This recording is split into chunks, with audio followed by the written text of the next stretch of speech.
Welcome back, COD fans, to another Super Saturday. 4 more matches coming your way. Joe, what do we got cooking for these beautiful people? First on the menu, it's the Spanish sensations. Miami Heretics look to stay undefeated against the Surge. That'll be a spicy one. Then Boston Breach gear up to clinch another win before they roll out the red carpet at Major I.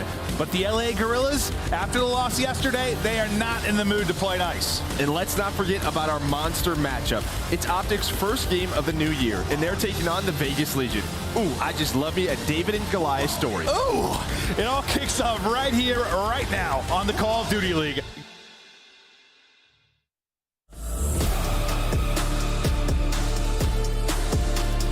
Former teammate, just gunned to sleep. Uncontested time for both teams. The game clock. Yeah, we're just going to work here. Snap. 40 bomb. Boys are on the capture. Control, diamond cut if you win this. Damn, what a round.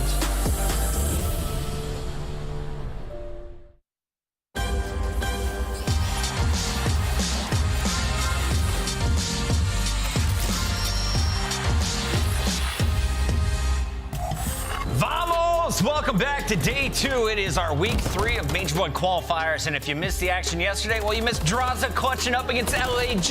You missed Toronto handing the Surge the business. And of course, you finished off things with another subliner victory, a 3-1 over the Minnesota Røkkr. As we come into day 2, we have a few teams still unbeaten. 3, in fact. That's Atlanta FaZe, Subliners, and Heretics who are in action today. And Alley Cat, we were arguing pre-show.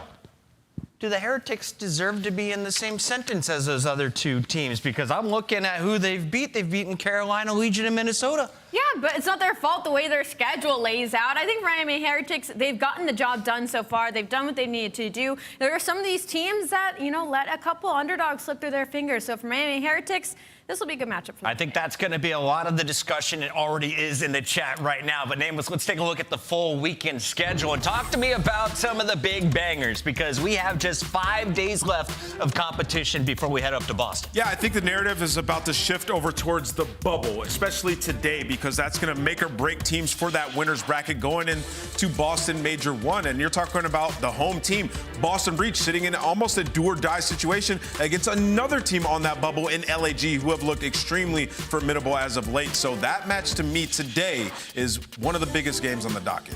Seattle Surge is opening things up against Miami Heretics, and they're coming off against another tough loss. If you look at their competition, they've fallen to OpTic, Toronto, and FaZe. Their wins over LA Thieves and Boston. Today, I feel like this is going to be a true tale of how strong Miami is, and also, is Surge a real team that we should expect to go anywhere in that winner's bracket? I love that you said that. It is definitely going to be one of those matchups where we see where Miami truly stands, as well as if Surge can make a huge turnaround. Right now, they're sitting at 6th overall in the standings. They've lost to everybody above them and won everybody below them, but they're going against Miami Heretics, who sits at number 3 right now. So this will be an interesting match to start off the day.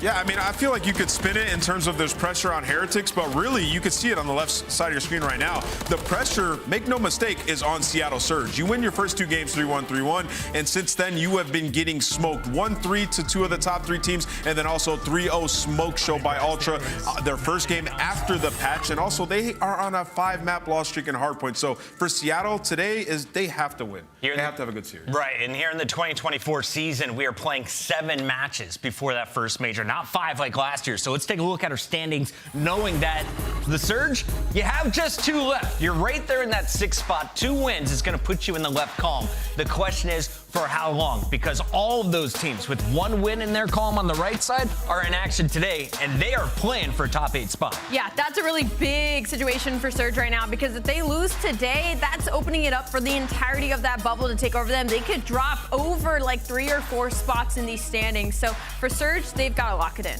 Nameless, I'm looking here at the screen. We have 1, 2, 3, 4, 5 teams at 1 and 3. 2 of them face off today, and it's the number 7 versus number 8 LAG. Ghosty versus Boston Breach. Boston, though, is coming in on a high note after a 3-0 beating of Toronto Ultra. That was the final match we saw in 2023. Yeah, we also seen them take some big L's, but they definitely showed tenacity coming back and being able to win that series versus Toronto. A heavy hitter in our league, and Snoopy had himself a hell of a performance. One guy I'd like to highlight, I feel like we do this in the beginning of every year, Slasher. He always starts off very, very slow, and it's happened once again. You can see his team struggle when he plays like that. So I'm looking at him to turn it around. Also, this is a team that we thought would be very good at search and destroy. 1-4 in S&D right now. Have not been great in that game mode. They've had some good moments through a player like Capsidal, but they have to put it together as a team. So that's what I'm looking for today versus LAG. Looking at the maps and modes, you can see that LAG has a slight edge in search and destroy, hardpoint in favor of Boston, and both teams tied in control. So this matchup could go either way. If you're looking at one player from that series, though, Allie, who do you think is the X factor? Who's the star today? The star today, it's tough because I want to say Diamond Con needed some absolute help yesterday, so I almost want to look at his teammates instead and be like, hey guys, somebody's got to step it up. There you go. All right, well, keep your eyes on him. And, of course, keep your eyes on Envoy in Toronto Ultra. Envoy having a terrible matchup against Boston, catching all kinds of flack. And then yesterday, he sets the story straight. Envoy dropping some bombs, and he is looking for revenge again, going up against his former team in LA Thieves tonight. Yeah, absolutely. And, I'm going to spin this a little bit different. Okay. Envoy definitely had a stinker. We talked to Kleenex, after that last series as well, and we're like, did you guys, talk to him, try to get him going or whatever? Like, no, we know what he's capable of. And, Kleenex is probably vibing because he's sitting #1 in, all 3 game modes in multiple different metrics. That's not all Kleenex, right? You got to have a guy like Envoy in there doing that dirty work. Sometimes you're going to look bad in that role. Traditionally in that role in this team, from Hixie and now Envoy, we've seen it's not the position where you're going to drop the big bombs or go off statistically. So for Envoy, I like what I've seen on them and their bounce back yesterday versus a formidable opponent in Surge. 3-0 whooping, one of the best matches we've seen so far. Yeah, and that's something I feel like we kind of always forget about these teams is they can have bad days, they can have bad matches. Envoy clearly showing us why he's one of the better SMGs in the league. Yesterday versus the Surge, it was a fast 3-0. And we talked to Kleenex and he was like, you know what? That series against Boston before the break, we were testing maps, we were having a bad day. It was just a lot of things going wrong. So for Toronto Ultra, they are still one of the top teams in that conversation. And LA Thieves will have a tough one later today. LA Thieves' one win came over that Boston team that handed Toronto the L. So things could get a little bit mixier than Chad is expecting. That match is coming up at 6 p.m. But we close things out tonight on our Super Saturday with match number 4. It's going to be Texas versus Vegas. OpTic taking on Legion. And you got to think, OpTic, the heavy favorites right now. The team has one loss, but that was a Game 5, Round 11 to the Subliners. Since then, Carolina, Minnesota, and Surge all taking care of easily. Yeah, in this match, it's going to sound harsh. It just feels like skill issue in this matchup. OpTic Texas has been unbelievable, especially in hardpoint. I think they're, 5-1, and they're only getting better. And when you look at the Vegas Legion squad, now off rip, we saw that match versus Røkkr, right? They win 2 search and destroys. They get 12 first bloods and both of them combined, and they won 12-3 round count. They end up stealing 1 respawn. That's the recipe for success for this team. We haven't seen that from Vegas in their next few matches, now sitting at 1-3. So for Texas today, it's just about how dominant can they be going into Major 1. Yeah, it's been a tough story for the Vegas Legion, but for OpTic Texas, how many times has it been since we've seen them be this strong at the beginning of the year? I feel like a lot of the talk is about Pred joining OpTic Texas, but for me, Kenny's really been that guy. Usually he's the one that warms up near champs. We call it Champs Kenny. Well, he's looking champs form very early in the season. He's a first blood god. He's been doing what he's needed to do in the respawn. So OpTic Texas looking terrifying. And I think getting off to a hot start is important if you're an OpTic player because they have one of the most rabid fan bases of any sport out there. And we talked to Pred about what it was like dealing with some of those fans after their first loss. It's obviously, dream come true, playing for OpTic, but I feel like a lot of people just tend to quickly forget what all of us players are capable of, and it's kind of annoying seeing it. After one match, people just start tweaking about it, but they forget how good we've been for the last 2 years, in the league and throughout our whole careers really. So we don't really listen to that. We just turn up and we play.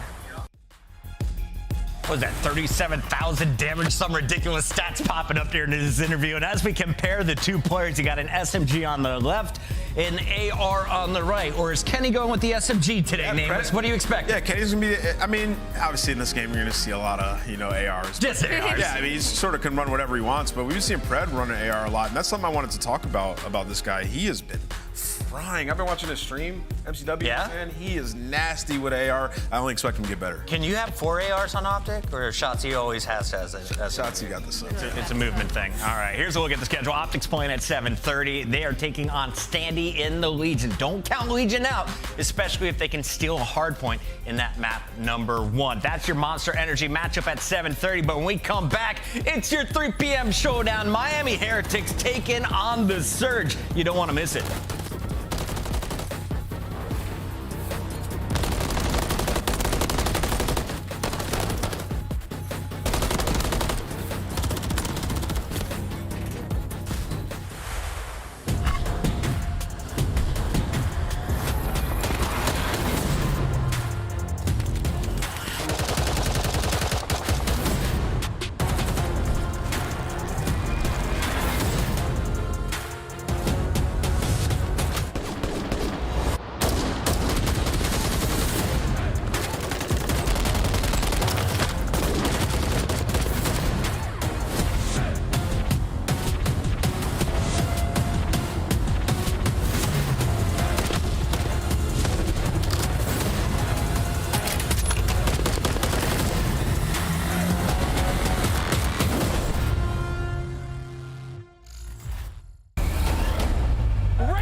The city of Boston, where champions are born.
Welcome back, everybody. It is time for our first matchup here on Super Saturday. We have just 5 match days left, and this is a big one for the Surge. You're 2-3, looking to get back to 500, but you got to go through some tough competition. Miami is perfect so far. So let's start here with the Surge. Where have they shined? Where have they fallen short in your eyes here, Alley Cat? Well, we thought they were shining at the beginning of the year, but unfortunately now they're on a 3-series loss streak. They've looked pretty okay in Search and Destroy up until yesterday when they got 6-0'd by the Toronto Ultra map number 2. So now I can't confidently say that they're strong in really anything. Yeah, you know, for Seattle Surge and the Monster Energy pregame, they ain't surging. 2-9 map count in the past 3 series, 5-map losing streak in hardpoint. And, you know, this is a team that's first in rotation percentage right now. Literally still. They just can't hold any hills, so that obviously has to be a lot better. And, you know, one shining bright for them in Search and Destroy is that Arcitys has been stellar this year. 1.75. He's been dominating his opening duels, especially on defense. So I expect them to bounce back today, but they got a tough opponent in Heretics. They do have a tough opponent. Let's talk about the Spaniards. Vickle, we saw him last year. This year, well, he's got 3 of his buddies from Spain. Metals, Journey, and Lucky have been popping off if you're looking at the stats. But as Chad has pointed out, Allie, it's been against the bottom 3 teams. So today is a true test of their talent because Surge has beaten some of the top dogs. Taking a look at this squad, what have you seen from them up to this point? I've just seen aggression, right? I've seen consistency from every single player on the Miami Heretics. When it comes to the Monster Energy pregame, Metals has simply been that guy. He's the second best SMG with a 1.25 overall. And what's funny about Heretics is you could say this about every player on this team. Lucky has had his moments. Journey has had his moments. So for them, I think it's just they're proving themselves as a very talented roster. And like you said, against the Surge today, I think everybody's going to be having their eyes on. Get your pick'ems in. And of course, big shout out to everyone in the chat right now. If you didn't know how sports work, the games don't start until that match start time. So this is the pre-show. Before that, we got about 1 minute to go here, Nameless. So let's dive into the maps and modes. We're about to see 5 maps potentially today. How deep do you think we go in this series? Man, it's very tough, you know. I think we could see a game 5 here. Although, like, if you look at stats and stuff like that, Heretics, they are 3-0 in S&E and control, so pretty much unscathed there. But this is the toughest competition that they have faced thus far. I think we go game 5. Going game 5? They put Miami Heretics on sub-base map #1. I'm looking at possibly a Surge 6 hardpoint losing streak right now. Ooh, 6 in a row. The second best SMG on the game point. and how fast-paced they played on sub-base? Nah. To our point, they're 1-4 map 1, so I mean. I'm told we got to wrap this up because game is ready, Nameless. And I know you always choose one of these 2 teams, but I'm going to start things off, and I'm going to go with Miami Heretics. To stay perfect, they go 4-0. Okay. Oh, I'm going to go Miami Heretics, too. I'm going Surge. I'm catching up, bro. Again? Catching I'm up. going Surge. 15-9, about to be 15-10. They're the reason I'm 15-9. The fans are right there with Allie and I. Go Don't with the sell me, higher Allie. seed, and you could get a dub. Tonight, you got 2 great casters. We have the phenomenal Bryce Tacular and the man with many unknown talents, Chance. Thank you very much. Yes, Chance has many talents, and I'm sure he'll share them all with you one day in wonderful YouTube series. But before we get to that point, our game of the day, and we were talking about this before, Chance, 2 different sides of the coin for this one. Miami Heretics have been riding high, but feeding on the bottom. Yeah, and it's like 2 sides of the same coin, but but they might be like right next to each other. You know, they've had very different stories where you mentioned Heretics playing teams at the bottom. Seattle just ran through the gauntlet of teams at the top. This is like that middle ground. The smoke's gonna clear. We get to learn how good these teams actually are after this series. And of course, if you're thinking about Major 1 already, which, I mean, hey, get your tickets. We're going to Boston. It's gonna be cold and a fun time. It's the winner's bracket. That is what all of these qualifying matches are really about. Heretics, because of their 3-0 start, are in a sweet position. Should be good for winners. Seattle, if they lose this series, then like they might be in a tough spot. Their odds drop to about 50-50 against Minnesota Røkkr. So Seattle, their fate is in their own hands, but they need to win this series. They certainly do, and a much better showing than yesterday, but this is where we test the medal. Miami Heretics and Seattle Surge should be a much closer game. We'll see how this one does play out. I hope Seattle Surge have had a really good team talk after yesterday's beating down by Toronto Ultra. Yeah, and I think Huke's going to be a fun player to watch and maybe bounce back from the beatdown that they suffered, because he is one of the pure SMGs in this league. And obviously, he's going toe-to-toe with Journey, who is tied for the kill record on this map. It's our first look to actually see Surge on it. And the first look, of course, with those new spawns as well. So the pace is going to be slower, but that's for the teams. That is not for Huke. He is always going to be flying. But as it stands, solid P1 in rotation. Metal's trying to set up and be annoying to break down P2, but Surge will be here first. Well, here's the setup. They'll try and hold this now against the pressure of Miami Heretics, and you can see them slowly making their way to try and hit this from as many different angles as possible. Illey still seeing shoulders being thrown against him. Hasn't got a clean shot as Heretics. Superb teamwork to just break that one wide open. Reading the flank too as well. Huke might have picked up one, but at least that hill complete in control of Miami. And you got some split spawns coming through too, so there's some awkwardness on the minimap for how these players are going to read these gunfights. You got trades on the right side. Huke still putting on the pressure in the back, waiting to make his approach, but as much time has been taken just to get near the hill. Heretics has just been super soaking on the hill. Take time for the break. Got to make sure you get it. Huke's going to deliver. Final 20 for Surge. Yeah, recovering there at the end after they had that rotation in the bag. But how far ahead will that put them? Probably not far enough for them to be comfortable. You can already see Heretics swinging back into action, trying to get around this now. The biggest thing there for Seattle Surge was pushing them out of this spawn and pushing them away from this hill, which they've done. So it's another first rotation for Seattle. That's a big win by aBeZy from inside the point as well. If he gets taken down, that's where sort of the mixiness inside of this sub-hard point is going to exist. But Huke, in the meantime, on a 5 spree, he's going to be thinking about the cruise missile, and, well, Metal shuts that one down. But in the meantime, Heretics nowhere near the hill. The nades are renting from over top, but aBeZy, the first 20 seconds, he's already secured. Still winning gunfights from inside the point. aBeZy right now putting in some serious work on the objective. Abuzah just won't fall down, and this is a soak and a half. Just points raining for Surge. Miami Heretics going to have to lick their wounds and try again on this next one. Lucky, really unable to get in this game so far. Hasn't picked up a kill yet. Now, that is a little bit absurd, and more absurdities. Yeah, talk about how much sub base is slowed down. We just saw a full 60 on the actual, like, submarine hill. So maybe the first one of those we've had this year. And now we rotate to a hill where we're expecting the possibility of locking it down for a full 60s. But massive gunfights there, winning by a couple Surge players. Arcitys picks up 2. You get the back spawns as well. Vehicle cannot survive. And you go from a full 60 to a clean break like that. I think Surge came to play today. Yeah, they certainly have. Heretics maybe just struggling with the changes a little bit too much. Not able to get into it. Eventually will break this one down and now can lock this down through the front for 40 seconds. They need this as well. They'll get them right back into the game within touching distance of Surge, but the pressure's still coming through. Nades raining in. Hopefully there's enough trophies. There is not. Illey gets one on the journey. Yeah, that's sort of that early break from Surge. Makes it so you don't get the right guys in the right position at the right time. So it might have been a nice little break from Miami in the moment, but no trophy means you're just going to lose it and lose the lead by even more. Not quite a 100-point margin after these first 4 hills have come through, but Surge certainly in firm control, and more importantly, staying ahead of the rotation. Already players set up anew, and the kills continuously going their way.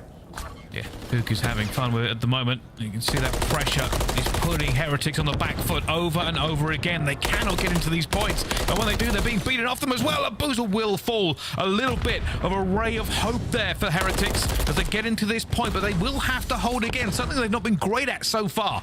No, not at all, but now maybe Lucky shooting just a little bit. I know he's only 7-7, but he started off 0-4, 0-5, and that gunfight he just had against Arcitys, that is a mean heady he ripped them off of, and that is good to buy Miami a little bit of time in the moment. You see Illey trying to get tags on every single player in the lobby, but in the meantime, it's just that swarm on the point, Vehicle doing the job in the objective. He has lived here for so long. He has Huke, wants to chow, but doesn't know if he can get the right position, but he will eventually. Abuzah gets 2 and he goes straight for it. Does take Heretics off of that point. Not going to get it themselves, but as we go to reset back into the middle for both teams, it's all about positioning. Abuzah needs to take out Metals here. It's a close one, but he gets away with it. And I think maybe the power positions as we're rotating over towards P1, who's going to be able to dominate them? Well, not Miami, because Huke, again, we saw him do this the first P1 go-around, just roaming inside of the steps, being as annoying as possible, making sure the ARs for Miami are never going to be comfortable, and looks like that destruction is going to continue. This isn't going to convert into a great deal of time for Surge just yet, but you've nearly cleared out everybody on the map as, again, Huke, the kills come, certainly going on a rampage. Yeah, Huke just wants to just play around this area over and over again, getting kills. They cannot dig him out, and they cannot stop him. 4 streak for him now as well, and it's just causing problems for Miami. They cannot set up, and Seattle Surge doing a great job of just making sure you are never comfortable. Illey now running away with it as well. They're going to try and prioritize this and make sure they get even further ahead on this next hill. I was going to say, this could be a funnel system as well, because these players are basically just stuck in your spawn. Illey effectively spawned, killing Huke. That's a 6 spree again on P1. 20-8 for the moment. The slang is out of control, and granted, Surge might not have got a decent chunk of time, but they have a perfect rotation, which means for us, a perfect time to go for a Surge. Listen in. Yeah, they're already on me, trips. Yeah. I'm running. Stay alive. I need help. Yeah, I hit him in the head with the nade. Front P2. Front P2 is like underpass. He's going underpass right now. Vehicle. Underpass. Behind you guys. Behind window. Window dead. One shot up top. I'm saying no. Okay. Charge these guys together. Nice. Nice. I'm pushing P5. Where are we spawning them? Yo, he's bottom P5. They go P5. Yo, what's in the back? Yo, I think one's through. I'm not even bullshitting. Okay. Yo, be careful. I got him. One on P5. I need that. P5 is on my right already. I cannot help you. He's literally on my right, bro. On the back. Johnny's on the back. He's going side door. Nice. I'm full P5. Stay alive in P2. Do nothing, bro. Do nothing in P2. Yeah, he's in old. Metals is new, okay? Okay. We're up I'm going tough now, bro. Yeah. Let's go one shot. Yo, I have a streak. Let me one shot. I have a streak. I'm gonna streak this up. I'm gonna streak. I'm trying to stay alive. I'm running that. Yo, one push up A1 stairs or low A1, low A1, one on time, 2 P2. P2 dead. P2 has a choke. Yeah, fuck P2. Fuck P2, okay? I'm gonna go top. Look, yo, shit on. Make sure you need Time's done. Hit by nade on time. Okay, I'm late. Top P2 as well, top P2. I'm needing time. Just fucking slip. And Surge actually struggling a little bit to stop Miami from getting the points they wanted. They got the break there on a P2 and got that rotation, and it has brought this game way closer than it could have been. Well, this is going to be like long-term fights on the rotation as well, because there's still 20 seconds left on old. So Surge have like swarmed around it, but by no means are they going to get this early time, because you still have Heretics players pawing at the idea of flanking around. And by the way, oh man, this is shades of Hydra as well. Huke lets a player through. Vehicle the opportunity to make a play. He kills the guy in the back, and now you at least get some partial back spawns for the Heretics. It's not perfectly clean, but the opportunity for the break is here. Huke just gonna try and stay alive. Will not let them get anything further forward onto this one. You can see the pressure. Surge are setting up the defenses. They've got the front locked down, and 2 players are finding the back. Joedecieves tries to find it, but he gets juked it, and that clears the back here. And Surge now have an opportunity to completely shut this down. Only Metal stands against them, and he will fall as well. And with 37 seconds left to go, Miami Heretics have to do this the hard way. Yeah, they're going to have to bully their way through the front, and that is obviously not a fun thing to do. Huke's challenge from the hill, Arcitys challenge from the hill as well, and now if you flood in for the cross, it is the scary moments, and you might team kill, but at least you get Arcitys out of the hill in the final 20 seconds collected. So a moment where Heretics had to bully them out. They are successful. Their lifeline is available. They must hold now. So much pressure coming through. They know they've got players every single side of them. Heretics trying to hold on. Arcitys gets gunned as well, but Huke is there for his trade. More trades coming through. Lucky's got to find Illey. Illey gets away, and then there's going to be another trade going for it. 1 player left on the hill. Journey has to stay alive. He makes the 2-piece. Gets out of there as well. Just the rope his team need to get back into this. And you can see the player kit too. This man is locked in as he is just desperate for a trophy to get nearby. 37 nades land on his face. It's the final one to take him down, and the hill goes back to that neutral time. 40-point game though, trying to slow it down and look for these kills.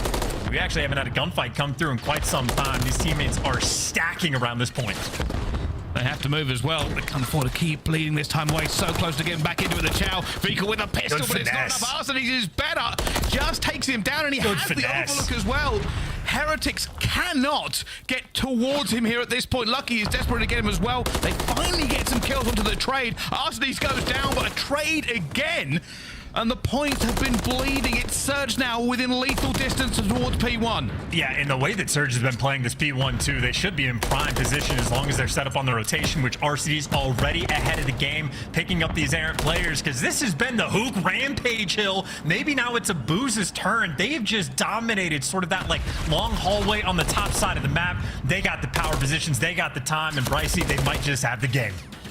I think they do as well. Heretics have to swing. Can't be a miss either, as Vehicle does manage to get into the point here. Just stopped it for a few seconds, but it has to be perfect. Only 8 seconds here for Surge to walk away with map number 1 and break the hard point losing streak. Illey goes for it as well. He gets gunned down. Back to neutral, but it is not over. Every card is in the pocket here of Surge. They just have to play this. They just have to win it out. As Abuzah is another 2-piece. The 30 bomb is dropped. Anybody else? Vehicle takes him on, and still this game is ongoing.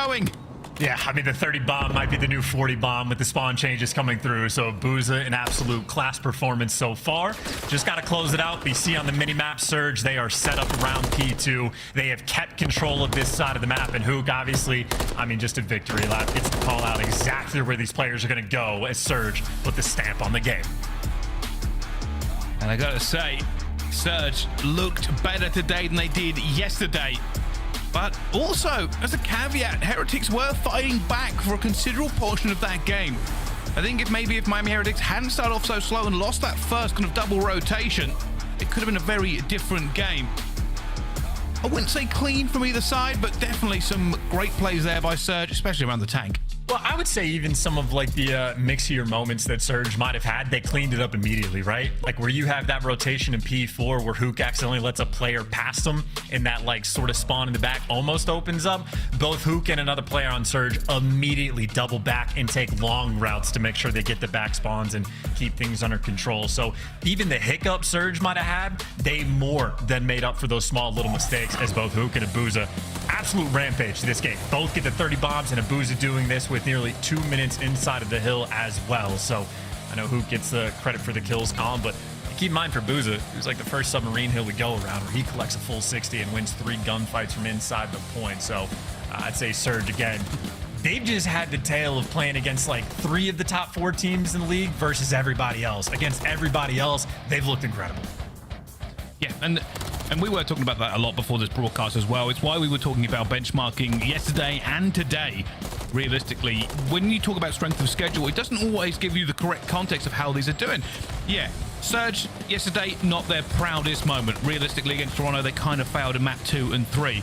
But here against the Heretics, not only have they broken that hardpoint loss streak, but it looks like a completely different caliber. They may be fighting against a team that they can reliably beat time and time again. Obviously, that will tell as the series goes on, but it does give us a clearer picture going into Boston. Absolutely, and I'd say just more gas for the Surge camp in the hard point. I know they just snapped that 5 like HP loss streak they had. When we go to that like final tank kill, that P5, we actually saw Illey take a deep route to get to like a back corner of the map 30 seconds in advance just to keep things under control. That was the moment where Arcitys had great finesse around the tank as well. So Surge certainly had control of the game basically right from the jump as soon as that P2 came through, and they never looked back. Anytime they had to chalk up a hill, they just made the adjustments and kept the pedal to the metal. Yeah. I'll let that in a minute. I like the fact you can see the resurgence there from Miami Heretics. They really tried to bring that game back towards them. But one thing I also want to highlight, something we did talk about during the listening as well, Huke just being so difficult to deal with. Time and time again, they just couldn't pin him down, and it really helped the rest of his team get those kills in, because you see Miami Heretics were chasing him around the points, trying to dig him out of whatever corner he was in, and he was just in a different corner everywhere, and they couldn't get him. Yeah, I mean, Huke is like historically a player that has sort of been able to carve out a unique play style. Like in game, Huke, absolute maniac. The level of intensity on his face right now in a competitive setting, Huke is a maniac. And I think in game, it's just like a unique experience, especially so in MW3 when, again, he is like the most pure SMG player we have, especially in a map like Subbase where so many of the hills players will swap to an AR. It's a bunch of long lines of sight. He runs the rival almost permanently. So it's a unique player to play against. He's an absolute demon when he does it. And yeah, if you don't keep him contained, you're just going to have a very rough time. So I think a few of these players on Miami, their first true Huke experience. It will be, but not the first experience maybe for S&D with some of these players, because as we go into this next game, a little bit of contest, the stats may tell a different story, but with Lucky on our screen, let's talk a little bit about him. This is how he's been doing so far. KD ratio of 1.76. And that could put a stop to a game mode that famously Seattle have been relying on. Yeah, I mean, he's been absolutely bonkers, especially when we're going towards invasion as well. It's a map ARs love to just post up and play for picks as well. So got to keep Lucky in the back pocket, because, I mean, when he first came on the scene in Black Ops 4, he was an absolute monster. Like, these guys were placing top 8, and Lucky at times was looking like a top 5 AR player in the game. Certainly his stats this early on this year, you would indicate the same. But obviously the map one we know against Seattle, there's going to be a lot of battles that these players are going to have. All right, let's find out. And this is the best part. This is the thing I love the most about when we go into rosters like this. All the stories we've told, everything that has happened to Seattle Surge in the last week and a half of the qualifiers, right? We know they've been good, but we also know they've taken some hammerings. But it's about the competition. You can only play who's in front of you. Now Heretics are finding that same story. You may have played some of the lower teams in the league, but Surge don't want to be one of those, and this is their chance to prove it. And this is a fun map to do it on as well, where you actually have some pretty extreme aggression coming out. Journey, maybe the ups aren't the best, but still gets in the nice nerd spot. But that bomb roaming towards B, and Huke, there's his first blood. Just going to throw this out there. Huke currently has the second lowest S&D KD in the league. But you know, if he's shooting, that is where this team is going to have a great deal of success. And off the first blood, continuously playing for picks. The bomb is right back towards mid. It looks like Vikal might be the player that has to just hold this. They're going to know he's around here. You can see a little bit of dancing around. Huke just going back and forth. They are looking for an opening already. Tank control has been taken. Are they going to make a B push? Vikal just doesn't see them. We might see them now. Finds one, finds a second one as well. Patience pays. And now they have broken this. Abuzah brings it back to 2 versus 2, but no, it falls. It's just Journey alone. Yeah, you actually had Abuzah push out and try to make the play, and you're just getting shot in the back all day long, and Abuzah's got you covered. That bomb, oh so quick to go out and plant towards A, so Arcitys doesn't waste any time. Abuzah repositions as well. Mixing this from Vikal, but that man advantage maintained. It looks like Surge are going to be playing pretty split with this bomb down. I love that as well from Surge. Just getting the bomb straight down, knew where he was, didn't mess about.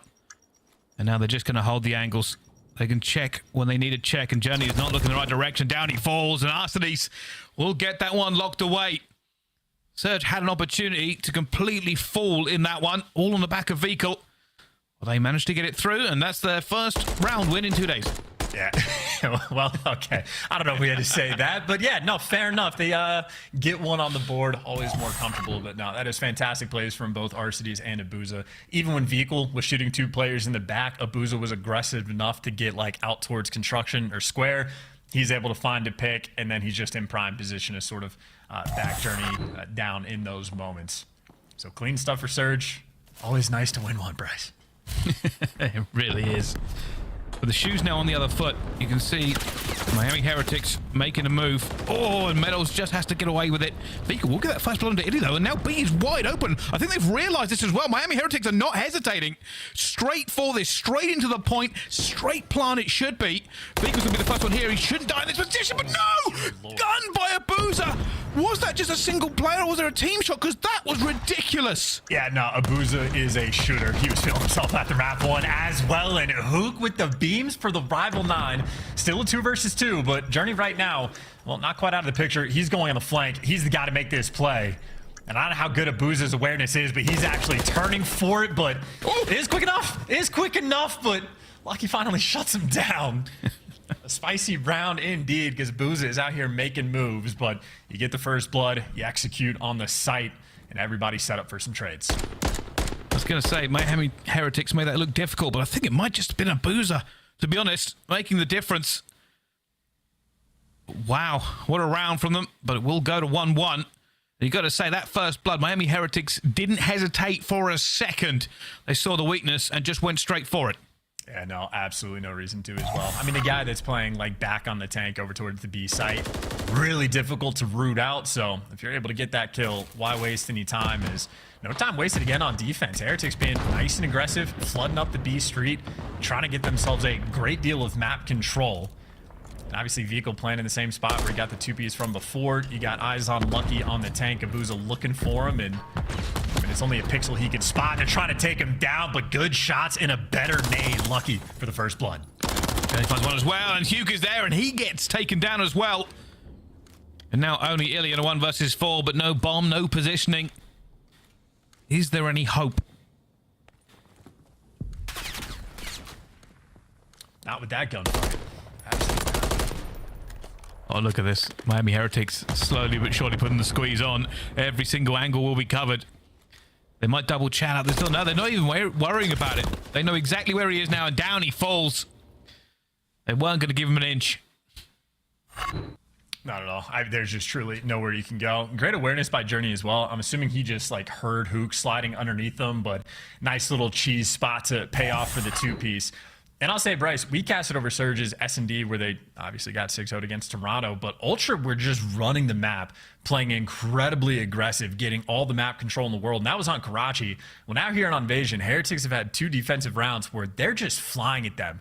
Like getting past that 50-yard line, getting in these prime positions over towards Broken, over towards P1. And if you have that much map control, even on defense, your options to work with are fantastic. So Heretics certainly applying the pressure. I think that might be what they're looking for. If they get a break, they just go for it. So there is going to be a fight here. Vikal and Huke may have thrown a few shoulders at each other. Huke smokes and goes across. Gets a hit marker, but nothing more. The question is now, how do Miami Heretics call this? And it's tough to tell if he actually knows that he crossed or if he's expecting his shoulder, but it is going to be Huke by himself at B. I mean, Illey repositioned out to look over towards the middle of the map, so a flexible setup, I'd say, for Surge right now on defense, and you have Heretics attempting to suss it out. Looks like they might be making the call to roam over towards A if two players are moving back, but you are running out of time. Only 40 seconds left on the clock. Arcitys holding down his crucial position. You can see Miami trying to put the pressure here. Lucky and Arcitys going at it. Reinforcements from both sides flying in. Arcitys doesn't need to get that one. Illey's got his trade and he still stays alive around tank. Arcitys is dancing with them. Miami Heretics have burned all of this time and the bomb is now in his favor. Arcitys, if he wins this gunfight, it might be all over. Well, he's certainly schmoving. 15 seconds left, and yeah, he's able to just do whatever he wants and maybe give him the last. Can't quite get it, but he's done enough to get the round. Bomb's still down, and Arcitys out here just making plays. Even in the hard point, he was having some pretty strong sort of finesse moments, and Vehicle might get that cherry on top kill at the end, but Surge still get the round. It's just perfect coverage towards the middle of the map. Illey, instead of being the lone defender at B, when Huke crosses out from the smoke, Huke says, you know what, I'm in a corner, I got it, you don't have to worry about it. Illey dips back to his spawn, looking over Arcitys.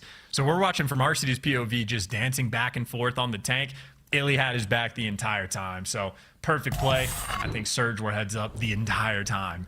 Never a moment where it was out of control. Heretics really probably were a bit stressed trying to get him out of there. You saw them trying to put the pressure on, didn't work. Already the trophy just gone down. We've just seen. Nice. Oh my goodness, they got the trophy out of there, and Abuzah takes complete. Just unbelievable that nade fluid as well. I don't know if you saw it just before it changed. That trophy system exploded.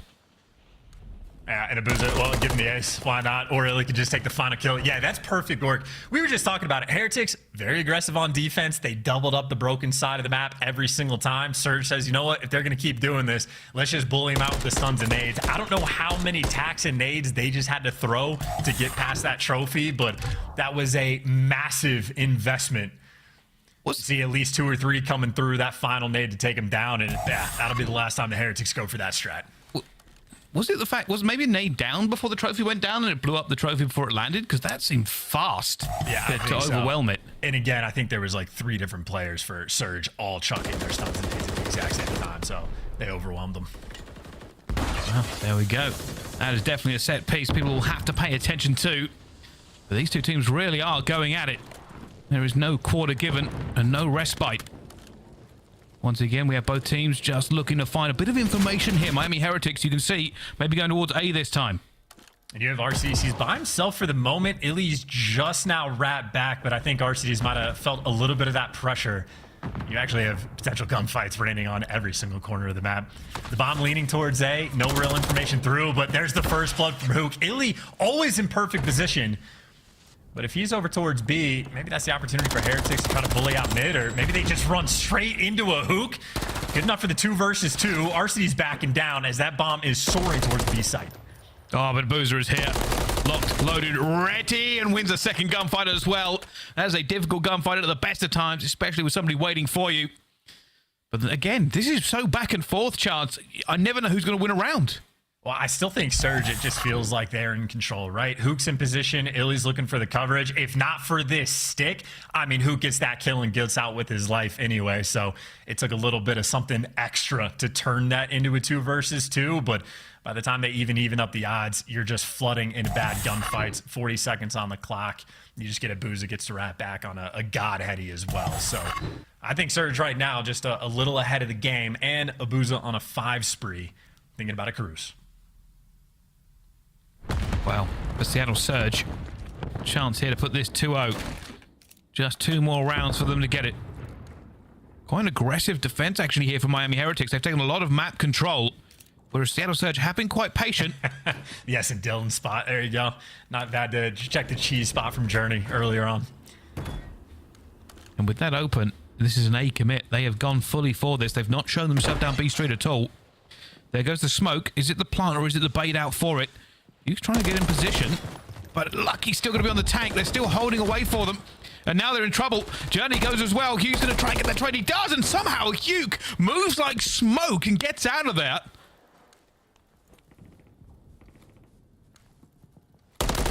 Speed Demon gives you an opportunity, and he's gonna throttle you. Hashtag for the 0 HP he gets that kill with, and Arcitys is gonna gun someone down as well. Has the read on the final player. Metal's one shot, but Arcitys right there does enough. You got Huke for the 1 versus 1. Bomb down, going against Metals. Oh, and he's been seen. I don't know if he saw her as well, but he's now going to just keep running back and forth. Huke is moving. Somebody has given him the wing feet of Hermes because he will not slow down. Look at him, he's the other side now. He's channeling and running again. Huke is moving. He is slippery, he is smooth, but does he know he's going to be there as well? Huke! Everything he could do, they were in a bad position, but there is no bad position when you are moving like that. Huke refuses to let anything go here. Yeah, I'm telling you, man, that is the Huke experience. The first blood where he gets out with his life, already nice. The beams to get the guy off the mid tank. Those are absurd shots coming through. And then, yeah, Metals had the jump on him. Metals knew exactly where it was by the tank, was making the right reads, did everything right. Huke, though, sometimes is just better. That's crazy. Huke basically shouted from every angle you possibly could. And now, from the Miami Heretics, they have to find something. More pressure coming through mid, but just in the form of nades. Huke is taking a little bit of damage. Where are Heretics going on this one? I'm not sure if they figured it out just yet, because Surge actually played a lot more aggressive up towards P1 as well. They've backed down and they've sort of reset to their default position. Huke's doing the exact same thing, crossing out to a corner over towards B, and he's getting the kills as well. Another first blood and a 4 spree as well. And with all the aggression over towards P1, I think Arcitys and Abuzah know what they need to work for, and they're going to deliver. And this may be the final bits of Miami Heretics on this map. Just one player left. Lucky he will find Arcitys, but it is a 1 versus 4. He's already damaged. And there are now players all around him as they fall as well. Seattle Surge win map number 2. And they looked great at it, but you have to give credit to Huke. He has been a problem for them to deal with. Yeah, the round he had where he got the 3 kills, Arcitys had the 1 bomb plant, that whole 9, that's going to be a top 5 play of the week. I feel like it has to be, especially just given the situation. It's a 2 versus 4. He has to fly out completely exposed towards mid to just like hunt down the first kill, gets out with his life, beaming people left and right. I mean, that is 2 back-to-back games where both Huke and Abuzah completely running the show, because make no mistakes, as good as Huke was, double digits, 10 kills there from Abuzah as well. Often he was left on an island, but he delivered nearly every single round. So efficient work out of that SMG duo from Surge. Yeah, difficult to deal with at the best of times. This puts him in such a great position, Chance. No, 100%. And you see the maps we have left. I think, like, looking at it before the series had started, I was a little bit concerned from Surge, not just from their performance yesterday, but it's a bunch of brand new maps we haven't seen them play on yet. It was their first look on Invasion S&D. That was their first look we saw on Subbase Hardpoint. So they're answering a lot of questions today. And so far for Surge, it's all been positive answers. Well, only one more question remains. How does this series continue? We will find out right after this break. Don't go anywhere. We'll have more Call of Duty League action coming to your screens right after this.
Start the season strong with the Call of Duty League Pack. Grab yourself the CDL Operator, Weapon Blueprint, and so much more. Check out the Call of Duty store in-game now. Don't miss out on all the action at the first Call of Duty League Major, hosted by the Boston Breach, this January 25th to the 28th at the MGM Music Hall at Fenway in Boston. Scan the QR code on the screen or go to callofdutyleague.com for more info. Ladies and gentlemen, welcome back to the Call of Duty League. This is the 1v1 of dreams. Huke everywhere on this map gets it eventually, and there's the final chow. Just melts him out of his socks. And yeah, really, we were talking about it in the break. Chance Huke just on another level in this game. Yeah, I mean, the Melt Man might be the way to describe him at this point. It wasn't just that gunfight against Metals that he played him in the 1v1, but the shots he hit unlucky to rip him off the tank. It was tough to look at, man. I tell you, Huke is absolutely shooting right now. Fantastic map number 1, fantastic map number 2, and Abuzah has literally been right there with him. I mean, it's sort of a joke saying, quote, SMG duo. Abuzah rocked the MCW, the entire invasion, and a lot of the sub base as well, but that duo right now certainly looking something fierce. Well, let's see if they can continue. We said before this game, benchmarking for both of these on the run to Boston. The Seattle Surge, they have not had the best of times in their recent schedule. They are doing well, and there's a wonderful tweet from a good friend of ours. Study Huke is so locked, and you are so right.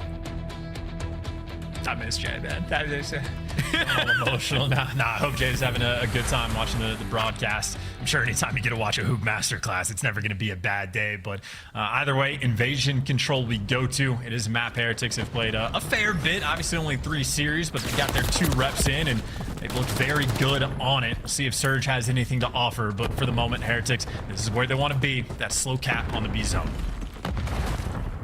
You see now, Surge, what lessons did they take from yesterday? Because Ultra showed them how to play this map nearly perfectly. Can they be a bit better?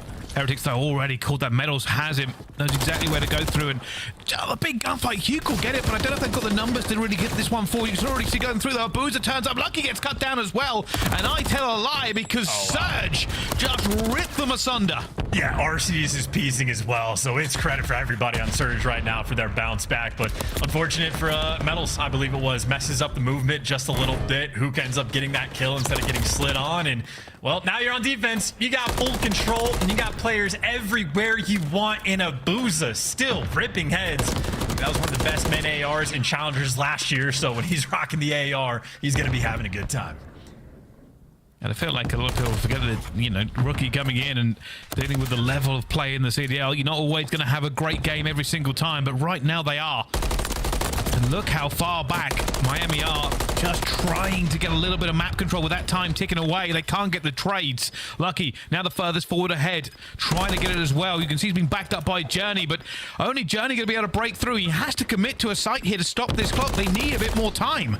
I don't even know what site you commit to, I guess, towards A, but 2 defenders are there watching the cross. I think the rest of Heretics want to go towards B, and Beams right there out of Lucky just to open up the floodgates. It is 7.4. That's going to fall because Illey gets the kill. You got to get on the point to pause the clock, and for Heretics, it is only Metals that is nearby, and, well, Huke shuts the door. A dominant round on defense for Surge. And that was a very clinical round. Literally from the moment they got that initial 4-man wipe on the B zone, you set a bit of a spawn trap, and I think it took 45 seconds for Heretics to attempt to get out of it. And that's only an attempt. They're still also attempting to kill Huke for the first time. Went 4-0 in the first round. Well, I thought for a second Miami Heretics had that one locked in, but such as no. Watch this. And just took them to task. Can they do better? 1 tick is all that Miami Heretics were able to get. Surge will be looking to do better here regardless. Defense heavy on this map, so every tick does really count. Same type thing as well. Whether or not they get that first tick, we'll see shortly. Heretics are going to be swarming, putting pressure on the flank, but Abuzah wins his one, so the pressure through mid-map has been taken care of. The pressure through the front, though, Journey wins a big one. Nice little angle, and vehicle delivers for 2. So now you have the Heretics opportunity to potentially set this spawn trap. Surge have a little bit more pressure on the map, but pressure, thy name is Huke. He is the only one, but he is the one you want. Almost gets away, but doesn't. And that may be crucial. You can see now Surge are trying to go through that gap that Huke may have opened. Back down the street, back into this one. Only one player from Miami Heretics now here. Reinforcements are flooding through the street as well, but Abuzah takes him down. They should be able to get this one this time. Yeah, Huke opens up the pressure. Everybody else on Surge delivers, and they are stacking this point as well. I think only 2 players on it. Illey just can be watching the flank, but if they get a couple kills, they can stack it immediately. Illey, you see, deals with the pressure on the flank. Everything else is just going to be guns forward, and it is 2 players in the power positions looking over Abuzah. Looking like this should be a capture for sure. They're looking for it. There's the second. They're going to go for the third as well, and that's a big chow, but it's not going to come out. Are they going to try and stop this? They're going to try and stop being entirely. You can see the pressure still piling on. Miami Heretics haven't given it up completely, but it's too little too late. And B gets locked. We are going over to A, but A is not easy. There's a sort of hunting action going on all over the map. He's had Huke chasing kills on one side, Illey looking for the kill on the bottom, but Metals wins that 1v1. That is a massive kill to get, so Metals is now responsible for locking down basically just a third of the map. His teammates know the pressure is going to be coming through that B zone, and Huke is still alive. He is in your base. He is absolutely a lethal threat, but Surge are waiting to try to pounce and get that clean 3 or 4 man wipe. Yeah, this is a long setup, but it all hinges on the next few trades. Arcitys already has one that's going to start pulling Heretics everywhere. Røkkr gets his trade. Lucky gets another one as well. There's a big gunfight towards the back, and it will be Huke who gets it, but unfortunately still alone. Can Illey do him any favors here and get a kill to take the pressure off? He can't at the moment. They just disappear before him, and a vehicle will eventually fall. Oh my goodness, does not get that second. Huke is still alive. Yeah, and that means Heretics are going to be feeling the pressure. They got to be worried about Huke, and they don't know if he's in gas. They don't know if he's going to be wrapping back towards P1. He is the thorn in their side, trying to keep things open, and Vehicle beats him down before he can get the cruise. Heck of a melee coming out, and that might be the melee that just saves you this round.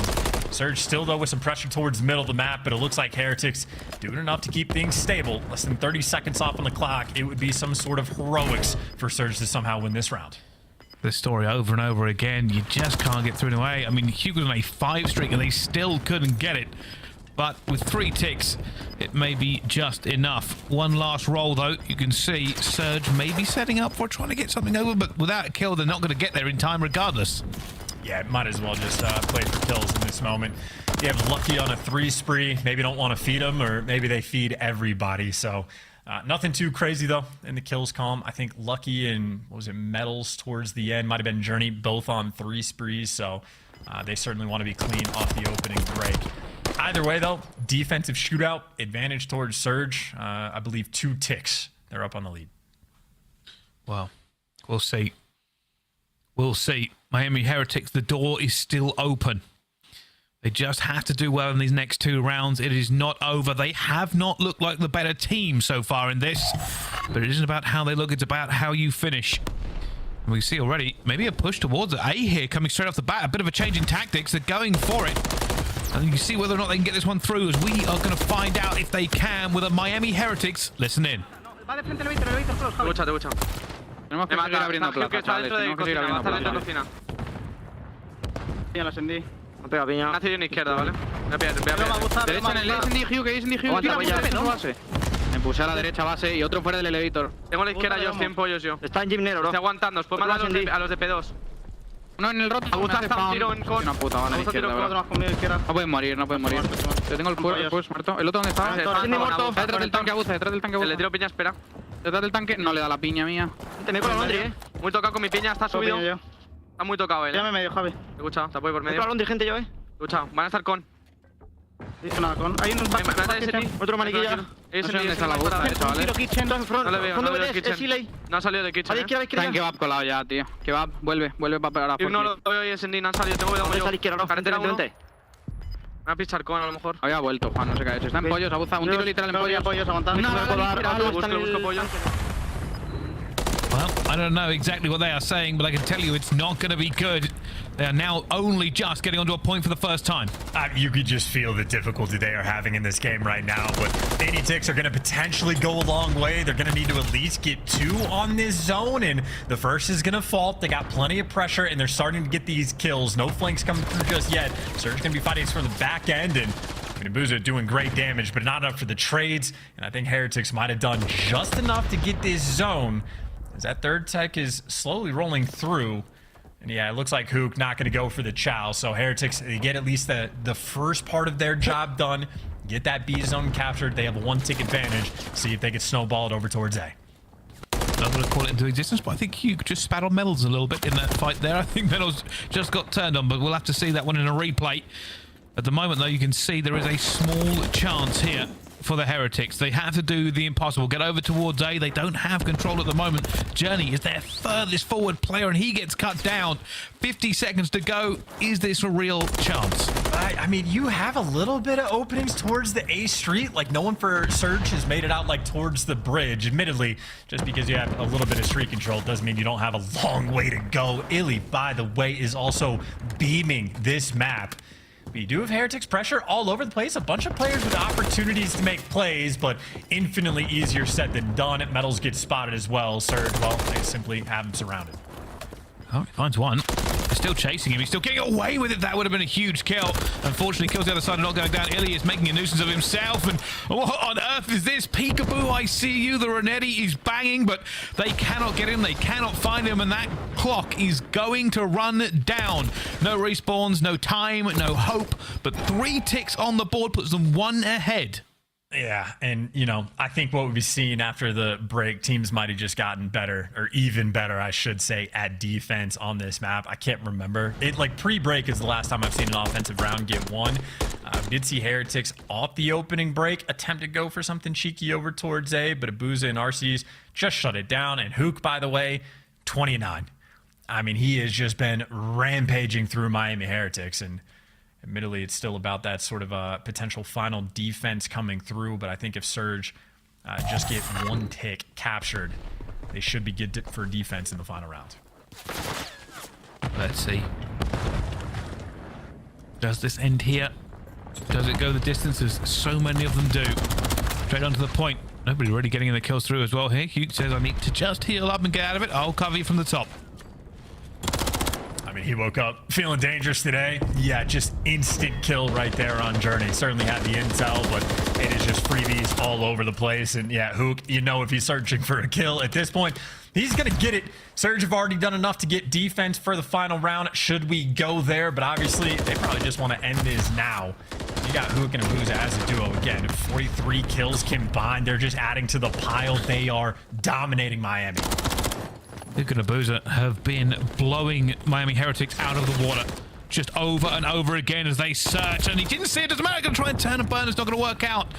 And now settle in for the long haul. A is the next goal. It is a very, very rarely got one as well. Yeah, I mean, that's the success you have to fight against Huke. You have to be a hide-and-seek champion, I suppose, just to make sure he flies past you, because the actual gunfight's not going super well. Metals, though, does shut him down towards the middle of the map. So the A Street pressure that Surge have, well, one of these guys is in a cruise missile. He's not going to be able to make too many moves, and Illey was the only other player with the opportunity to make a play. Just get shut down, but all of a sudden, 3 down. The nade coming from over top to blow up a car, and just like that, Abuzah is in. Difficult for Abuzah, no trophies on him. Gonna want reinforcements, gonna want people over. Look at him, Arcitys tries to mix it up inside, not gonna do it. Huke calling in his as well, but that will be deflected by a trophy system. Pressure coming through, that first tick will be on for them. Illey gets to the point, needs to win the gunfight, does not. Miami Heretics hold on here and get those players out. That tick did not go through either. Not that it should matter at this point, but they have managed to stop it and should be able to get this back under control. And, you know, granted, trophies just stop cruise missiles, but either way, that is 2 cruises invested, and you were barely able to touch the A zone. I mean, that's a few different one-on-one gunfights, though, for Heretics, that if they lose, this round might have been over, not in their favor. So, a couple players clutching up when they needed it most, and some nice shots through the middle of the map raining through. Some extra rival knives being pulled out by the looks of it. Running the double setup here on defense. And if you're going to be cornered up, ready to go, that is certainly the gun for the job. Well, for the Heretics, this is now all about holding on and then trying to beat the odds in the next one. You can see Johnny just continuing to make sure nobody gets through him as well. And oh my goodness, that's the 3rd. And they have woken up. They know what's on the line. They do not want to lose this one against Surge. But it's still a long road to go. I tell you, watching like offensive rounds at this point, it almost just feels hopeless. Of like, if you're flooding through B Street and you have to worry about players like this just belly down prone in a corner waiting for you to chow. By the way, nice win by Illey to shut down the cruise missile. It just feels hopeless. Maybe a last ditch like marathon effort by Huke flanking all the way around, but it is still just an insane amount of gunfights they're gonna have to win. And I think Lucky, yeah, he's reading it as well. Not quite like that, but gets the job done. Yeah, they hadn't seen him in some time. I'm looking towards the backfield, but they do hold on. The question is now this. Miami Heretics will have to beat the odds. They will have to do better than they have done in the last 2 rounds and take this one to stay in the game. Can they do it? Can they be an entirely different kettle of fish? I mean, kettle of fish aside, I'm like wondering if it's just worth it off the opening break just to hit A again. Because it feels like even if you're able to capture B, which isn't entirely easy, you can get shut down. Like if you get 4-man wiped, you get spawn trapped anyway. But I mean, maybe just a full send because no teams have been having success. Maybe just trying to approach the A zone when maybe it's only going to be 2 lone defenders. And, well, I say 2 lone defenders. It looks like Surge, well, they sent 3. We're looking for it as well. And wait a second. Miami are trying to defy the odds. They are trying to get through this one as well. Big was on a 7 streak. He's trying to hold the cup for his team. He's trying to get something going here as well. But while they have position on this map, they haven't got that clock stopped quite yet. Yeah, they actually had a player on the zone. I don't know if he didn't have a trophy, if he challenged down a hill, but that was an opportunity that Surge do stop. You're still putting all the pressure over towards this A zone. Illey kind of out of the picture. He's watching the cross, but his teammates are falling and you're spawning so far away, and now the clearance is finally in. It is only 1 player on this zone. It is going to take 45 seconds to capture it, but right now Heretics do have control. And here we go. Here comes the pressure. Lucky has to have his gun up. He's got Vehicle with him. All of Surge are running towards this point already. In the first one down, Lucky gets a kill. Looks to look for the second, but he's weak and they fall and they won't get it. Just 1 tick and it will be Surge who clear the lines. Miami, they rolled the dice by going for it, and now they'll have to fall back on a B. Yeah, I mean, not easy. Maybe a small missed opportunity to stack, but by stack, I mean, you would be lucky to get 2 players on it. Still, though, they have that 1 tick and maybe nearly a 2nd tick of progression, so they're still applying the pressure. You still have Vehicle flying around the B zone. And maybe 1 final flank coming through for Surge if they want to attempt to stop this B zone capture, and certainly the opportunity is there if Surge want to force the issue. Illey's going for it, and he's going to get Abuzah will as well as they try to clear it up, but Journey's still alive, looking for Abuzah. It's huge, but it's not good enough. And now Miami Heretics has got to run. They've just got to get to this point. 30 seconds left. Get to the point. Stop that clock. Abuzah is slowing him down so much too. He's getting great tags out, great damage, trying to soften up some trophies, and that's a lot of damage. I don't know if his teammates are going to be quick enough to clean up the final kills or if this zone's going to fall through, but it's just the angles. You have to be positioned on this zone so perfectly to not fall. It looks like Illey, maybe a little too aggressive, gets chopped down. This is an absolute battle just for B. I think at this point, Surge is giving it up. I don't think they're putting any more pressure towards it, but Meadows gets a kill there as well. Arcitys has to get away, has to stay alive. You cannot allow them now to surge towards us. You can see Arcitys, that's a huge kill. It slows them down just a bit. Huke comes flying in as well. They won't let this one go quickly. Huke gets a 2nd. And Heretics, they smelt a little bit of blood in the water. They thought maybe they go back to back, but it is not to be. And now for Vehicle, though, what can you tell him? Yeah, there's a trophy and 2 players in the middle of the map. The information, I don't know how much that's going to help you. You have Arcitys being annoying on the cross. The stun doesn't connect, and I don't know how it doesn't. Arcitys takes full advantage, guns down Vehicle. And it is still effectively, you are just back to square one. You do not have pressure on this map. You still have Illey in his home on the bridge. A nice win there for Lucky, though. So he's up towards P1, but he is desperate for reinforcements, and you get him. You clear out Illey. The bridge is now cleared. That A street is open. Surge nobody sweating as Lucky guns again. That is huge from Lucky over and over again. They've got it, but Vehicle gets one as well. And now they're in the point. The clock is stopped. The 2nd tick is ticking towards them as Vehicle starts cleaning up. They've got to hold this. Lucky one more time has made every single kill they need here. And that 2nd tick is going to be in. Heretics on the verge of doing the impossible.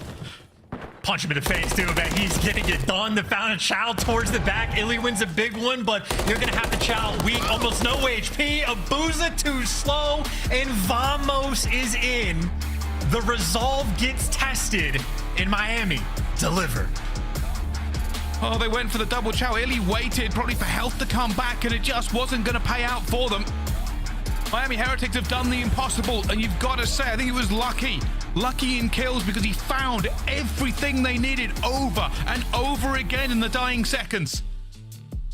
And that's like what, all that for a drop of blood kind of map right there too, because you're still down 2-1 in the series, but that is one hell of a bounce back in the final round.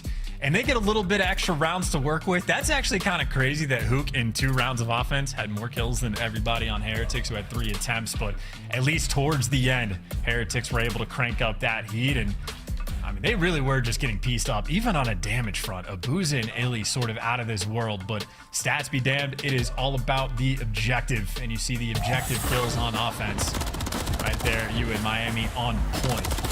Even their beat downs, it felt like, were pretty clean. Vico was throwing hands left and right.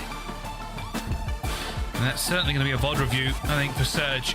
How did we lose every important gunfight to keep them out of that point? Sometimes people don't even get to look at A. And they had the setup as well, you know. Illey was deep in convoy. He lost that fight, and lucky, I think it was 3 ridiculous kills he made back-to-back. Any one of those, he could have lost.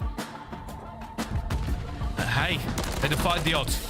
And I really do feel like anytime you're sending all these players around on the flank, this is the type of experience they're going to be dealing with, where Journey just gets to like lay down with a rival 9 in the corner as kills just fall into his lap.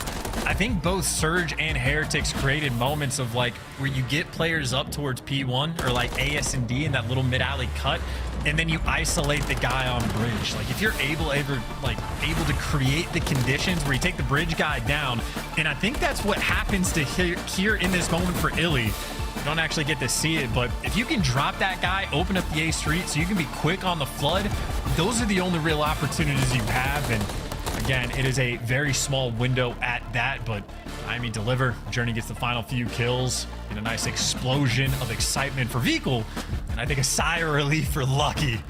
They're certainly feeling the Huke pressure in this series, but they have that lifeline. Well, it doesn't matter how much you win by, just that you get the win through. And I get to see a map 4 for the first time. That is definitely a treat for me and for everybody watching as we go to Skid Row next, Chance. And Skid Row is a map that there hasn't been a massive amount of data. I think Seattle have played this map once and Heretics not at all. So brand new look. It's the first time we've seen Skid Row post-patch as well. So I don't think the change is going to be as big on this map compared to a sub-base, let's say. But a difference is something a team absolutely can take full advantage of. And I just say for Heretics, trying to get those vibes flowing again, because even in this map, Huke was piecing them up. Like they have been on the wrong end of a Huke rampage. But the opportunity to swing things around, and I don't know if we've had one, Bryce, actually. We had a reverse sweep yet this year. Calling that one into existence. Not calling it into existence, just asking the question to see if the Vamos boys can pull it off. Well, let's have a look, though, as we go into this next hard point. Probably the man of the moment. Let's talk about Huke. He has been frying. He has very rarely been dying so far. But here are statistics to take a look at versus Toronto. A 1.31, 21-16 he went. And that has kind of been what we've been seeing today as well, Chance. Well, even more so, right? I mean, Toronto's a top-tier team, so dropping a 1.3 against them, you have to be feeling fantastic. And 86 non-traded is also a little bit absurd. We see Huke, if he gets the kill and gets out with his life, that's that sort of 1v3 potential in Search and Destroy. So Huke is a man that you have to make sure you are on top of, just in the comms department for Heretics, to keep track of him, because especially on a map like Skid Row, he gets a single kill up top around P1, he's going to disappear. So, I'm just going to put this out there into the world. I wonder how these two teams are coping mentally at this point. For Heretics, they are certainly going to be feeling a lot better. Certainly going to be a lot of hype and energy after that dynamic end to that control. For Surge, they must not let their heads go. They haven't had a lot of luck in hard points so far, but they've got one this series. They need the second. I mean, absolutely. A loss right here for Seattle would be devastating, not just for reverse sweep potential consequences, but even just to make winner's bracket. This is not a series you can afford to lose, and Huke not looking like he's going to do it. Clean shots to maybe set up his teammates, maybe a 1 versus 1 near the point to seal the deal, and I think Abuzah actually going to get it. Doesn't seem to matter. I know like the main AR conversation of Abuzah has been a factor, but even with the rival 9, he is still shooting at the start of this map. They see them again. Look at this. Oh, going for it. Wins, by the way. That is a massive rotation for them already. Obviously, you give up the scrap time, but Arcitys will now have to hold. You can already see on our site there are so many against him. Finds the first, completely clean, still alive. Trophy down. Teammates flying in to help as well. And they are now setting up a fortress. The walls are manned. And honestly, I mean, you know, you get the, I don't know if you would call it the good side or bad side, but Seattle got to the first P1 hill late, so they're down by a little bit, but they just destroy Heretics on this rotation. So already poised and set up for a potential full 60. Metals, though, being annoying down low. And he's actually playing for the cutoff kills before he makes the approach. You don't have a trophy up top, and Heretics have killed everybody but the man inside the point. It's the double jump up to actually make the break in full 60. Be damned, Heretics make that look easy to get that scrap. There's a little bit of luck there for Metals. I mean, he gets through tunnel and a player looks at him, but the player wasn't ready for the gunfight, and they just let him through. And you can't allow that one to happen, not when you have that much control. Heretics are just now putting them to the sword, and this is what I spoke about. How did that last map affect these two teams? At the moment, Heretics rolling their shoulders and feeling good. Yeah, and Lucky at this point seemingly just playing with Arcitys in that gunfight. That has delivered him a 5 spree, and I mean, he's in prime position to get number 6, get the cruise, and keep that devastation train going. It's Huke you're dealing with, though, and hey, he gets it done with the wall bang. He has done his job, and now the rest of the flood is coming through the back, and, well, it looks like the flood delivers. Surge soar right on through just to try to stabilize, and it's an important break to get to fight in this game. There it comes straight away. Should be a trophy to deflect this. If not, they'll get inside. It looks like they are actually getting away from the point. Maybe not what they want there as well. Metals finds Arcitys off the point for a second, but no player's really there to capitalize on it at this second. 30 seconds left to go on this point. One last throw for Heretics. Yeah, not having a trophy is actually sort of killing them in this moment. They got the break, but never got the trophy control. So all those nades and the cruise missile back them down, and it looks like back them down is enough. Heretics still going to maintain that lead. Arcitys get shut down as well, so a little bit of scrap. Actually, Huke is going to continue to fight for Surge, and Huke always applying the pressure, but that is the moment the cruise missile sort of buys you the bailout. They get broken down, but they keep the lead, and Heretics staying ahead of the rotation. And now this is where it rests on a point. You can see neither team has full control here as well. That goes into a trophy system. ABeZy trying to stay alive. 28 health remaining. He's in the contest spot, but just gunned out of it completely. Heretics clean house and now have a free setup. You might have Surge spawn like towards the middle of the map, but that doesn't mean it's a good spawn. Where are you gonna go into the, you know, deadly head glitch that Lucky has? Do you want to flood through tunnel?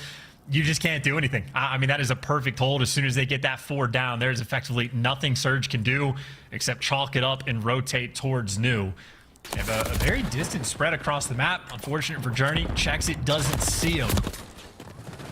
And Miami, no clearance on the map. It'll be nice and stable for Surge over towards New. But obviously, you're down by 100 points. Talk about a full 60. They're a little desperate for. They really, really need this one. Abuzah is set up for it as well. You can already see Surge pushing it down just a little bit. Be annoying. Don't give him a clean setup as Arcitys gets that kill as well. And Abuzah's just checking his corners. There's no one to look for as his team continue to clean house. I mean, yeah, he doesn't want to have the rival 9 in this position. And actually, this is so much worse now. So Surge are actually all spawning on the bottom side of the map. The top is wide open. And that is a 15-second break on a money hill. Where Surge, unfortunate, they just did not get the spawns they want. Heretics put the pressure on every side of the map at the right time. And, I mean, this is looking like a skid row that is utterly devastating for Surge. Yeah, that shouldn't have been broken as easily, but they just won the gunfights and every single time. And now Surge are like, hey, this is what we should have been able to do. You cannot get through these cuts. To get through the first one, there are more people overlooking. Arcitys will call it correctly, but still gets gunned. A little bit of timing there as well, and this has gone from bad to worse. I mean, I'm just trying to think of, like, I don't know what team has looked better in this series at this point, because it was the Huke and ABeZy show for maps 1 and 2. A nail biter of a control, but this is just a throttling. especially for the fact that the way this game started on P1, like Surge won the rotation. We're only down by 15, and they just got bullied out on P2. And since then, Heretics have never looked back. So Surge right now are just desperately clawing for any sign of life. Oh my goodness. Well, they found a little bit. They got a few kills there, a little bit of a setup. And that'll be a team kill as well. Yeah. And not only technically forward, like Arcitys is trying to keep these players contained through the tunnel. This is a lot of players trying to break out. Abuzah and Arcitys connect with them all. They clear him out of house, and Metals is by himself on the point. This is not time you want to give away on P1. Illey's going to make sure he takes that. Arcitys on rotation, still winning gunfights. It was P2 where Surge got broken down. That's where things started to go wrong. An opportunity now for those guys to make amends and potentially work themselves back into it. Just keep in mind, Arcitys on a 5. Might get a cruise missile as well. Arcitys left into the point here as well. Lucky's going to get through as well, but Abuzah will cut him down. For Surge, every single hill now has to be perfect.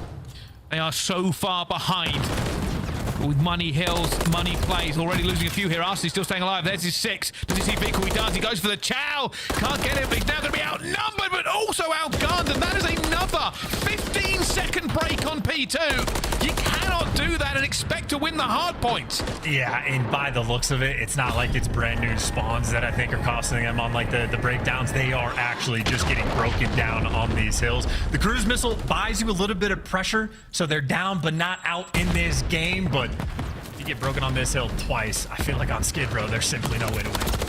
Oh, they've lost it as well. Huke gets gunned at the same time, and they're back into this point. Can't win it here, but I think it's a moral victory, realistically, because Surge are now probably just thinking about map 5. Yeah, and Heretics are flying out of windows, just getting these sort of freebie kills, and are very early on this rotation as well. Vehicle near the point. They don't have any trophies in the hill just yet, but it looks like neither does Surge. They're running through a back alley, stun and naded, and into just a firing squad. Heretics fired back. Bryce, we're going to a game 5. We really are, and what a turn of events.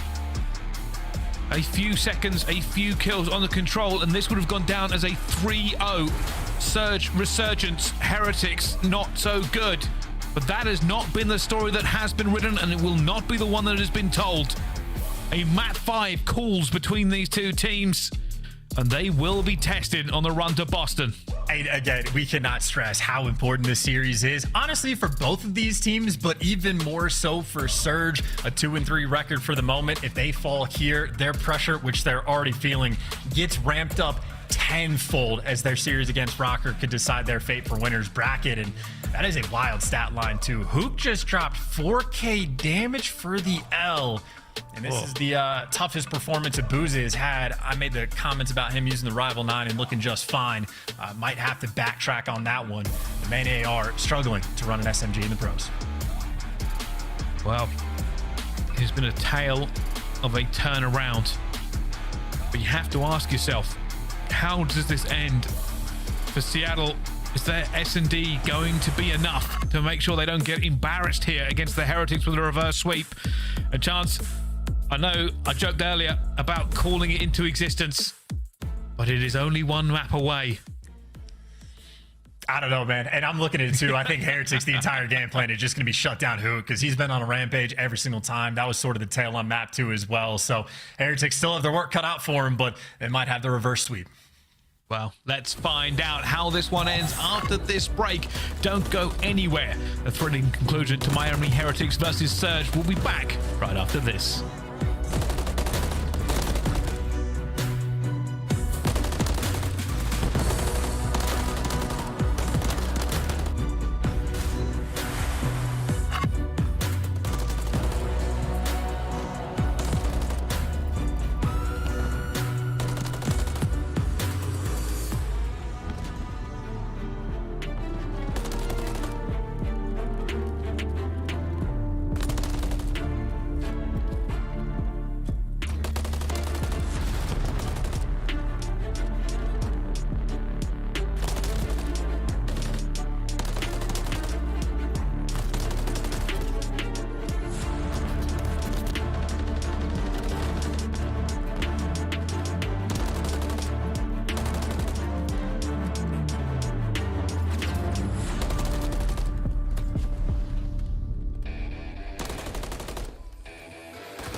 The Call of Duty League is brought to you by Monster Energy, the official energy drink of the CDL. Start the season strong with the Call of Duty League pack. Grab yourself the CDL Operator, Weapon Blueprint, and so much more. Check out the Call of Duty store in-game now. Ladies and gentlemen, welcome back to the Call of Duty League, and this is where everything got turned around. A winning attack here by Miami Heretics. The impossible made into reality, Chance. Yeah, and getting on it with like 25 seconds left as well, only having one player near the point. I guess Vehicle was just distracting enough, but even for Lucky just to win the one-on-one gunfight, Surge never quite able to put enough pressure to get these guys out of the hill. So that's what it takes. I mean, currently as it stands, the offensive win rate on Invasion Control is lower than both Gav and Al-Baghdad Fortress. Personally, I think that'll change, but as it stands, it is insanely difficult to pull one off. Heretics get it there, and obviously that has set the scene, the difference between being 3-0'd and maybe winning this series and killing a lot of momentum Surge was just trying to build for themselves. Well, it comes down to this. 4 maps committed to history, but it'll be this one that makes people really remember. An S&D, a Skid Row. We're going to have to find out which way this cookie crumbles. Chris hasn't hit him. I see him right there. That's crazy. His hiding game is not on point. This guy's facing his profile picture. Either way, he is absolutely correct. That was a breakdown after breakdown. And it was on Skid Row, but very different game mode. We have seen Heretics, I think, in their first series on this, and it is aggression off the rip. Everybody's challenged. Surge is coming out on top, and that is a hell of a blind counter for round number 1. And Lucky, well, we'll see how true that gamer tag really is for the 1v2 going against Abuzah and Arcitys. Is now wondering, where do I go? What do I do? Information not there for them. Surge have chosen to play this passively. They have the numbers advantage. They don't have to make the move, but that is a gunning. Lucky didn't even blink, by the way. He has had Arcitys' number these past 2 maps. And he's taking his sweet time. Why not? Every single kill off the rip came through in the first 10 seconds. He had a year and a half to work with. Unfortunately for Lucky, he has 0 intel, but it's not like Abuzah has a great deal of information either. Opposite sides of the map. The sooner he gets this bomb down, the better. Doesn't waste any time. Gonna get that plant on B. For Abuzah, the problem is now so much time he's going to go by the time he gets here. He's not going to know exactly where he's gone. Lucky will check and throw a shoulder on this a couple of times. Will he go all the way around now that he's seen it? Has to be careful. Doesn't know. We'll have to check again in a second. Abuzah, he doesn't see him. Or does he? Nobody sees anything. No contact.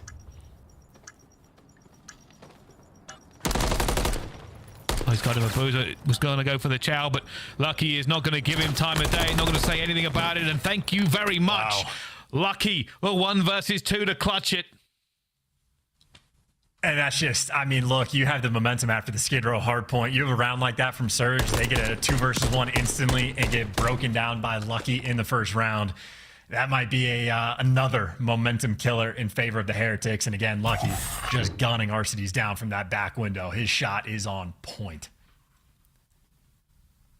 Well, Surge thought they had it in the bag, but a gunfight brings it back to a 1 versus 1, and Abuzah has to play seek just everywhere on that map and doesn't find anything. Everybody jumping up. Everybody looking for the trades too. Abuzah flying forward, rival 9 in hand, and able to connect with the kill. Question is, can he stay alive? A couple players jumping on, ready for the chow, and unfortunate for the pistol swap, but it ends up paying off. Still a 2 versus 2. He's still weak and should get traded. And just like that, Abuzah falls. Illey now in the 1 versus 2. A dangerous player, but that is bombed down with 2 rival 9s. Guns up in corners, ready to go. For Illey, can he do this for his squad? Obviously, it's not that much of a score problem yet, but if he wins this, it certainly will be a mental break for them. But no, Heretics 2-0 to the good. Surge faltering here under the pressure. Yeah, and I didn't happen to catch who got it, but someone on Heretics delivered for the first blood as well. We saw Abuzah jumping up top looking for the trades, but you basically start that sequence a man down because of the first blood, and Heretics very quick on making sure you trade Abuzah as well. So no crazy finesse up top, nice and stable round, and now sort of a weird situation, I'd say, for Surge. I don't know what they want to do on defense, but if round one they triple hit out like that topside alley, I was going to say Heretics might mix things up and just go straight through this tunnel. That is 3 players playing at lightning speed. Nobody right now watching the cross for Surge. So they made it without the intel, but Arcitys is posted deep in the backside of the map, and Heretics have control of the one section of the map where there is not a bomb. Wow. Everybody getting into position. You can see Heretics kind of want to make a push, but now they've gone for this. They're having a few struggles. Johnny will try and make the move. Sun going in, actually hits him with it as well, and it'll take it down. There's the first blood. Illey will get one back on the vehicle. Johnny wants to make the move across. Has to be brave to do it, though.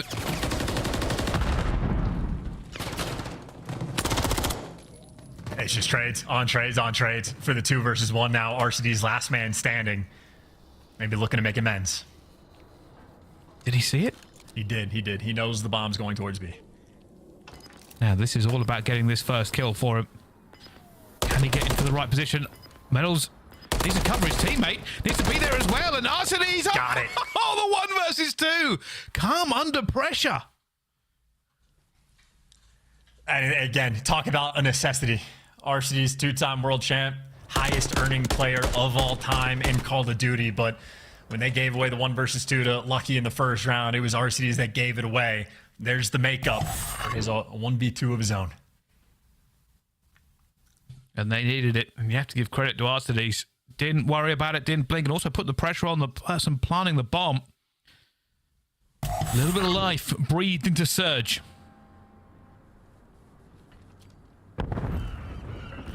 Nobody's doing crazy jump ups this time. Surge going to take this a lot slower. Nerd spots as well up top for Illey. That is a very difficult spot to even pay attention to when you're on the defensive side of things, so you just don't want to overcommit or overpeak anything. Huke with the battle as well down low. Metals is challenged because the stun is on point, and that is a massive first blood. Huke has been a monster in this series, but being dealt with so far on map 5. Have a Surge now. Trying to get something back into it. Illey's jumping. Vehicle's in a dangerous position. 5 health to get away. Illey will get lucky instead. 3 versus 3. Vehicle needs to try to get the trade, but no. A little bit of fluffing, and he gets out of there. Calls it correctly. Unbelievable. Illey now left in a 1 versus 3. Surge had an opportunity. That is now gone. Yeah, that is so heads up from Javi. Just to get out of dodge as soon as that first kill doesn't come his way and be ready for the flank to come through.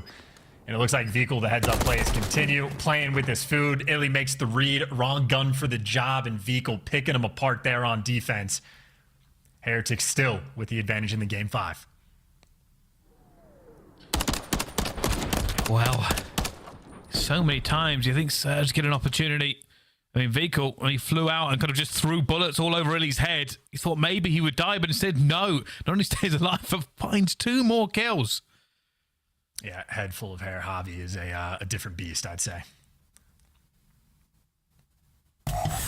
For Surge, they must now be made of sterner stuff. 3 more rounds for Heretics, and they take this reverse sweep.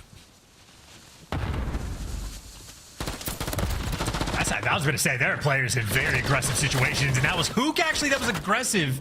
Just going to get first blooded. Illey, though, gets the trade. A 1v1 gunfight win, mixing his top P1, and he is challenged with 8 HP. His teammate should be able to get the trade for the 1v1. Abuzah versus Vehicle, bomb down. Players a little bit split.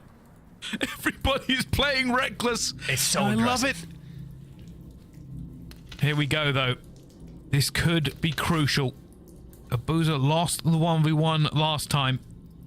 They lose it again. They go down by 3 rounds. And it's the same thing with Lucky. When Lucky was in the 1 versus 2, he was incredibly patient. The pressure's on Vehicle to make the play and go grab the bomb, go for the plants, hunt down the kill, what have you. But he is certainly taking his time. Abuzah isn't moving. He's hoping he's called this correctly. Big call for the chow, though! And Abuzah will win it! Oh. Abuzah, patience of a saint, stays the course. And I tell you, I know Abuzah had a rough map 4, but he has also had himself one hell of a series. He's got his clutch moment now in this game for the 1v1. Arcitys had his 1v2 earlier, obviously just to sort of stay even keel. But this is a battle of the game 5. Sweat starting to accumulate on the brows of these players. There are no easy rounds and there are no easy wins in the CDL. Huke not having a map 5 or 1 and 5 for himself. Gets a little bit tagged up, goes for the chow, but no! Melted! Abuzah does bring it back just a bit, but numbers firmly onto the Heretics. Illey with a beatdown, he gets it, and will fall as well. Now Abuzah in 1 versus 2, he gets beaten up as well. Fists are flying, furious and fast. But it will be the Heretics who walk ahead in this one, Chance. I mean, this has been the most melees, by the way, we've ever seen in a series of COD, at least this year. 2 in this round, but Lucky delivers that final haymaker.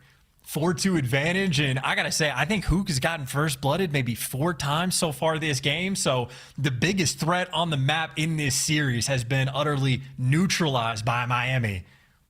Playing fantastically well in this game 5. I think Journey so far has had his number. Well, let's see. Does Surge find anything here? Heretics being aggressive, though. Straight down the tunnel, straight through. Smoke's already out. They did this before, and you can see Seattle Surge were actually looking to try and counter, but they called it wrong this time. Doors are not open. Just a little bit of a check from Lucky. And like the way this round played out last time was mixing us up towards the middle of the map. This time, though, they're making moves through spawn. They see Arcitys. They know he's there. They got 2 guns looking down at him. And I think Arcitys' gun was literally poking out just enough. Another first blood for Miami. And for Surge, just a little bit of dread in the pit of the stomach. Already losing that first blood. Illey has been sitting there, say, rifle 9 at long range. Back up from vehicle as they move towards this, but no, Illey will get him. Back to a 3 versus 3. And it's just like the melees of the round before. This time it's the nades getting exchanged. Illey backs one down, but Illey gets traded himself. Metal stunned up in between a couple. It should be trades, though. Vehicle's looking for the one on Huke, who might have just disappeared again. You know he's in the final corner. 17 seconds left. You got the bomb, but you are 1 HP. Vehicle versus Abuzah again.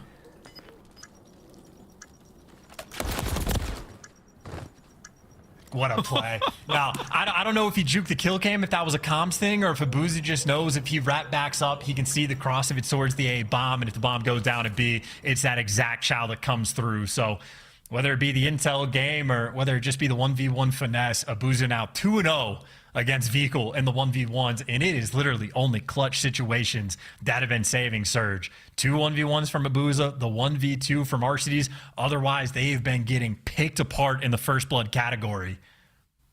But they have been bailing themselves out in these final moments. What is this map? What is going on? I thought Heretics had that one completely, but no. An aggression here coming in. Smokes out. Abuzah going straight through. And will get nothing. Illey will get lucky, though. And this is more pressure. They're trying to roll the dice on this one. Pushing them completely back. Well, you do have, like, complete top control just about right now. Like, Metals is going to be on the step, so he can see down the long line of sight. But never mind. They're working up the alley. They're going to be running straight into Huke, and there you go. Huke delivers. And now a 2 versus 4. Surge cannot let this one go. A 1 versus 4 now as well. Metals has already been found now, and he dives across, does get the first, but he's weak. And Abuzah will capitalize. 4-4. We are all tied up. And that was a dominant round, right, from Surge? Like, clean, efficient, not a moment where they were really looking back. That's one of the few rounds where they've actually been able to get the first blood and capitalize.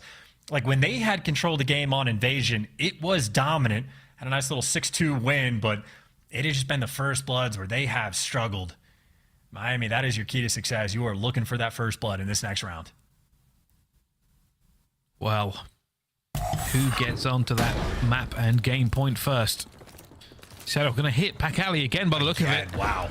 Here it goes. It's going to be a headbutt. It looks like both players from both teams are here, and it will be Surge. And they clean house. 5-4. A blistering round. They called it correctly.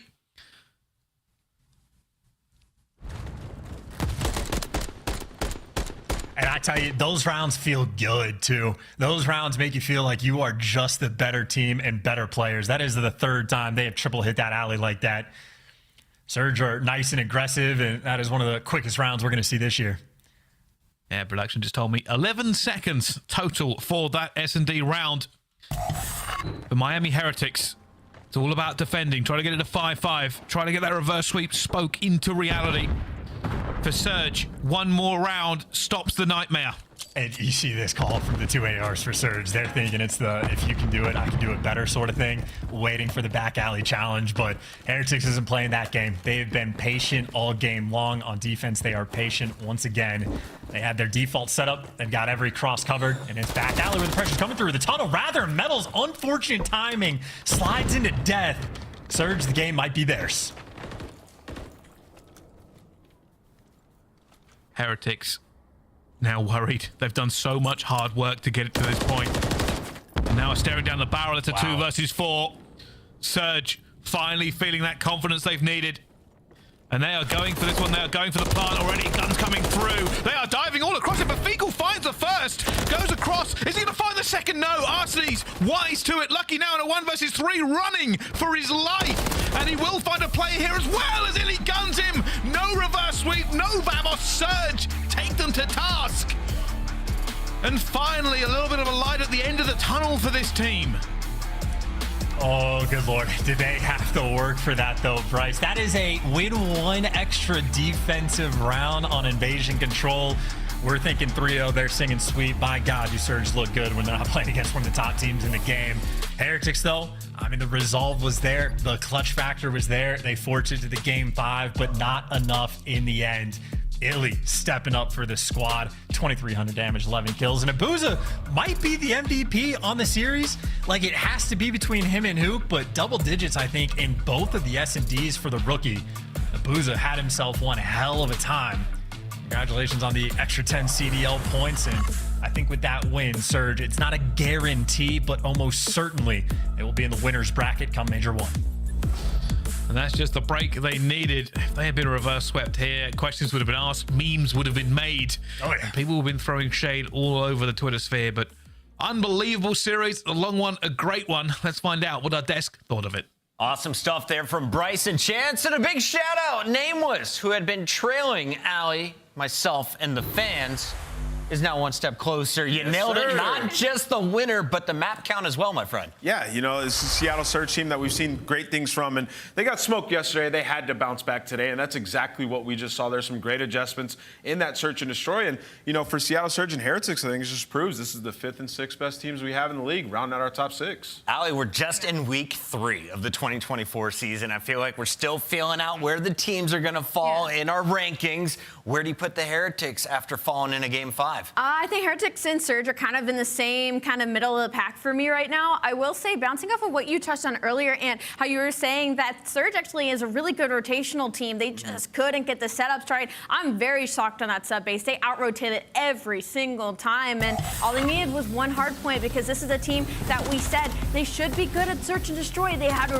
really rough map yesterday. I'm interested when we get to talk to one of the players from the team in the interview to ask them how their map pool is looking, because maybe that's just looking to be their issue. Absolutely. Clutch there. Absolutely, yeah. And, you know, speaking about that clutch, that's what I was going to touch on. If you're a Miami Heretics fan and you're sort of on this Heretics train, they're still extremely good, right? Yes. Like, in this map right here, there was a 2v1 that I believe RC's clutched, and that 1v1 that Abuzah clutched. Like, this could have easily went to the side of the Miami Heretics. And then also, being able to clutch up and win that control, like, that was massive, almost rallying back in this series. So, for Heretics, I think that, you know, this was the quote-unquote prove-it series for them, and I think they proved it. Like, they're still amongst some of the better teams that we have in our league. They were up 4-2 in a game 5, and you know they'll be thinking about those final rounds, especially this one. Round was over in a matter of seconds as everyone from the Surge chimed in. in the leaderboard. And then, of course, the final kill coming through. Surge get a much-needed third victory. As you heard Chance say, we think this is going to put them in the winner's bracket now. Yeah, so if they were to lose that, they had a 56% chance of making it into the winner's bracket. With a win, it's 96%, according to Doug Leby on Twitter. A great statistician. Thank you for that stat. But Thank yeah, you, Doug. That's crazy. That's a crazy swing. So looking good if you're a Surge fan. We have 4 matches on the day. The Surge are going to take home the first dub of the night, and I think they're done now for the week. And if you're a Seattle Surge fan, what are you talking about right now, Allie, after watching the series? If you're a Seattle Surge fan, you're definitely talking about your respawns right now. The scariest thing when it comes to a Search and Destroy team is when they can start stealing those hard points and controls. We saw it last year with Vegas Legion, and now it's looking like Surge might join the ranks. Nameless, can we talk about the strength of the Surge? Because you have gone with this team almost every prediction. The one you didn't go with them, they still won that match. So why do you have faith in this team moving forward? Well, one, I mean, in terms of the pick'ems, they're a nice team to pick because they're a dark horse squad. But they just have world champions on this team that can take over games. And also, Search and Destroy is a game mode that they have been great at. You know, coming into yesterday's series, they were #1 in defense on that game mode. And then today we see why. Like, there's these moments in these clutch situations that they're able to just win. Abuzah wins 2 1v1s in this series. Arcitys finds 2 kills. The adjustments are being made. And in Respawn, they have weapons on this roster. I expect them to be able to figure it out. And we saw it in that map #1, like when you get Huke up top, like he pulls out the AR, he's taking over, right? So this is a team that's extremely dangerous. Nameless, I have good news. The Nuke joins us live. It's your Monster Winner Spotlight. We got Huke on the line, and Huke, I gotta ask you, how did that comeback feel? You guys were down 4-2, and you clutched up in the game 5. I'm just happy that we won, to be honest. So yeah, that's it. Can I talk to you a little bit about the start of the series then? Because you had to play in the last match last night. It didn't go your way. Historically, teams don't normally bounce back super strong to open up the following day.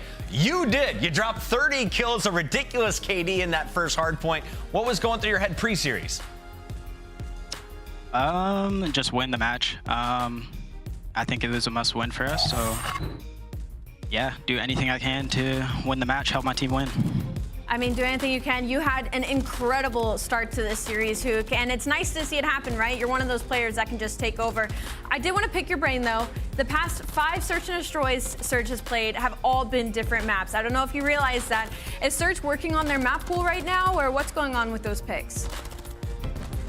I think that just comes from our confidence in Search. I think we have a deep map pool in Search specifically, so yeah, we're kind of like okay with playing anything in Surge. Cool. Huke, you know, it hasn't all been sunshine and rainbows for you over the last few years. You know, a bunch of different rosters, teammates.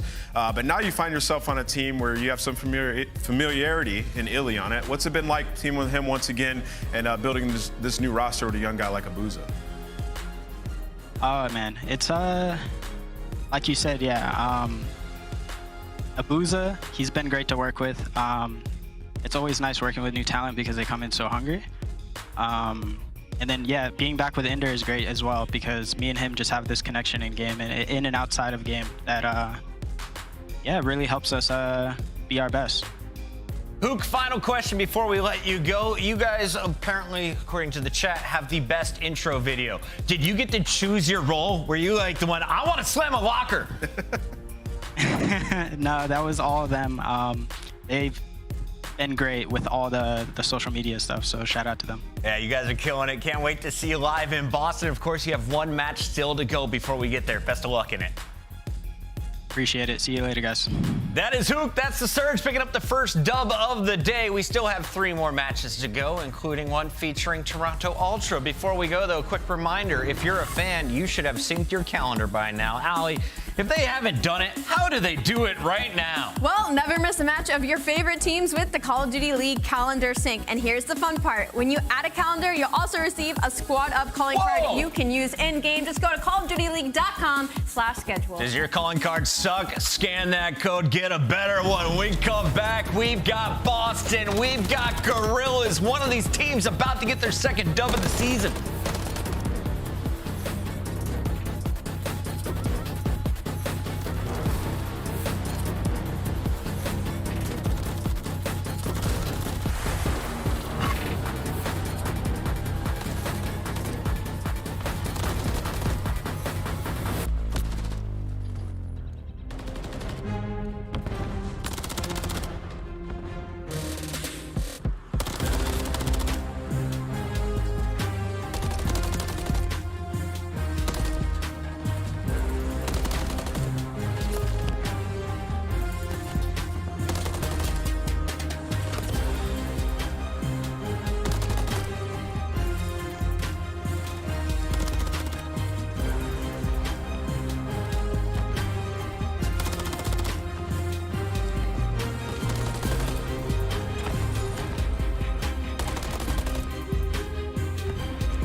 city of Boston, where champions are born.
In just 12 days, we'll be in Boston, home of the Breach, as they are going to be hosting the first major of the year. Maven's fired up for it, and so am I.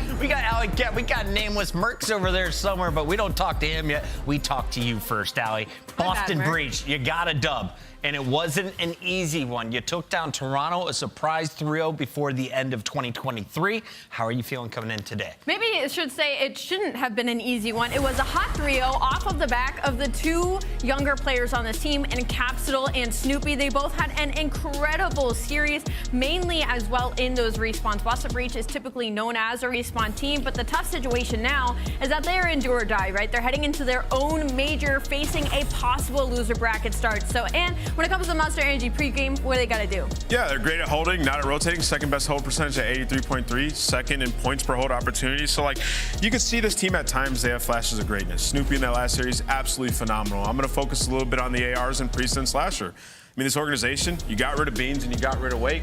I'd be willing to wager that those contracts a little bit higher than those other guys. You think world champs may cost a little more? And they haven't been playing good. You know, they haven't been playing good. So you need a little bit more out of them. Like, what are you giving me is sort of what I'd be asking right now if I was a Breach fan. So I'm looking at those two to step up. All right, on the other side, we got to talk about the Guerrillas, a team that is also boasting just one victory on the season. It hasn't been fun for them. You've had to play the best of the best in Toronto, New York, and Atlanta up to this point. Your lone win was over the Thieves. I think this is teams that are very similar to each other going up today. And when it comes to the Monster Energy pregame, for me personally, it's just a lot of the mistakes they were making. Hopefully they had some VOD review yesterday, because that match against Atlanta, it was a lot of small mistakes out of players like Assault and Dimacon. Like, he was 29-20 and they still lost map number 1. Like, you've got to give your rookie some help. All right, maps and modes. Let's get into it, Nameless. How far are we going? You nailed the first one on a game 5. Do we see a second? Yeah, potentially. I mean, these are two teams also we should mention. They are on the bubble, right? So this is a huge match to make winners. I do think LAG take this series. All right, we got to make it unofficial on the desk. Sorry to cut you off. I'm going with Boston. Boston. LAG. Merc, Maven. Let's find out who they got in this one as we send it on over to the boys. I got no idea, because this one's interesting. Listen, I've called it, this is like the final segment of the triangle. Take me through your triangle, It's a triangle, Joe. See, this is where we got confused. We were talking about in the podcast. Like, what? You have Thieves come out, they get their 3-0 victory over Breach, right? You're thinking, all right, here we go. They're going to do it. Then they get 3-0 slammed by Guerrillas. You're like, okay, I don't know where these three teams stack up now. And now you have this match. So, like, if Boston Breach comes in and they 3-0 Guerrillas, then I'm just like, I don't really know what's going on. It's like the Bermuda Triangle. None of it makes sense to me, Joe. I don't understand where we're at. Yeah, all right, that makes sense. We should have got you a diagram for that, like a whiteboard. I was just thinking about how like those couple of matches there, and then like also what the Breach 3-0 Ultra is where it like sort of like the tiers, like I don't know where people are heading into the holiday. Well, I think the last match helped us a little bit, right? Yes. We knew, we just weren't sure how good Miami was. Surge struggled against the top teams, beat some of the, middle, lower of the pack teams. Yeah. That was obviously a very close match. We think they're 5, 6, 7 in that area. This is another answer. Because they are very similar, like Ali said. Like, listen, you have played, you had a tough schedule, played some good teams tough. I don't know if either of these teams is going to be taking out top teams consistently like Boston did against Ultra.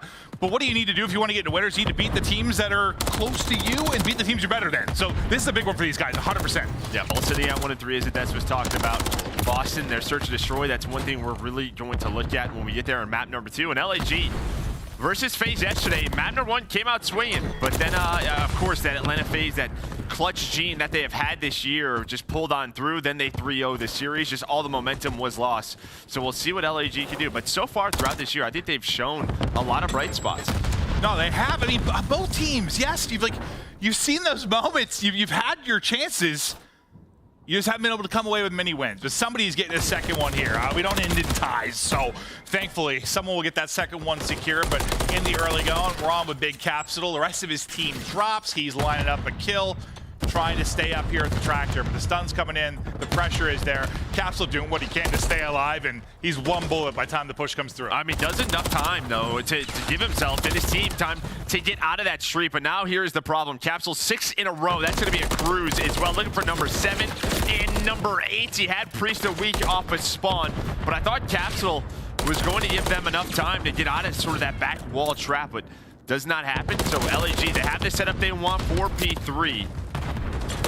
Ready to go there in 20 seconds. And talk about Diamond Con, I mean, if you're talking about like weeks 2 and 3 of the qualifier, like he had the 3rd highest hardpoint KD. He was like 2nd overall damage, like 1st in kills per 10 minutes. Like he's been nuts in hardpoint, and Assault wipes out everybody. It's what, 3 headshots and a nade to just get the kill on the squad. The wipe is in for Assault as I'm gassing up Diamond's play. And then on the hill will be Fame. Struggled a little bit statistically yesterday in that series versus FaZe, as normally people do versus that Atlanta FaZe team. Now you have Assault on 5 in a row. Well, you had him on 5 in a row. Does you take him down? LAG in control so far. We'll see if Boston can find a break here, but it seems like with number 8, his position over towards P4, that's going to be Capsidal. Mind already thinking about rotating. So you're going to need P4 and then Palace to get really back into this game if you are Breach. And we'll see if they're able to do just that. See how far you can push out the lead right now if you're Guerrillas. But back to one of the better hardpoint players in the league. It's Diamond, and the headshots are through. Takes out Snoopy. A flurry of trades will follow. And now Breach able to get the hardpoint maybe this final 15 or so seconds. As we're getting ready for the next hardpoint to pop. You see that lock on Estriel's POV. He's 9 and 5. He is biding his time. He's gonna have some players here to deal with soon. Yeah, Boston may be waiting for Priestahh or Snoopy to find an opening if they can get there. Now Priestahh off that old hill trying to work a pinch. Slasher working on through. Slasher somehow finds a kill. Diamond is still here, but he's the last one alive with the team. Has the rifle in hand. 1 bullet left in the chamber. Now this is great for Boston. 40 seconds left. You see number 7 in Slasher. He's playing safety net for them at Palace. Priestahh on 5 in a row, still going. Yeah, I mean, whatever time you get here, awesome. If you are Boston Breach, because you've got that rotation, as you said, they're going to break in around 25 seconds to go, but a great flurry of kills there from Priestahh. But now, yeah, once this time is done, you're going to be in almost a 100-point hole. You have got to lock Palace down. You don't, there's a break for Guerrillas. This game might be done. Diamond's in a call on a streak, though. Maybe he's playing for info, playing for a pick as well, as he's able to take out Slasher. Yeah, but Capsidal, he was running from that cruise. He gets taken down. You see, he spawns out. Slasher gets taken out. So you have a 2-on-3, but still some power positions for the Breach players. There's going to be Snoopy and Priestahh waiting for the reinforcements. Capsidal, he's cutting off the players that were still at old. But there's still Assault and Fame kind of lurking around this Palace area. Which staircase, which angle, what route did they take? Breach can just not find them, and there is the challenge from Fame. Here comes the help as well, but it's just down to him. And you get through for just a moment. Now you have a 1-on-1 here. Fame 3 in a row. Not going to be able to take it. Slasher will hold on, but I mean, it's not going to be the perfectly clean 60. You do a good job disrupting that. That's what, just off the tail end of the streak, just have numbers for a moment. And I think Capsidal, when he tried to pick up the reinforcements, just didn't really realize there were 2 there, but he gets the info. By the time he does, it's a skirmish on the point. Yeah, I think you do that if you were Boston. So bring you within 30, but LG gotta be feeling good, controlling most of that first set of hills and in control of this game. Next hard point. Here we go. Everybody stacked around the point. Fame will be the first one, and he's got some help here to work with as well. Grinding the pre-fire, maybe on Capsidal. Capsidal waiting on the detonate, and then a little bunny hop peek as he clips one head off. Snoopy there to follow it up, and what a duo that was through on the break. The Young Guns getting it done for Boston Breach to maybe find an opening. Capsidal still here. The pistol not quite the penetration to get through, but he's now on 5 in a row. 13-9 for Capsidal, making this run for Breach. A game that seemed to be slipping away from them. They're right back in it, Joe. Yeah, no, I think that was Estrel. Number 3 spawns up alongside of Fame, kind of behind enemy lines there. Boston, they realized it, but maybe that leads to a potential pinch and a break as Fame with the rival finds the 2-piece. Still that 30-second lead is in. The rest of the scrap time looking to go the way of Breach, as you can already see. Assault, Estrel rotating over towards P2. Yeah, anybody's game now, but yeah, Snoopy's the one kind of struggling here right now. He's 7-14, double negative, and we know how good he's been for this team. We know what a tough map it can be, depending on your role, though, as he's looking to get his groove now, streaking from Priestahh off that 6 spree he had earlier, takes out Estrel. So far, 2 streaks used, 2 kills have come in. You don't see that all that often with the trophy. But as we get deeper into this game, as Breach have made this comeback, it's Guerrillas now holding on to a 10-point advantage to a list, and we go with the Los Angeles Guerrillas. I'm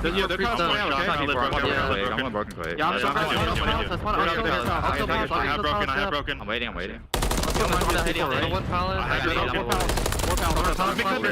Absolute slash. Right side tank. I couldn't say that. I'm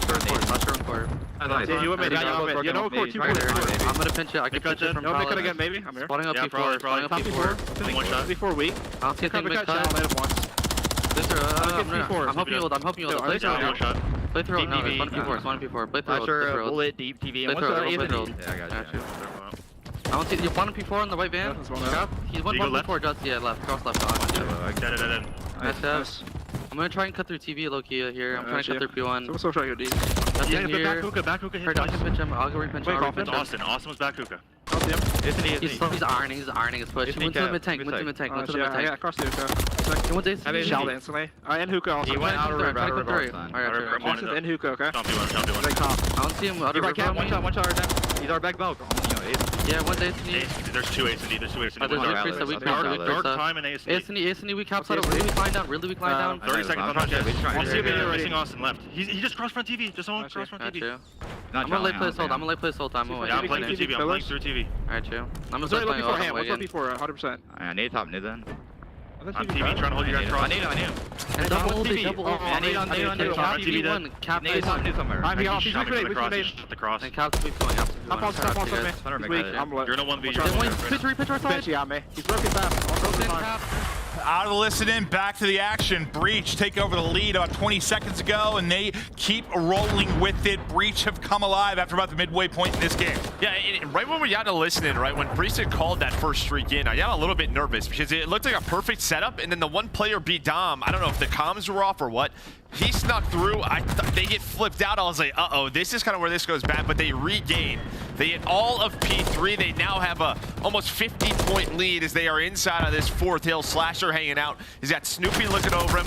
The team shot is there, but Estrel with the headshot, the rival not gonna melt him. Well, kind of the storyline of the first half of this game was Breach did a really big hold at Palace, right, to get back into it, which they were able to do, despite some valiant efforts from Guerrillas. Now it's flipped the script entirely. Now it's on Guerrillas. You've got those left side spawns. You need to hold Palace here if you're gonna have a chance in this game. A break from Breach and you will win it. You've got a clean setup with 5 seconds left to go in 4th. For that next hard point, now we'll see what Guerrillas can do, Joe. Yeah, Fame's still cutting people down, even from the angles of P4, just finessing his life. Does such a good job. Almost finds a kill onto Snoopy. But yeah, here we go. You have a 30-point lead with 50 seconds left, and Fame actually spawns up behind. This should be a free pinch. They're not going to be ready for this. Just finds the kill and get a back on down. Yeah, Not is ready it just for the that timing one. of it switching? No, Or no, is that just a horrible spawn? It was not a good one. Okay, all right. Well, yeah, free pinch. Courtesy of, the game. 200 to 210. Guerrillas doing their best to hold here and get the swing. They cannot win it on this hard point. Fame, the angle, finds another. It'll be 3 in a row for him after the free pinch. But they're still inside. Closest player going to be Slasher. And now looking for an angle. 10 or so seconds left. Not going to be a ton of separation. Again, they can't win it here. Look at the next hard point. You got all of Breach stacked up. Yeah, I mean, Slasher's just hoping to it's a one-on-one, but there's still 2 players there. So he's hoping to maybe find 5 to 10 seconds to break this up. But it's a 20-point lead off the Palace Hill. Fame finds the first. The angle's onto the second. Fame, not a great series yesterday. Almost finds all 4. The snap onto the last. The multi-kill is in. A potential map 1 win off the back of that play. Yeah, my guy goes crazy. Maybe blessed in the previous spawn. That time it's all done with the gunny as they break on through. Now, 7 seconds needed for Guerrillas. Breach, though, still making it a fight. They're able to take down 3. Breach back in. Breach cannot win it here. Obviously, Guerrillas can get the dub with the breakthrough. All the pressure to Breach now to hold. Snoopy, the youngster's POV as he's trying to lock it down. Him and Capsidal able to do it. What do you see on the map, Joe? Yeah, you gotta watch. Estrel's gonna go for a long flank, but they all spawn out back gas. So now you have a big one-on-one on the opposite side of the map. 7 seconds left for scrap. They're gonna go for it. Another one-on-one on the hill. Did Capsidal buy enough time? I think he does it. Slasher does it on rotation. Wins the one-on-one. He's set up P2, so there's kind of arrows all over the place, but he's the closest one to this play. Well, here we go. Time to get it done. Slasher wins the big one-on-one. Now can he hold strong? The rest of his team is going to drop, and Slasher's got to make all the reads. First one through. Second one battling. Pistol is popping, but it's Guerrillas into the point. Slasher couldn't do it alone. And Guerrillas get the dub in a wild invasion here to start our best of 5. And if we thought maybe these teams were going to play each other tough, well, so far it's looking that way. You kind of see Slasher right there. Pretty frustrated.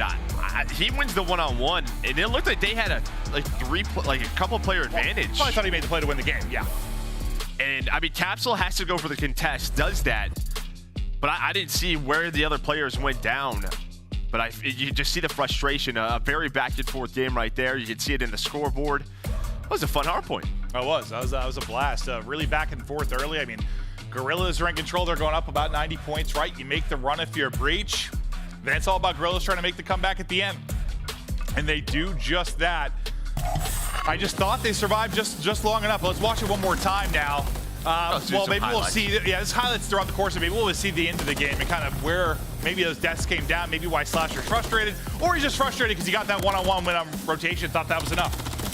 Yeah, I mean, you had Fame with the big play, obviously coming off of Palace, just getting them inside, and then Boston with not only the huge break, but they spawned 3 players out for LAG, and there was 1 player left in Estriel on the opposite side of the map. Thought with him going down, maybe the map would be over, but they were able to clutch on up, find a couple of kills off that rotation. Well, we'll see if we see it. This is that crazy triple out of Fame with the rival. It just feels like sometimes this gun melts quick. It sure does. Just shotguns the last, gets a couple tags into the 4th. And now the final moment, so this is kind of right after those deaths came through, so won't see exactly where it went wrong, but you saw the frustration.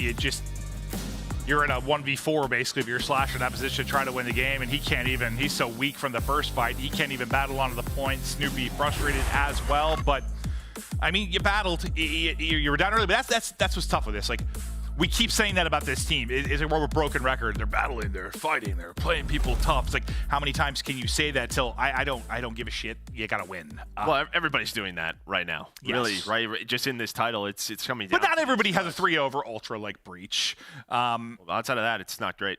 Yeah. I mean, that's the one that's a little different maybe than some of the other teams. Yeah, I think it's just expectations sort of coming into this year for this team. For sure. But again, there's been some bright spots with Snoopy and Capsule. Just one of those games getting away from them. Again, the VOD, they'll study that one, what went wrong. The big problem for them, Search and Destroy, they are 1-4. Their attack has not looked good.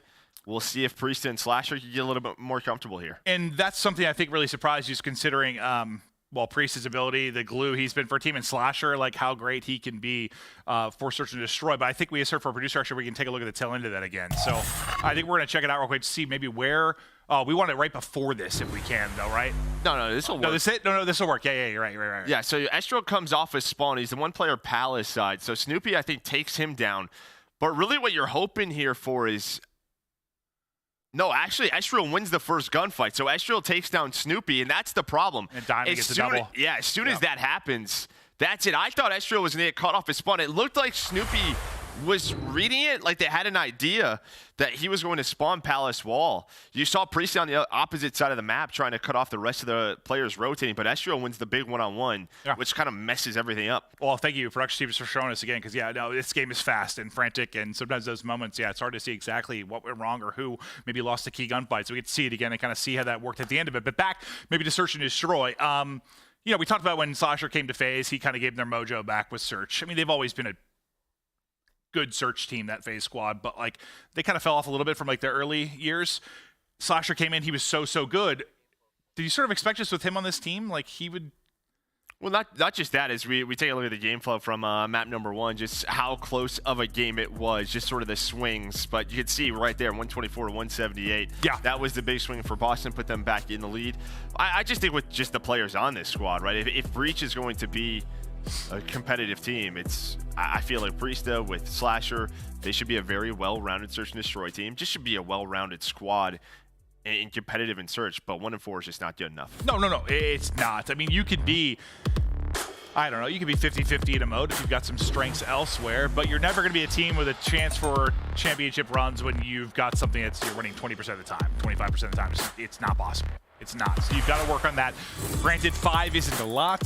Search and Destroy is probably the thing where we expect teams to, the mode early on, we expect teams to improve or get worse at like the most, just because it's not scrimmed nearly as much. But we'll see if Boston can improve. You had that break over the holiday. Maybe you put some time into trying to refine the Search and Destroy as we get into Karachi, one of our favorites for this mode, and we get right into the mix. Up mid-map, it'll be Snoopy playing that role that's looking for the early engagements, and he'll get just that. First blood over to Snoopy. A nice first blood in the middle of the map.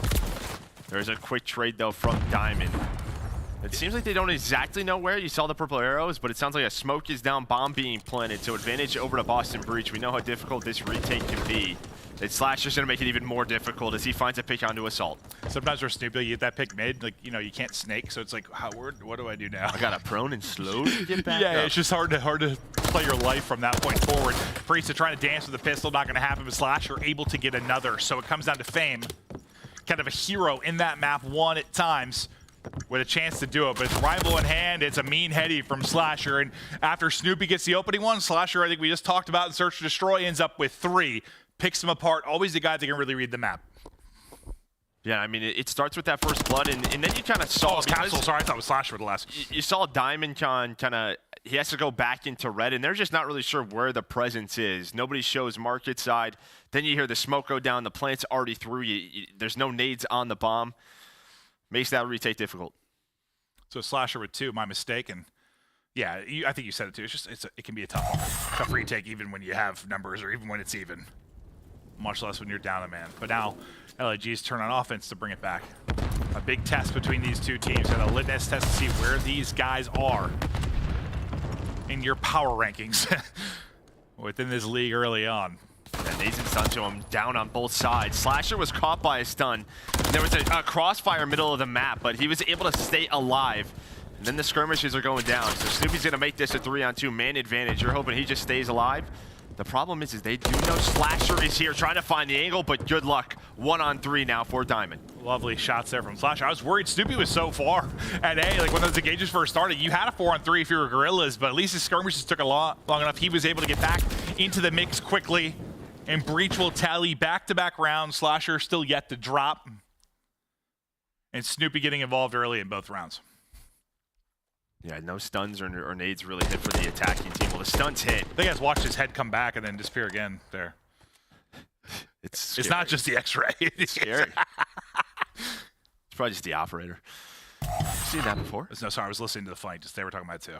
Okay. Yeah. Always got to tap in. I'm glad you're tapped in today. It was me yesterday. Yeah, be tapped in, Joe. 2-0 for Breach, and now another crack at the offensive end of things. It was the first blood for Snoopy last time they got them going. He's kind of the trailer now in this opening sequence. Maybe an early flank or pinch potential for Estriel. We'll keep an eye on that number 3 on the minimap, but you've got everybody stacked up close here defensively for Guerrillas. All eyes on this site. Now they fly through the smoke. They throw it, they go. Capsidal able to win it, tries to get right out of the bomb, but he's going to get picked by Fame. Diamond follows that up. Snoopy back into the mix, and suddenly it's Priestahh quickly into a 1 versus 2. Wins it! Just can't quite slide away. A hell of a snap there onto the first player, but... Yeah, because he didn't even see him, right? Oh, no. He's like centered above him, kind of. Then gets a couple of shots, but this is sort of the standard where you're sending 3 over towards this site.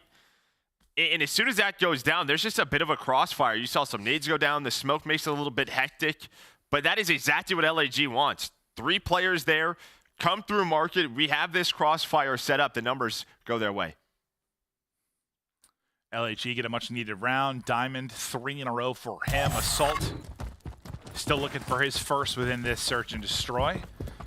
But back to offense to go. Estriel will be your bomb carrier, and towards B we go once again.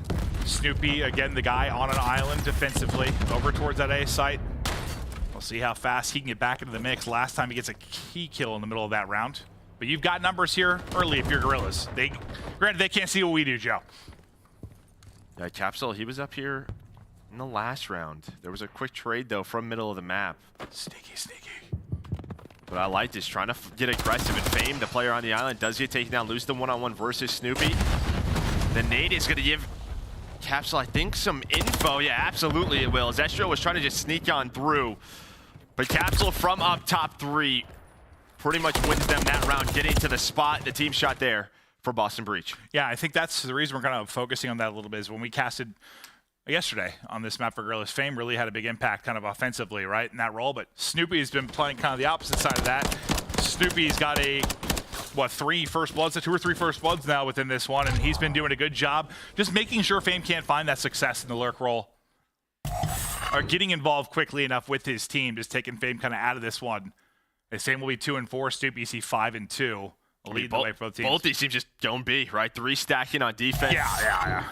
I'm just wondering who's going to be the first team to say, all right, let's just go plan A for free, because it is pretty much free. There's only 1 player there.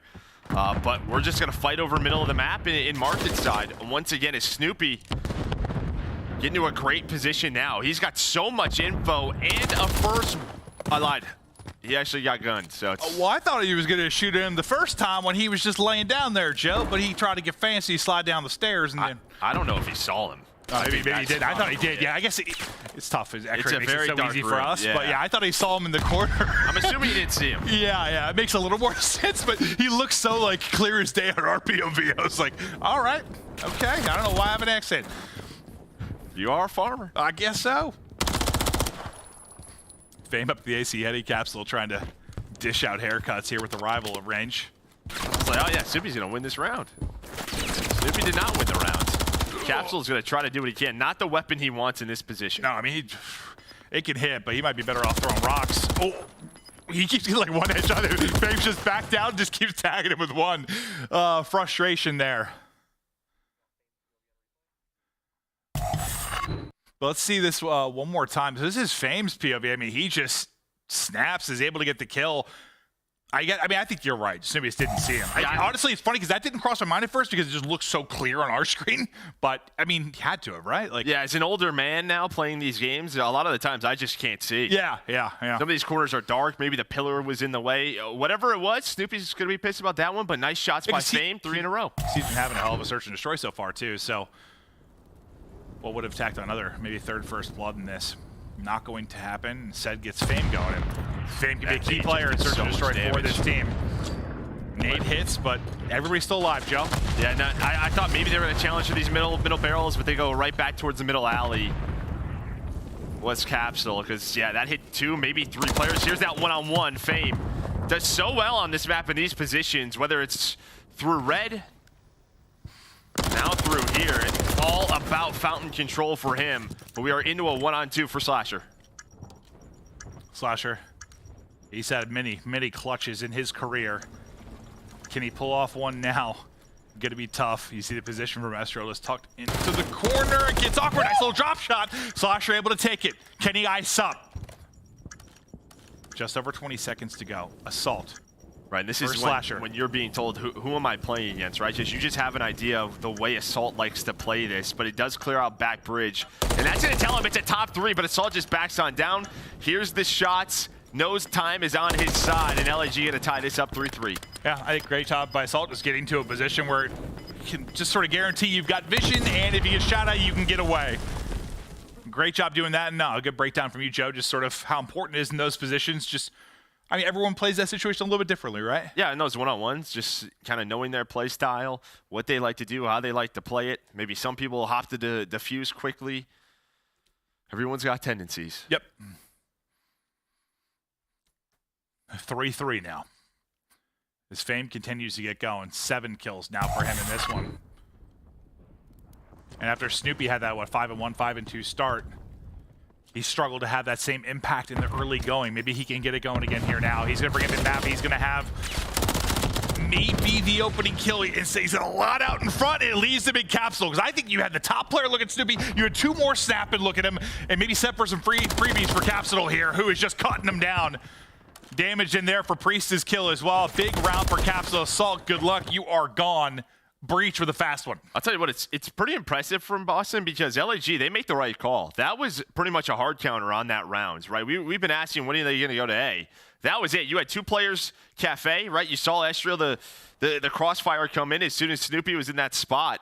He's hoping Diamond gets that kill, but if they go to be there through market, that's a free kill. Instead, it's, I mean, all of Boston Breach is there, but it was the right call from LAG. Just some tough execution, some tough timing. Well, I seem like everyone got focused on Snoopy there for a second. At least it looks like it from his POV. He was sliding away from gunfire from 2, maybe 3. And every day this opens up for Capsidal. Now, Assault still slow him, but yeah, he did get the one-on-one win.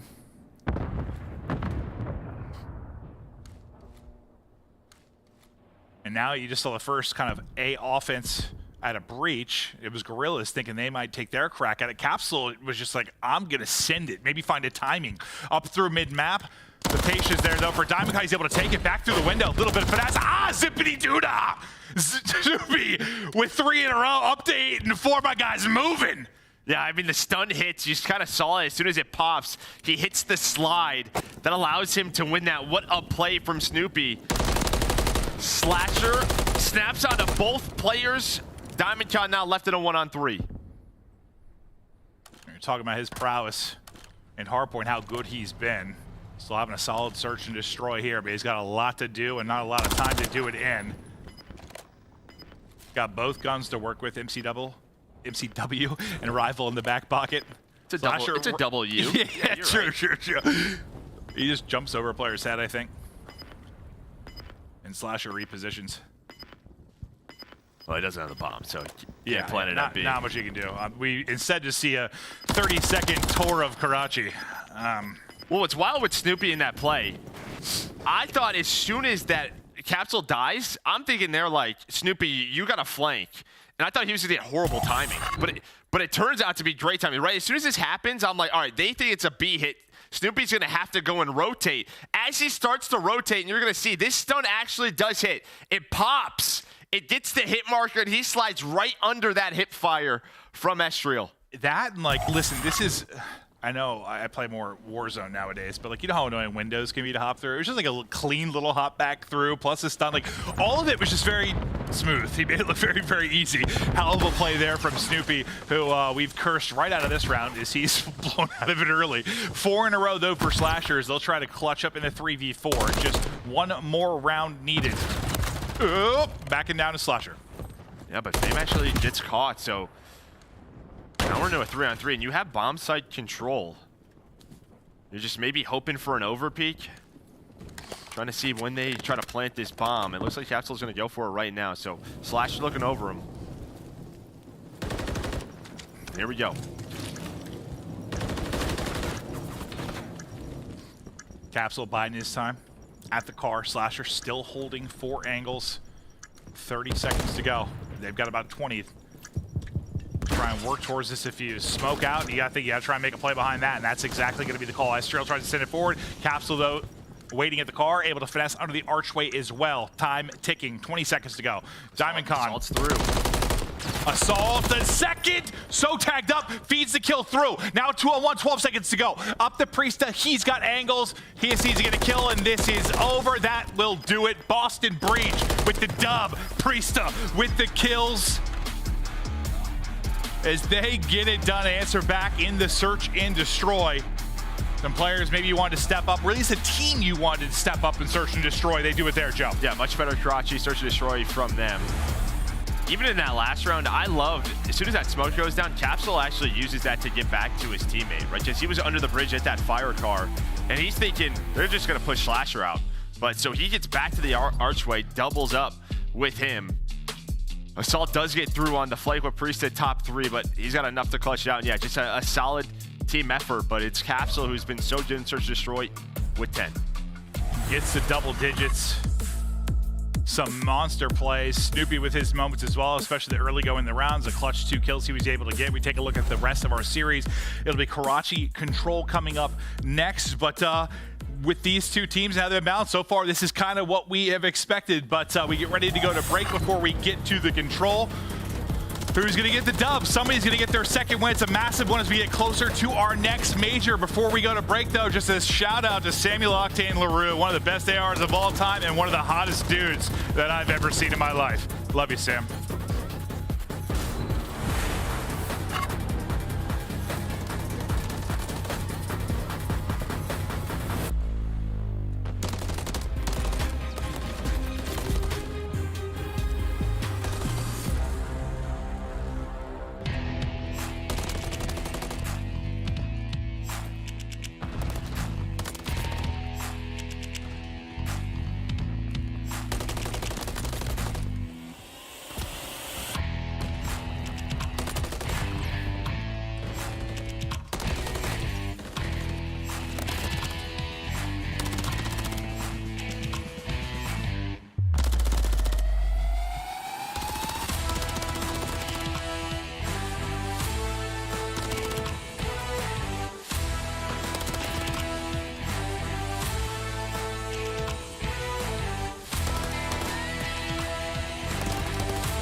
The Call of Duty League is brought to you by Monster Energy, the official energy drink of the CDL.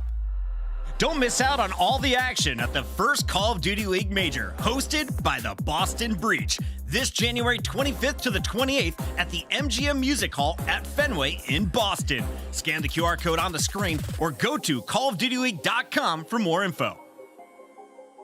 Start the season strong with the Call of Duty League Pack. Grab yourself the CDL Operator, Weapon Blueprint, and so much more. Check out the Call of Duty store in-game now. We are right back at it, getting ready for a match 3 between Guerrillas and Breach. A big one in the scheme of things for these two teams. They got a big one for everyone who's trying to figure out where the hell everyone stacks against each other. This is a problem we've been trying to solve for these squads. They play people tough. Who's going to get the win? Looking for the second one on the board. So far, we're tied up 1-1. Breaking it down, Clint. Locked in today. Yeah, they call me Mr. Lock It In. Oh, Mr. Lock It Down. Makes sense. Yeah, I've heard that before. What do you think of my shirt today? It is a choice. It's a choice. Listen, guys, I put this shirt on. I felt pretty sexy, to be honest. I looked in the mirror and thought, God damn. And then I got into the green room and everyone said, your shirt's too tight. You look like an idiot. And I was like, it's just a little too small, but it works. We're going to take a look at some control stats. Yeah, break it down for me, Joe. Yeah, match. I know how to read. 3-5 round count, 5-4 for Boston Breach. But you can see the attacking KD a little bit better for LAG. I think the key for Boston Breach is that 3-0 against Ultra. That's going to put them a little bit ahead of LAG. And listen, I want to have a talk to the viewers, at home. Just kind of one-on-one from myself, Clinton, Maven Evans. Today's an important day for my co-commentator, Joe DeLuca. Listen, he's been, I'm wandering. He has been a Browns fan his entire life. How many times have you seen them in the playoffs, Joe? Not many. Number 2, second time? 3 or something? I don't know. It's not great. Yeah, they're playing right now. So I'm locked, though. Yeah, no, Joe's locked. You've been great. But if suddenly we come to camera or Joe just sounds like he's going to cry or he seems just suddenly twisted out of nowhere, that's probably why. It's a very big day for Joe. So can I get some love and support for Joe in the chat on Twitter? He's been stressed. I'm telling you, this guy's been stressing all day. Ready to run through a wall, though. But I'm locked. Don't worry about me. I'm breaking it down. Control. Karachi. Up next here for Guerrillas and Breach. And into it we go. Look at the break. She'll be the one-man ISO with Estriel. Kind of in Capsidal, maybe floor with each other on the other side of everyone else battling around A. It's Slasher now with the opening pick and pressure early from Assault. Kind of getting in behind enemy lines. He's going to go for a wide flank. Let's say Priestahh had an idea, maybe that a player was there. Snoopy is kind of doing the same thing, so I think maybe they know something is up, and yeah, Slasher off his spawn is going to find that kill, and then Capsidal's lurking. I love this play. Good luck winning that gunfight. So now they know there's presence at B, so what is LAG going to do off a spawn? And it looks like they're all going to climb towards that back tin alley, not deal with the dumpster, but that is clean for Boston Breach. You're done with A. 10 seconds off the clock. Yeah. Take that.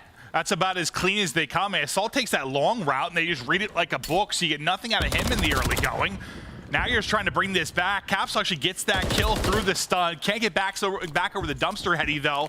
But still, you're sitting pretty. You got a 3-life advantage. You got a ton of time to work with. Priestahh, he was dead before he realized what was happening as the rival swings on him from Estriel. But now we slow down for a moment, and you start to build up this next push if you're a Breach. Yeah, Snoopy's just glad he's done. My man's 0-0. He's the objective mastermind of this map, and he probably pulled himself off, loses the first gunfight. But we've seen teams on attacking side with a lot of time try to sneak through the defensive base, make things get a little bit crazy. But now all 4 dead, and that trap is set up. And Boston Breach gonna have to go on some long routes. I think this is what you needed, considering how much time was on the clock kind of start this B push, how successful it was for Breach early. Just one big moment like that, like a 4 dead to kind of push them back into the ropes a little bit. Like, this is going to milk a lot of time off the clock. Now let's see what they can do with it. Estriel with a 4-on-1 start. He's on 3 in a row. Now let's see how long it is before you can really get to an aggressive attacking position again if you're Breach. Sorry, I choked on water. Yeah, that's it happens to him. It happens to all of us, man. Goes down the wrong hole, even though apparently that's a myth. I don't know. I'm telling you, I got 2 holes. I think most of us do. But what? 12 in a row as a squad is LAG. Now up to 13. You had one player who was able to see through. That was Slasher early. wins one gunfight. But yeah, I mean, pretty much you take this all day if you're LAG. Yeah, go through, go ahead, take the bottom side of the map. That is nowhere near B, and then Diamondcon off his spawn's gonna find free kill. 6 in a row for Fame, 5 in a row for Estriel, 30 on the clock. But yeah, ever since the early success from Breach, I mean, there's really been nothing. All your kills came really in that setup to get A. Snoopy's still looking for his first. The one person in a forward position, it'll be Slasher trying to stop the clock. Not gonna last long though, is Diamondcon is there. Now a last grasp effort here to try and get through. I was gonna say good luck with that fight, but Priestahh just peeks it and smokes him. Estriel, 6 in a row, 7. My guy keeps on moving. Priestahh though, on to the point now. You stop the clock with 7.6 to go. Some big gunfights now coming up as Capsidal trying to make the play. They're trying to get across. Can't take down the second. Priestahh though with another. Priestahh, can you take down one more? He's able to do it. Priestahh is a tank inside the point, but finally he will drop. Next person up is going to be Snoopy. Not sure he'll be able to do much in this. Welcome to now 0-5. No kills in the round for Snoopy, but you get, what did they end up getting actually objective-wise on that point? Did he get a tick? Maybe one. I didn't quite. Also, I was so focused on him staying alive, I wasn't even like really. Yeah, I was looking at the minimap where his teammates were, like if they even had a chance. So no. Oh, so no. Only 3. I guess I just kind of thought he would get a tick with how long he was there. Yeah, he was hanging out at the cafe for a long time. Or it's just one of those insane endings where it seems like it's a long time, but really wasn't that long at all. Okay, so you just get the 3 ticks for A. So kind of the last-ditch heroics there from Priestahh aren't going to amount to much, but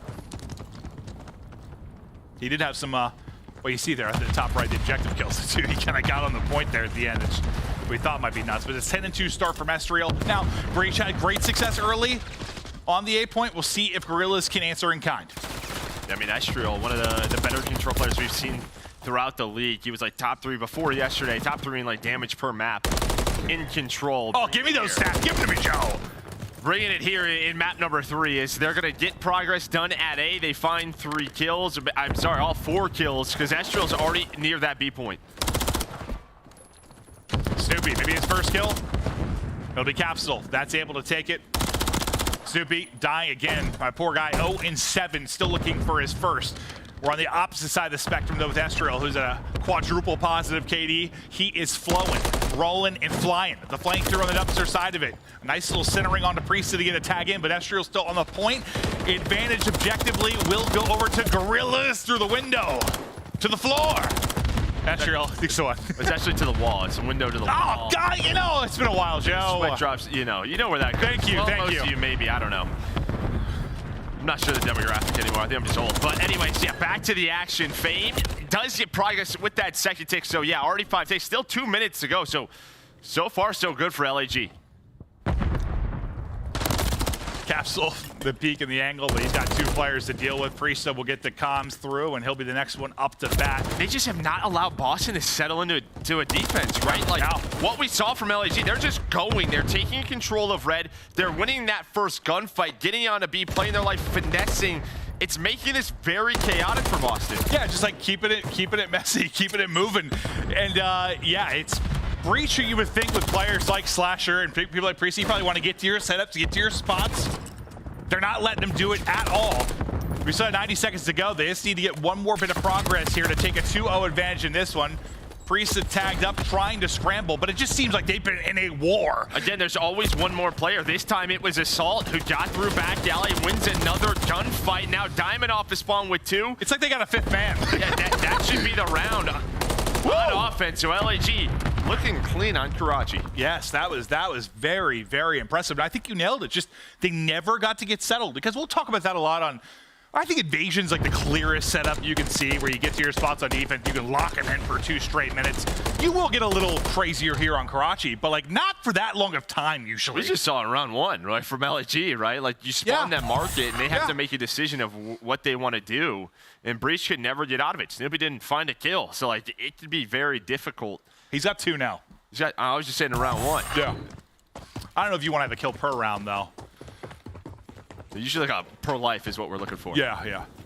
He might turn it around though. It does happen. Been one of the better younger players, and you can get into the blender, especially when you're starting on offense at times in control. But can they find better success really towards B? They did a great job at A, and then just got locked up. 1 streak going to be coming in. Fame is really going to be the streak through on the kill feed, though, as he's taking off heads. Diamond then with the third, and you send Boston Breach back to it. Now, are they going to push through and go towards B here? What's going to be the play? As they spawn out top right, it looks like they're considering just pushing through. It's likely due to the position maybe you had from Diamond, mid-right side of the map. So you go to B right now if you're Boston Breach. We'll see what success you can find. I see Slasher, he's just worried about the back alley, that dumpster alley, and the timing that he gets, but it's actually Fame just right through Tin Alley. He's able to find that first kill. There is a trade. That's going to be 3 dead, so an opening here for Breach. Make it all 4. A bit of a stack is going to come in. Just has to. They need this attacking round. Yeah. And getting B here would be huge. But actually, Diamond with the pick, so there's only 2 on this right now. So maybe a chance for LAG with that kill. It looks like Estriel's up top. Just hoping a nade will connect. Slasher watching that pitch, but here we go. Son, you're able to get B. You had to win this round, obviously, to stay in the fight here in the map 3, but what a wacky way it's getting done. Now pushing through the back alley, and the other side of it will be Snoopy trying to get back into the action. He's holding maybe that push through, but he's going to need to help his team over at A. We'll see what kind of timing number 5 is going to find. I mean, Snoopy is getting there in behind Assault. The teammates found the rest of the kills. Not going to matter. He's going to get the last one, but the team did the rest. They're going to stack the point. This is looking like an offensive win. It's just so, I mean, I don't know if we'll ever see a defensive team hold A for 2.5 minutes. Yeah, best of luck. That's maybe with snaking, that would be possible, but without it, I mean, there's just so many different angles, so many power positions to hold. That would be impressive. Maybe one day we will see. Yeah, I think like on Invasion, we've seen like a crazy B hold for 2 minutes 1 or 2 times, but this is a whole hell of a lot different. Yeah. Just the size of the map and the spawn distance alone, like, it'd be so hard to do. You know, what you saw in round number 1, you never really had a 3 or 4 dead scenario for the defensive team in LAG. That time, as soon as it happens, Breach just pounce onto B. So they keep this game alive.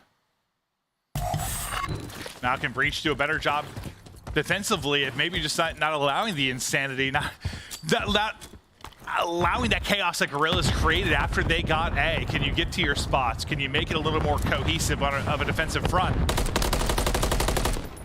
Priestahh playing from top. Maybe feeds one over to Capsidal. Nice angle there onto Diamond. There's still one person inside the point, though. It's Fame as they're just crouched down. Trying to get this first bit done, and we're almost there. Yeah, he's just got to guess which corner is he in. That should be it. Now you only have 1 player over there, so this transition, once again for LAG, may be perfect. You might be right back into the blender. Okay, Snoopy might have got you out of it. I think he does. Him and Capsule find a couple of kills, so there's only 1 player here.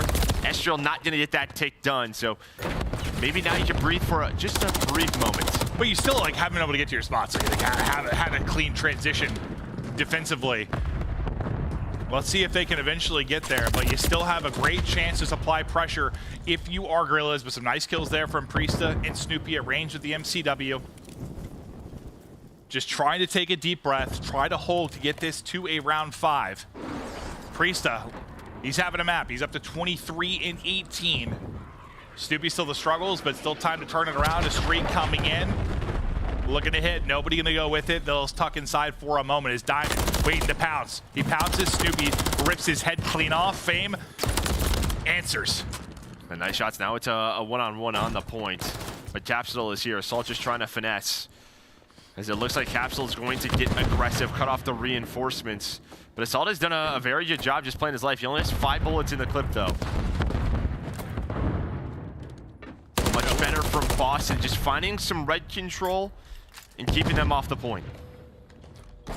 That's not able to stop the health coming back for Assault here for a second. Will he actually get back to full? He's able to do it. He's able to take out another as well. Him and Estriel doing such a good job, but nothing done on the progress front. But you stop the clock for now. You're starting to edge towards that first. I mean, lives are probably going to be the big thing here. So you're up 5 lives. How much more can you get from this advantageous position if you're Guerrillas? Because you're having to send if you're Breach. You're trying to get forward. You're getting cut down. The advantage goes to 2 more. You're doubling up at 14 to 7. Will widen that advantage even more, and they're on the point, so it's not going to matter. Lives don't matter at the end of the day. It's Guerrillas that will get the W. And offensively, Joe, they just... You know, we talked about that, I think, a lot, like, historically with Control. Like, good offensive teams are able to turn that first cap into a fast transition. they just, I don't know. It's well, look, so easily. even in that round, right? Boston send 1 or 2 more players at A, and what happens is the couple of players off spawn, they're not really set up over towards Red or Cafe. They're all spawn. So like the player like sends it into the point with the pistol to make it feel you don't need to do that. Maybe right, that's back it normally up. in the past what we have talked about. Like, yeah, just rotate on over, but they go for that, try to waste some time. Instead, it hurts them. But yeah, there was a couple of moments where Breach got someone, whether it was Capsidal or Priestahh there towards the end inside of Red, but then everyone died on the point. Yeah. And that's when you only had one player from LG. They were just trying to bait that player out. As soon as Priestahh goes down there at the end, he has a solid map. They know. They have to flood the alleyways, get trophies down, the map is ours. I mean, the first defense you were playing, I mean, you were just scrambling the entire first one, right? Like scrambling. The second one, you played entirely from the point. Like you never got to get pushed out at all. And just fight and maybe get them pinned and make them battle. Like LAG did so well in the first round. When they got, they gave up what? A so quickly, then LAG, they get some clearance, they're able to lock them in for a while. They did a really good job of that. Breach just couldn't. They just never were able to. Yeah, and I think that's props to LAG of 100%, yeah. Finding the first kill, maybe the player off his spawn, like running into Red, making that a quick trade, but also the player on the point, finessing and playing your life. We talk about that a lot, but Control really shows it in certain scenarios where you can just allow a couple of seconds for your teammates off spawn to get to you, what it turns into for the defensive team. Yeah, it's a matter of seconds. Like I think even when, you're talking about those 2 players from Breach that may be sitting at the point, I think in your head you're thinking, whatever, if I die here, I'll spawn up, be able to get to my spot, but like, you don't. Those couple of seconds are all the difference. You think you have time, sometimes you don't when it comes to Call of Duty. It plays at such a fast pace, especially at the pro level, but Priestahh, yeah, probably frustrating because he had himself a pretty big map from a kill standpoint. Snoopy, he's got to be flustered. He knows how talented he is, and he just could never get going. Like, he wasn't able to do much of that map. Yeah, respawns have not been great for him, right? We really highlighted him coming into this. Him and Capsidal have been fantastic. Capsidal showed it in that search destroy, but respawns for Snoopy, it's just been a little bit tougher, and we'll see if he can get going. Luckily, they win that search and destroy, give them that second map win in search on the year, so we have another hard point. Yeah, that's very true. Like where you've struggled, you get the win. That's where we kind of think this team is going to find their success by extending series, by winning a 2, maybe a 3. But here, yeah, you're in that awkward position. You've lost both respawns. You got to win a respawn. I forget how the vetoes went down. Like if this is their pick or not. I looked at it earlier. I just remember. I forget how it went. But you got a chance here to get to a map 5. I think this is one we thought. Just like we thought the last series would probably go the distance, just based on, I know we were gassing Heretics a lot, but their schedule was so easy. Right. Up to the Surge match, you thought they were probably closer than maybe people expected. This is one, yeah, it had map 5 all over it. Yeah, I agree. And then we're going to look at the hard point so far on the year. We really touched on the hold for Boston Breach when they get into their rotation. Their rotation hasn't been great, but their hold percentage, when they get to that setup, fantastic, 83%. We're on the other side. The alley touched on it, like it's almost bottom of every single hardpoint category for LAG. And of course, that doesn't have map 1 listed into it, but they were able to win that hardpoint. Yeah, that's true. I mean, it starts to turn things around a little bit. They yesterday we cast them against FaZe, and sub-base with the changes. We hadn't seen FaZe in an official match yet, but one where you thought might fade with the hardpoints that you had from LA Guerrillas, they might smash them, and it ends up being what, a 20-30 point game. That's a very tight one. And you got to think just over the break with their struggles they've had in hardpoint, that's going to be something you're really trying to dial in. You're really trying to spend time working on improving. You did well on map 1. Can you do it now on map 4? As this is a team that so far, I mean, I think we're pleasantly surprised. I know you have the 1 win, maybe a second here, getting close, but better than I expected them to be. Yeah, I think for most people, 100%, yeah. I mean, I think the series we kind of looked at is showing potential was that New York Subliners one, right? When all 5 maps were very, very close. They feel like they probably should have won that one. You got 3 wins maybe at this point. Like you're close. No, this is just, an LAG team, a roster that's doing much better than what LAG have you ever been part past. of a, I know you were on some very good teams and you won a lot, but like were you ever on a team that was just like a frustrating one in the sense of like, you're just always really close, but not good enough? You ever like been a part of that or not really? I think like my AW like Envy team, yeah. There was just like some heartbreaking losses, and that just kind of cripples you a bit. Yeah, I'm sure it has to. Yeah. Just like knowing the potential's there, knowing how close. It's just like if I could flip 5 moments over the course of the year, like we're a good team. Yeah, it all worked out though, because then Zuma joined FaZe, and he did great there, and I just got old. It's tough, Joe. It's all right. Hey, you're with me, buddy. Yeah. Good stuff. How the Browns doing? I have no idea. Oh, we'll check soon. But Hardpoint, get ready to come up. Just waiting for the guys to load on in. Game is ready, so here we go. Oh, yeah! I love this, dude. Boston's good for every sport. I think you were just saying that to me. Like, Boston's the most spoiled, like, city in the world when it comes to sports, bro. Bruins, Red Sox, well, Patriots there for a long time, and I'm missing one. Well, if you think over, like, our generation, just yes, they've had so many championships. What am I missing? What did you just do? Basketball Celtics. Yeah, obviously. Yeah. Yeah, they've been spoiled. Screw you, Boston. Can't wait to be there. See you soon. No, honestly, I can't. Are we going to be able to legally go outside this time? Hopefully so, yeah. I want to go around the city. It was like minus 30 last time with those wings. I think I went outside one time. I was like, nope. Nah, it'll be a great time. But I know you love to explore cities when we visit and stuff. And I've been more active as of late. I walk now and I ride the Peloton a little bit. You know, I'm working on. That's myself. really what it's. I'm working on myself. I'm ready to walk around town with you. Showing your muscles. Yeah, I'm yoked. Ooh. Little you know, I crush up 2 eggs, pour them in a glass in the morning, and drink it. No idea what I'm saying. Only 2?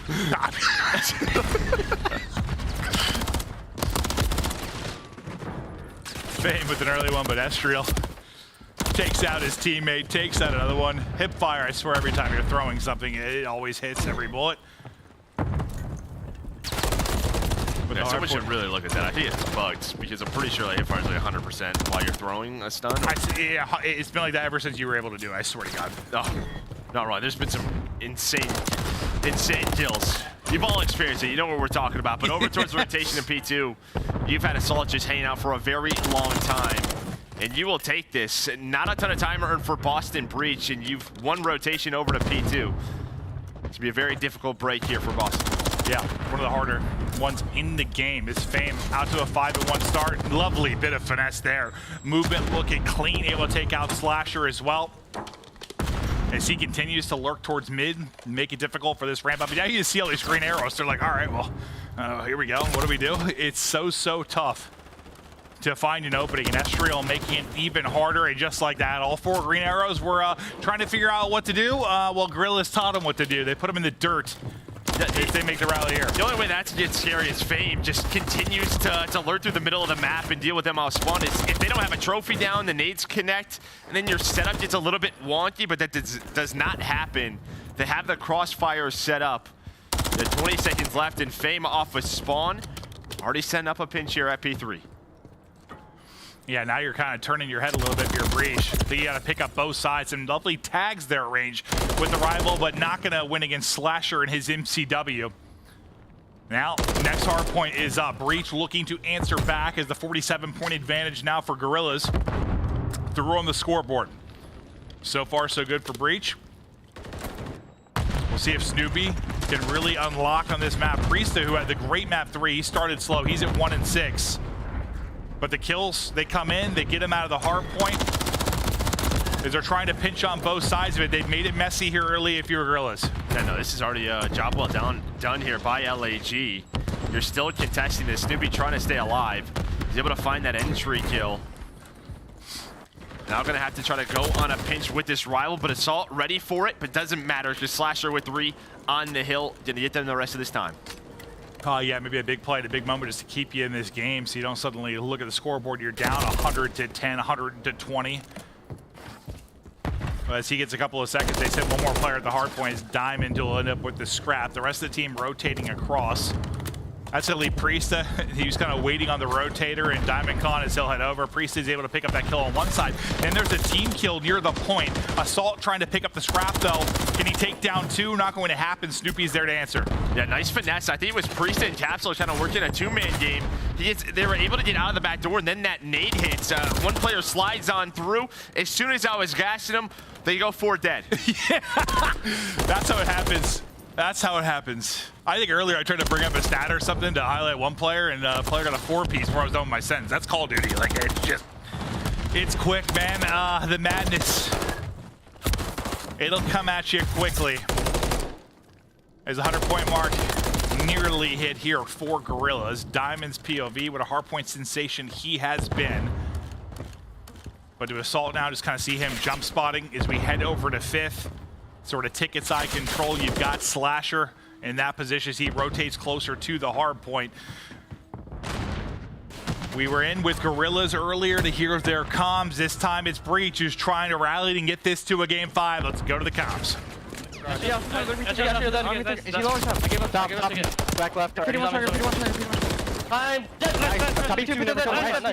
saying push out, guys. I'm kills. They could be bottom in shit. Missing one. Who is it? Here. Top right. Damicon. You have to get. No, he's girl in the video. Back up. Could be two back alley. First two. Back alley. Hey, ticket. I have a cross. Watch guard. Crossing. Weak grenade. I'm sorry. Two crossing. Close on me. There's two on me. Danny, one on me. He's big down. More top ticket. That's true. Missing Damicon. He's gonna hold the time. Top ticket weak. Top ticket weak. Yeah, there's one in top ticket. Could be lower. I need Hurry, guys. I saw tunnel. There's one on you. Alright, phase back alley. Hold it in. I'm seeing a top ticket, bro. I'm seeing a top ticket. I'll see back alley. Computers and black. Hold on, have your help right side. Top out assault. Come P2. I'm looking. There's an AC Eddie. Nice. On AC Eddie assault. Here, I'm going to back Still there. I'm trying to bench middle. 27 times. Fire. Dead. Top out, let's go. Time weak. Fire weak. Oh, no, got some. I have your top exception. One weak back alley. Back alley. I'm trying to look at it. I'm sorry. Fame new, heart stun. Awesome, got some. Back alley. Top. I'm trying to go down. Yeah, that's my tunnel.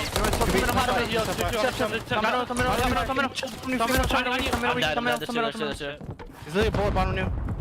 I'm streaming on tunnel. One shot, weak. I'm looking low. There's two old. I haven't kind of hold. You're good. It's like front P5. He's stun bottom. He's stun bottom on the steps. He's on the steps, on top. I'm on top. Back off. He's on tunnel. One my finger out. Yeah. Top hill. Corner, top hill. I'm tunnel. Hold there. Bottom hill, top hill.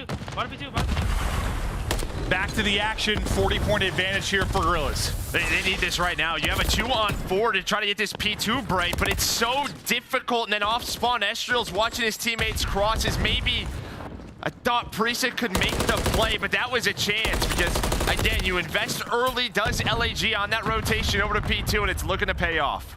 Looking to pay off and looking to take about a 100-point lead if you get this time. You'll be up to 200 to 100 in complete control of your destiny within this best of 5 and a chance to win this series. Assault now on 5 in a row. It's 15-9. Former COD champs MVP. Get it rolling here at map 4. Big 25 seconds though here for Boston Breach.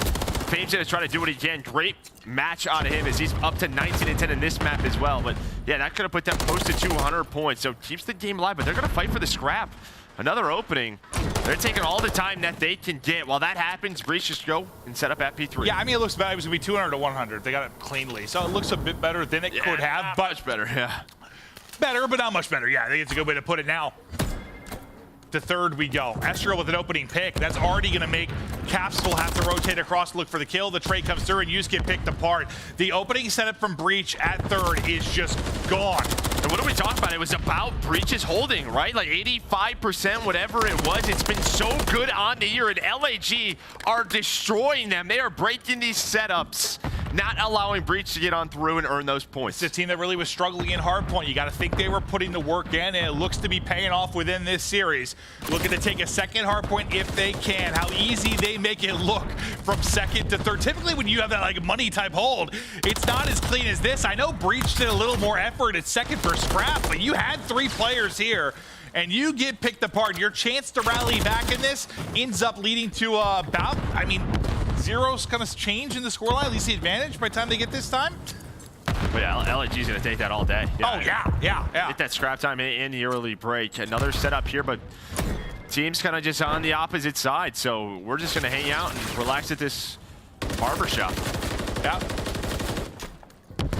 Is that all that talk about Breach's hold percentage? I'm not sure they can hold your beer right now, Gel. Capsidal 2 through, triple in. Fame though, trying to pounce. Little snap on the outside, but Capsidal gets the heady and he takes him down. But my God, you've got to go crazy right now as Capsidal is on 6 in a row. He's going to have a streak to work with.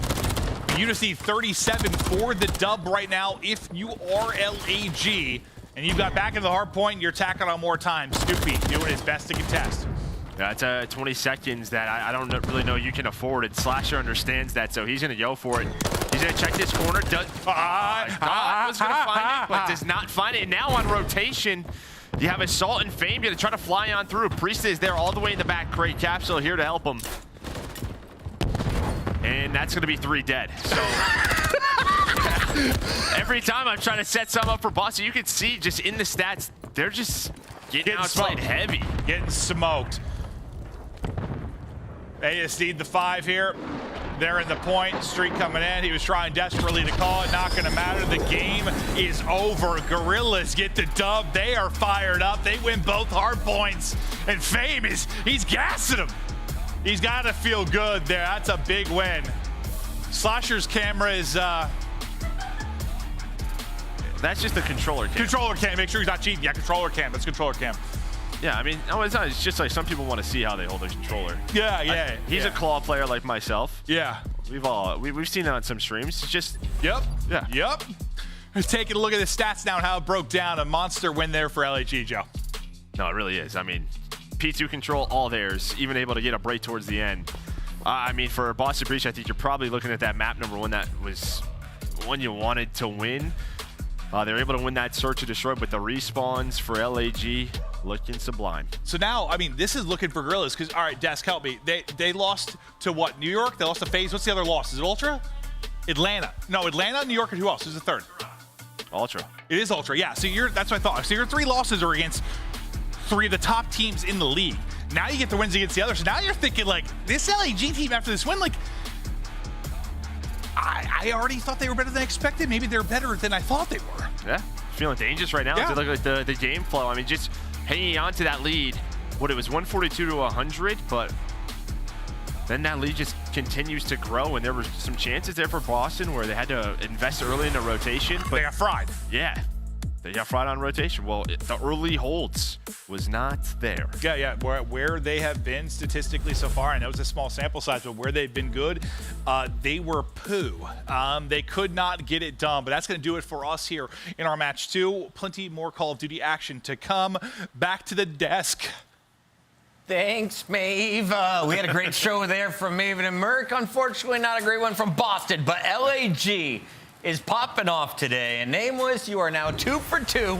You saw it coming. Let's go. We didn't believe. We're all tied up here on the desk, but tell me about this LAG squad. Who do you give MVP awards to? Yeah, LAG's been fantastic, and I'm going to give it to Fame for this series. I think the end of that first hard point, some heroic efforts out of him, man. You saw Boston try to do the body stack inside of P1. Fame picks him apart, finds 3, and that was the exact momentum that they needed. Able to win the respawns in this series. Something you wouldn't expect going up against Boston. Let's take a look at some of the highlights. Especially surprising was the control didn't go to a round 5, Allie. I can't remember the last time a game 3 finished in 4. Yeah, and I mean, I did not have high hopes for LAG in the series. I'm going to be honest. I said the player to watch was DiamondCon, but like Ant said, it really was Fame this whole series. He simply was that guy, especially in that map number 1, where it seemed Boston had a really slow start, and then they slowly started to crawl their way back into it. They had a great hold and seemingly picked apart every single rotation LAG had. Near the end, Fame pops an insane 3-piece to save the game. They get some time off P1, they get the early road off of P2 as well, and end up taking that map 1, which could have spelled a different series. Yeah. Could we go that map number 5 invasion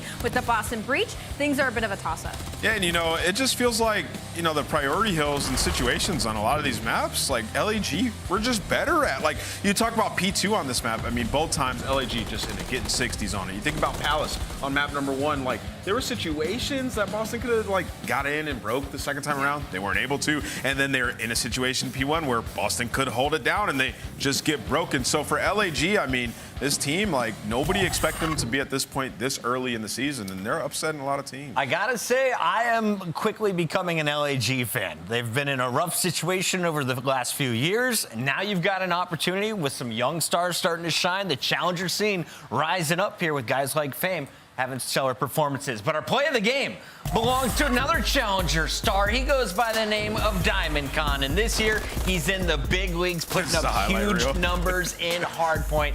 Allie, how How long can the Con keep this up? He has been pure in this game mode. Yeah, no, I feel like he's kept up consistency in every single series. Against Atlanta, he was the only player positive, 29 and 20 in that map #1, and they only lost that sub base by 20 points. So if LAG can get all the gears rolling at the same time, like we saw today against the Boston Breach, they could easily be an underdog team for the rest of the league. All right, well, joining us right now in our Monster Winner Spotlight, we have the one and only Diamond God. Diamond God, great to have you on the mic. How are we feeling after tonight's W? You know, we're feeling good. We're feeling good, man. It's great to be here. You know, I'm back. You know, first interview back, but like I said, the dub felt good. Congratulations on a monumental win, to be honest, as we head closer and closer into Major I. For the people watching at home, what kind of player are you for this LAG squad? What do you bring to the team?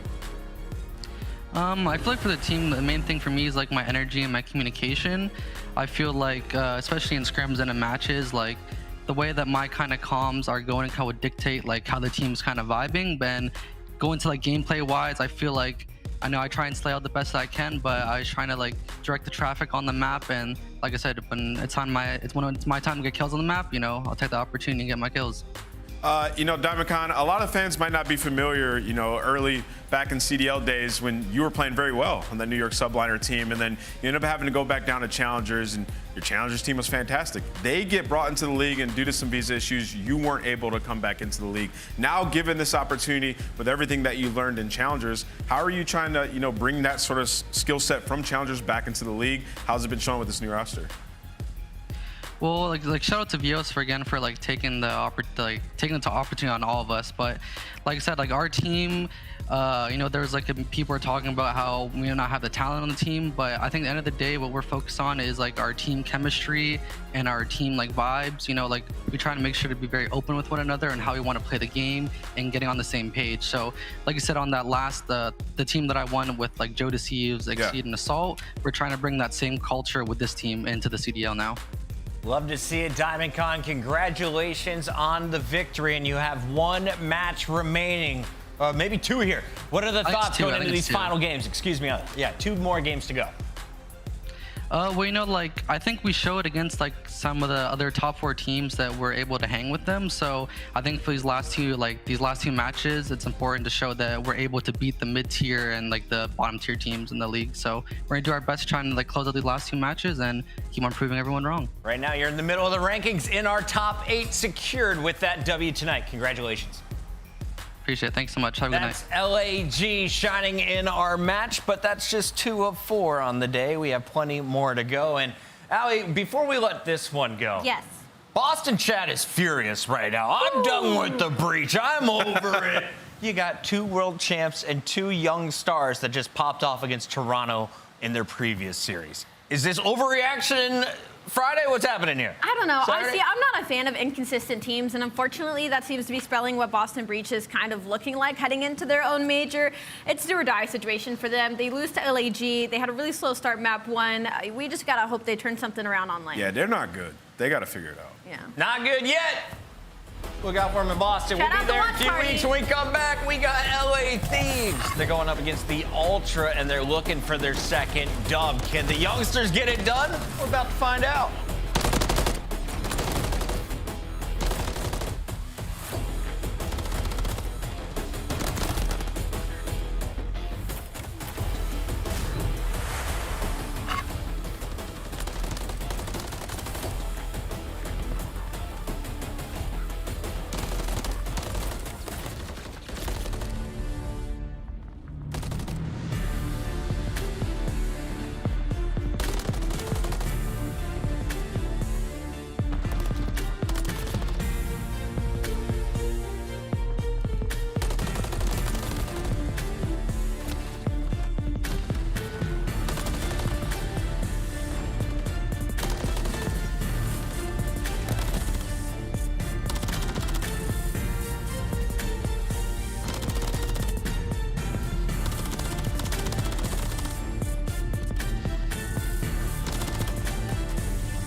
In the city of Boston, where champions are born.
I'm interested in making as opposed to making friends. Double bags, I've been paranoid, having it safe, so take a check. Finishing his drink should only take a sec, but Mark just cut me off, he told me that I go on stage in 10. Walk out to my own shit on the main event. Givenchy my cologne after the show, she told me it was a favorite sin. Sprint a van in spacious, we could take it friends. What happened next, you could take a guess. So much history in one place. It's time to make our mark.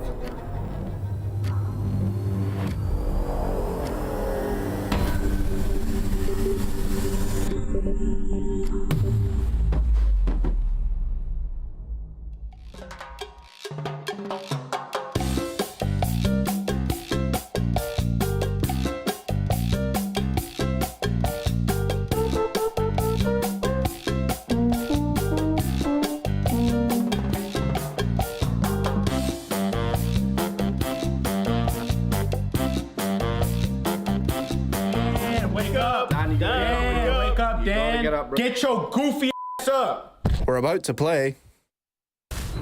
Get your goofy booty in the game, Dan. It's LA Thieves who are sitting at 1-3, taking on a 3-1 Toronto Ultra. Now, what's weird about this? Toronto's only loss came from Boston. LA's only win was over Boston. Let's take a look at the maps and modes. And Nameless, you told us a little secret before this match kicked off that LA Thieves is good at one thing in particular. Yeah, maybe teams just don't care, but this LA Thieves team has played Invasion like every series, and out of their 4 map wins, it's been 3 Invasions. So now they have a triple Invasion to start this series. They're probably feeling very confident about it, but so far, they have had the smallest map pool in the entire league. We got a moment here to talk about our competitors, and I want to start here with the LA Thieves. Ali, you're sitting at 1-3. Have the matches been close? Could they have a better record? They haven't really been close. I mean, they're coming off of an 0-3 loss. I mean, for LA Thieves, it's one of those things where I touched on it earlier in the season that they are one of some of the most inconsistent players in the league, I feel like, especially last year. Like, we were always like, oh, Cammy's in Cold War form, blah, blah, blah. Or Afro is, you know, doing really well this split. Like, I feel like these teams can be on and off, just dependent on these players. So for LA Thieves, they all need to be on against a team like Toronto Ultra. And when it comes to the Monster Energy pregame, well, they don't have any good sides in S&D. So maybe work on your hardpoint pool. Like Ant said, they've been playing mostly Invasion, so hopefully with this 2-week break, now getting a sneak peek back look at them, hopefully they expanded it. Yeah, I mean, unfortunately for LA Thieves, there's just not many great things that we can talk about them at this point in time. I mean, we need to see their development over these last few weeks. There's obviously been a massive patch in the game that now we are now playing on. They weren't playing on it prior, so maybe they've had some strides then. They do have a great coaching staff. Remember what they were able to do last year? Obviously with a little bit better players and tenured players. Shane and JCap can turn a team around, so that's what we're really looking for in this series. Well, they need to get it going right now. Boston is just 2 weeks away in Toronto. You've already got 3 victories. Tonight, they're looking for their 4th, and if they're going to get it, well, you're looking for more of these performances like Envoy put up against the Surge yesterday. So they go down to Boston. Then they just totally rebound with the 3-0 over the Surge yesterday, and it was a dominant 3-0, Allie. Yes, it was. And again, this is one of those teams that's in that top 4 conversation. So when we talk about the Monster Energy pregame, it's mostly just the little things like breaking made easy. They have the 3rd best breaking percentage in the league. Keep that up. And CleanX continue being disgusting. Again, #1 Slayer rating so far in the league right now. Keep those engagements high. And we talked to him yesterday, and he said having Dylan on the map, having Envoy has made him so much more comfortable. And that is putting the rest of the league on watch. Want to give a big shout out to everyone in the chat, especially Fane, who just got back with his mom from the hospital in time for his favorite team, watching Toronto take on LA Thieves. It's time for predictions, though, as we try and spread away from Nameless once again. You tied us up, but now I'm taking the lead. Toronto wins this one. I don't think he's not going to go this way. I'm going Toronto Ultra. And? Yeah, Toronto. I got Toronto. And what about the fans? Are they as smart as us? Toronto Ultra. It's been a weird day, though, with the lower seeds causing the first 2 upsets. Will we see 3 in a row? It's time to find out from Bryson Chance. All right, thank you very much. Yes, it does seem to be a battle of maybe David and Goliath. Ultra. They did lose to Boston. Thieves did beat Boston, but realistically, I don't know how much we weigh that into this one. We've looked at the statistics, we've looked at the history of these teams, and everything is looking purple, Chance. No, the math checks out, man. That's the only stat that matters. You beat the one team that beat the other team you're playing. That is all we care about. Now, it is going to be an interesting series. I know what was touched upon on the desk. Invasion getting played a lot. That is LA Thieves' bread and butter. It is the map they enjoyed most. You get it 3 times in a row. That being said, Toronto, I don't think care in the slightest. I think ARs on this map, Scrap and Insight, will absolutely be happy to go toe-to-toe. And CleanX, I know Nameless has talked about this a decent bit, is just straight up the best Slayer in the game right now. He is like leading in hardpoint kills per 10 minutes, in S&D kills per round, and he's leading in control kills per round or per 10 minutes as well. So every sort of slaying category, CleanX has been a monster so far this year. They certainly have, and that does set our stage quite nicely. LA Thieves will be the underdog here by quite some margin. Toronto Ultra looking to put the hurt on once again, though. But nothing really matters until we get into the map and see how it plays out. That's a good opening break. I mean, if you get to the hill first, want to take full advantage, and LA Thieves getting a couple nice early kills and slowly accruing that lead. So you got the early spawn advantage, got to take full use. So far, so good. Scrap, though, trying to do a little bit of damage. It's both the ARs piercing through the outside of the map. Inside the actual point, though, looks like Afro is locking it down. Oh, that's exactly what they want, though. A little bit of heat coming from him. He's got a big job to do today. Try and go toe-to-toe with everybody on Ultra. But you can see now both teams really starting to think about this rotation. It's not looking great for the LA Thieves, but they did get a good amount of time on P1. Now, yeah, I was going to say, kind of unfortunate. You get all the time in P1. Afro gives you a 3-piece, but the actual left side spawns were open, so Ultra basically spawn up there, and they will be down by about 30 seconds, but they have complete control of this rotation. Inside will be Huke for the moment. He has a trophy nearby, so he is well and protected. Has 2 players pushed out in front of him. Now, the Thieves all about getting down here first, but Cammy falls straight away. Scrap looking for his second. Joedecieves will turn and gun him, and this gives them the advantage. You can now see Thieves trying to get up here before the reinforcements come through. Unfortunately, they've got to run through the guns, and Ultra are shooting, but Joedecieves as well, and Envoy saves the day. Well, Joedecieves is at least the opening. I was going to say maybe enough pressure. Ghosty's going to be that next player in line. Him and Afro working together. You do want to get these players out of time. This is not sort of Scrap you want to be able to afford to give up. And it looks like the fight from LA, good.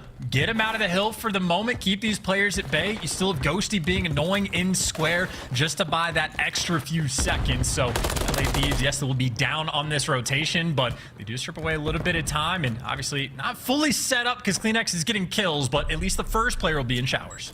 CleanX again getting Afro down as well. They're falling slowly but surely.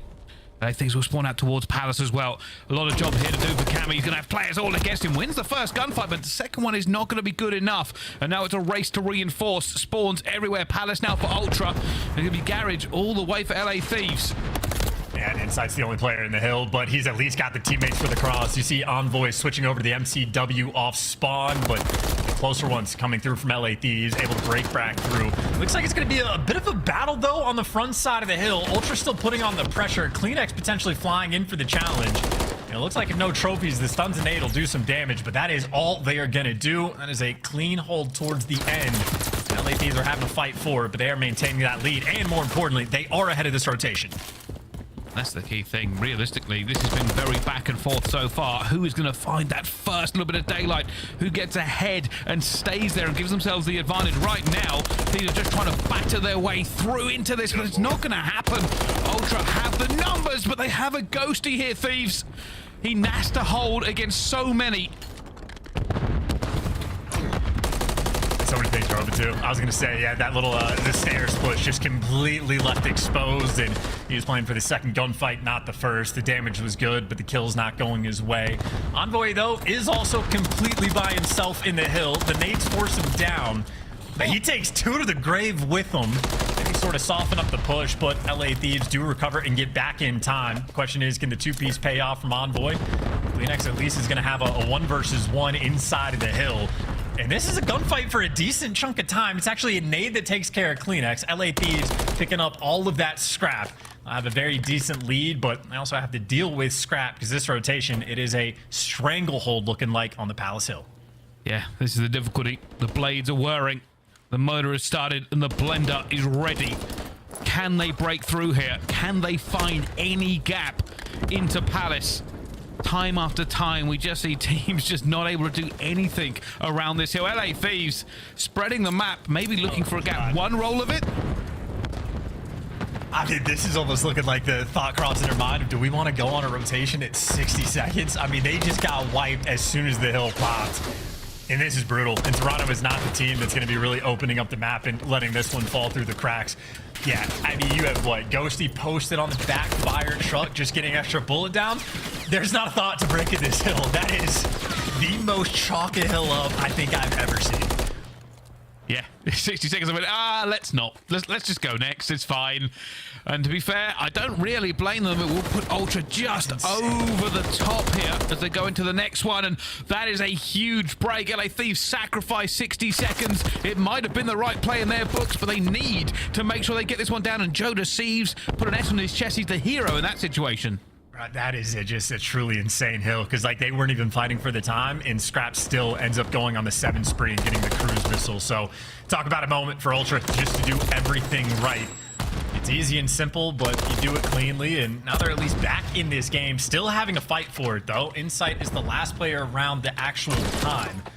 Really, he just wants to stay alive as long as possible, doing a good job of it. The reinforcements are here, but first gunfight, Ghosty, aggressive with the pistol. Getting some damage out, dropping these players down, and it is mixiness on every hill that is not named Palace. Oh, they are just pouring into this over and over again. And you can see now with that white coming through, the teams are trying to rotate, but there is a player watching. Afro takes a couple of licks to the face. And now for the rotation, Joedecieves tries to cut them down the cut. It's not going to happen for them either. Ultra are here first.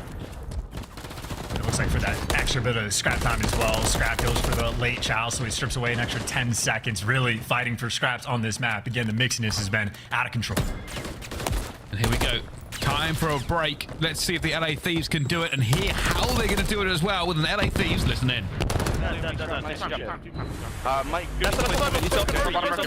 one's broken, okay? Somebody on middle. Yeah, broken and ball. Don't attack the town. One shot, broken. Still weak, bro. I'll go mid. I just need him. Sorry. Okay, don't take. He's low broken, okay? Yep. What's on the gold wall on the left? Sitting low broken. I spawned out. I got close. Yeah, I'm gonna get naded. Toby's on the right wall. Right wall. Shotgun right. Toby shotgun right, yeah. I'm gonna go right. He went to the tree. Scrap on the one shot and then boy pushing on the right. It was scrap on hold. There's two hold. Yeah, one's beat on. Yeah. Looking beat on. I don't see him. Toby's gonna spawn out right. Tank. Yeah, he's one to the connector. I'm gonna beat on. Car me probably. Car on boy. Weak. Nothing connector. Yeah. Yo, he's beat on. Open it. Beat on. I'm boy challenging him. He's half HP. Yeah, one's gonna this guy beat on. Move back up. Let's see beat on. He's in Rust. Rust, okay. One Rust. Time on boy. Scrap and Swander as well. Goodbye. You got it. One on me. Scrap's fighting. Out in on me. I spawned blue, guys. Chill out. I'm back. I'm on me. I'm gonna try to back. One on me. Jamie. LA Thieves trying to solve a Rubik's Cube of where on earth these players are and how do we get into this point. The game is now ticking down what could be the last hills chance. Yeah, and they're solving more than just the cube. They're solving the streaks problem as well. Not just Scrap, but Envoy also is able to get a cruise missile of his own. And even from inside the point, the players from Ultra are just so ridiculously coordinated that, I mean, it is nearly impossible to actually break through. Players always one shot, but there's always just that extra man. You see the tags coming through. CleanX gets the kill, but 2 other teammates were actually shooting at him. This has turned into an absolutely dominant hard point towards the end. LA Thieves fought in the first half, but they did not fool Ultra. 250 to 150 going to be the final score. Domination on Invasion. Complete switch up, and I think it's all based on the rotations. Realistically, Palace was huge for Ultra to get back into it. After that, it never felt as good for LA Thieves. They lost that P2 rotation and just could never recover on that second set of hills. And I will say, silver lining, LA Thieves looked good for most of that map. Unfortunately, when you're playing Invasion, sometimes if you don't get those rotations, you won't find anything else. And it's really not even just like the Palace rotation. It was like back towards the P2, the second go around, where Ultra dominate them on it, win the rotation, and just never looked back. So it was, again, like a first half, second half sort of vibe there from LA Thieves. But eventually the slaying power on the flip side, a little too strong. Mention the fact that CleanX is the lead slayer in every single game mode that we have, but in hardpoint specifically, CleanX, #1 in hardpoint kills per 10 minutes. #2 was Scrap, and I think Scrap might have just passed him. 24 and 15. Great stuff out of him. Yeah, and I was trying to think of realistically if there was a lot that LA Thieves could have done differently, and maybe some key gunfights that would have given them a bit of breathing room. Maybe they could have got them back to the fundamentals of getting those rotations, because for the majority of it, and we said this in the listening, they looked pretty good. They were playing very well and mixing it up. Unfortunately, once you got away from them, it was away, and it just looked like a completely different game and completely different teams. Yeah, I think we'd have to pay a great deal of attention to like the P2 and P3 on the second set, because I think for the most part, like again, it was a back and forth battle. There's only so much any player on LA Thieves is going to do to break into the Palace Hill, but it seemed like in terms of like really solid plays, like putting the pressure on Ultra, Joedecieves had some great moments early on. I think Afro, every single time P1 was coming around, he was putting in some serious work with Rival 9, but I think it was just ARs on the flip side that were just a little too strong. Yeah, we'll have to see. LA Thieves are going to have to fall back here onto the S&D and hope they can get away with it, because it will be Invasion again for them. Realistically, Toronto have had a couple of stumbles in S&D. 2-2 is their record so far, and LA Thieves 1-3, so neither team flawless at it. Well, at the same time, though, it might be a 2-2 S&D record for Toronto, but that's sort of pre-break. And so far, the only map we've seen them play after the holiday break, they 6-0'd Seattle Surge.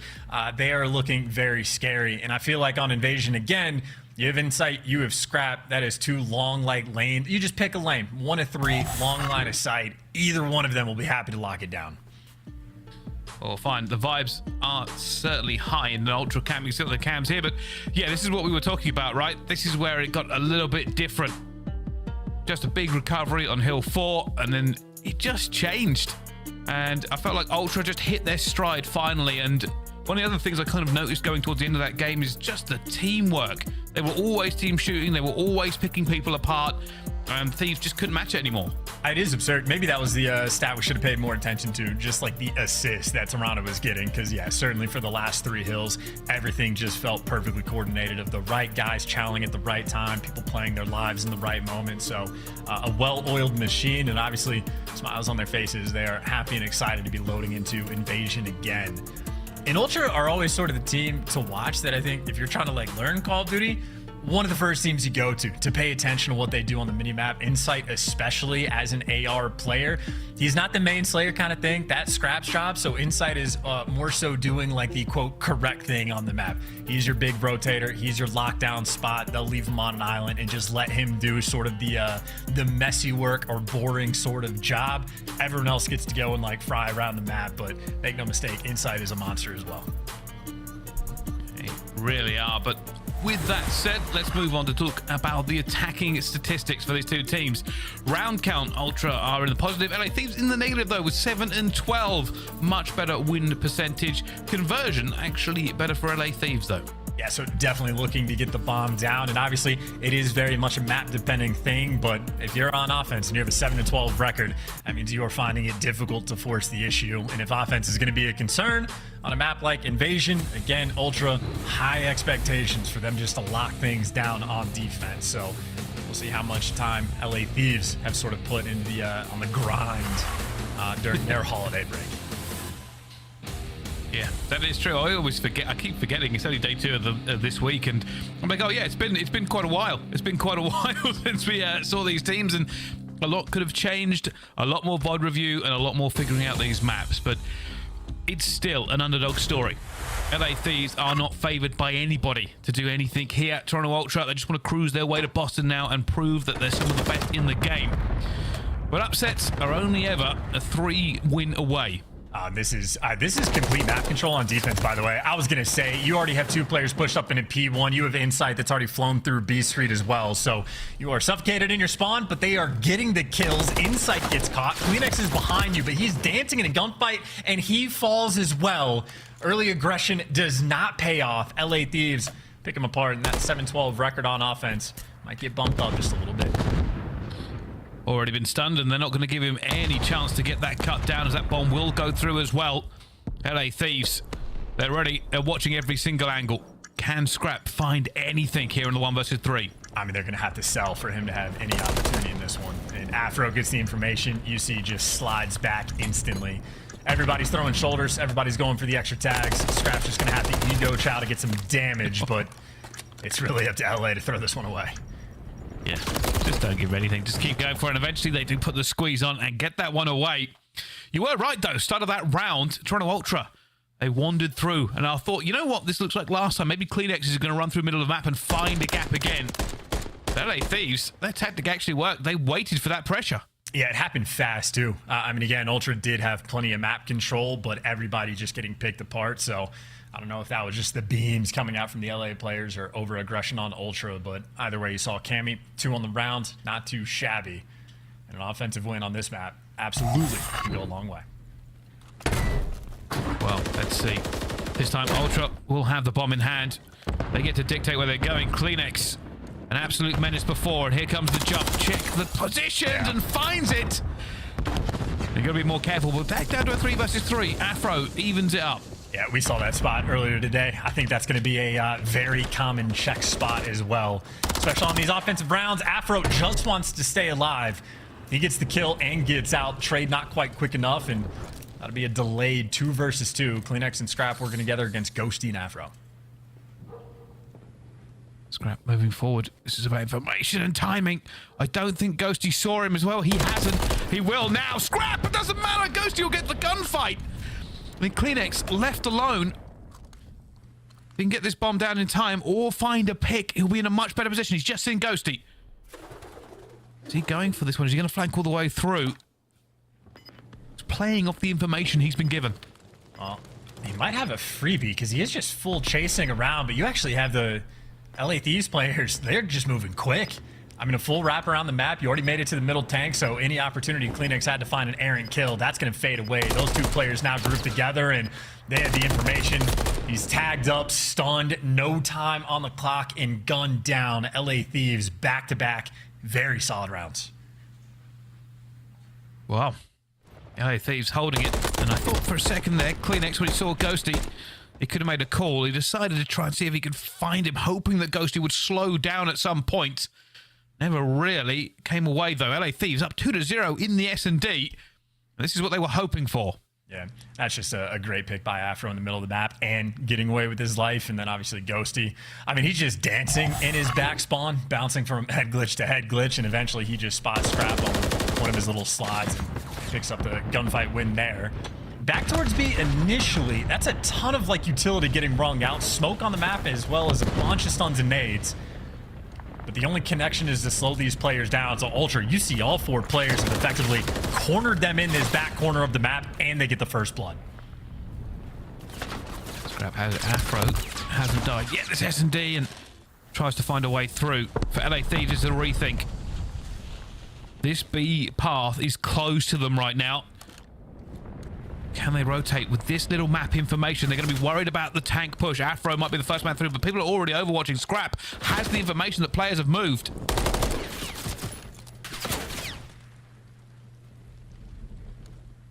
And he spots enough players out on the cross. I mean, Ultra still haven't moved in their setup, but they have a player, Kleenex, on the tank, and yeah, that'll just be the freest kill Kleenex is going to get in this series. So 4 versus 2 advantage. Joedecieves picks up 1, but you are still just trapped in P1. You're almost forced to go to A, but Kleenex does overcommit. You do have a 2v2.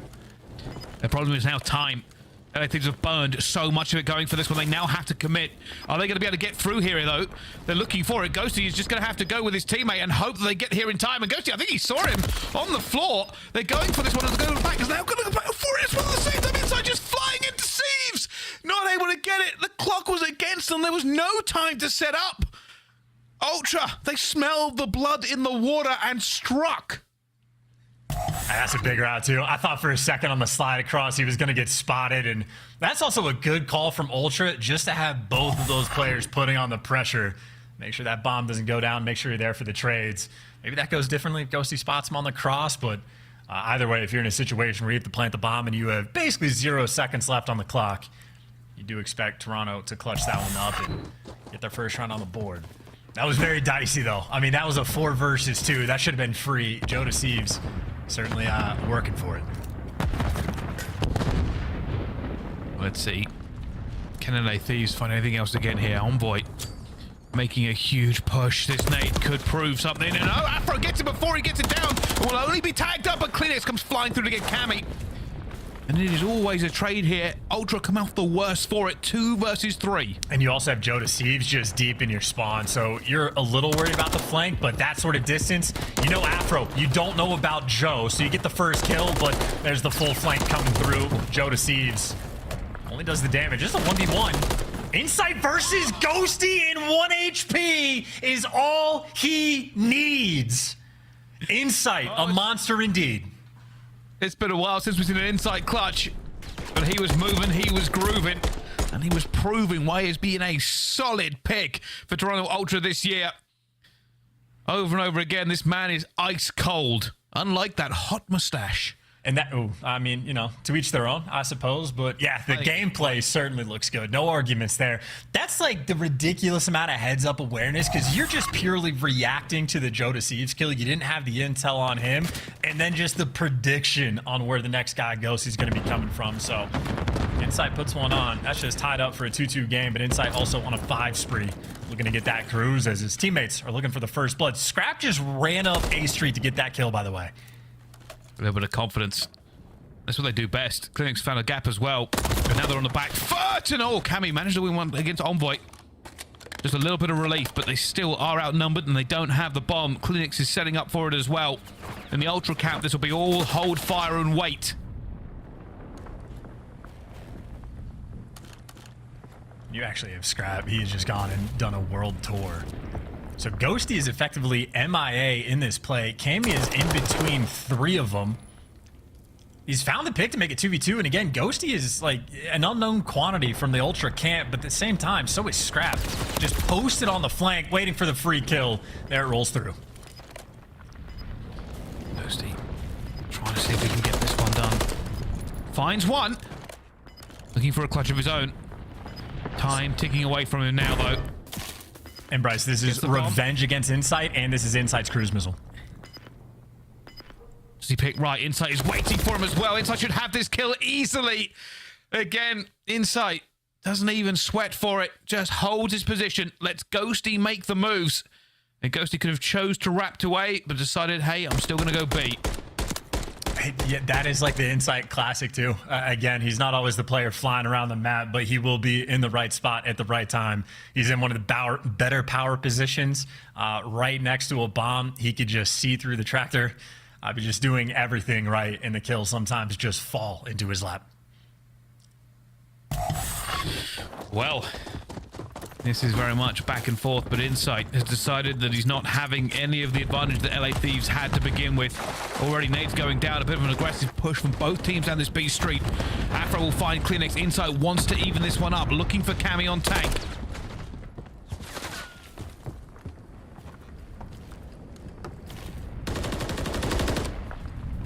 These SMG players, by the way, moving into position. Afro has like crept up the map. I think he has the MCW in hand, but still found himself in a pretty annoying spot to deal with.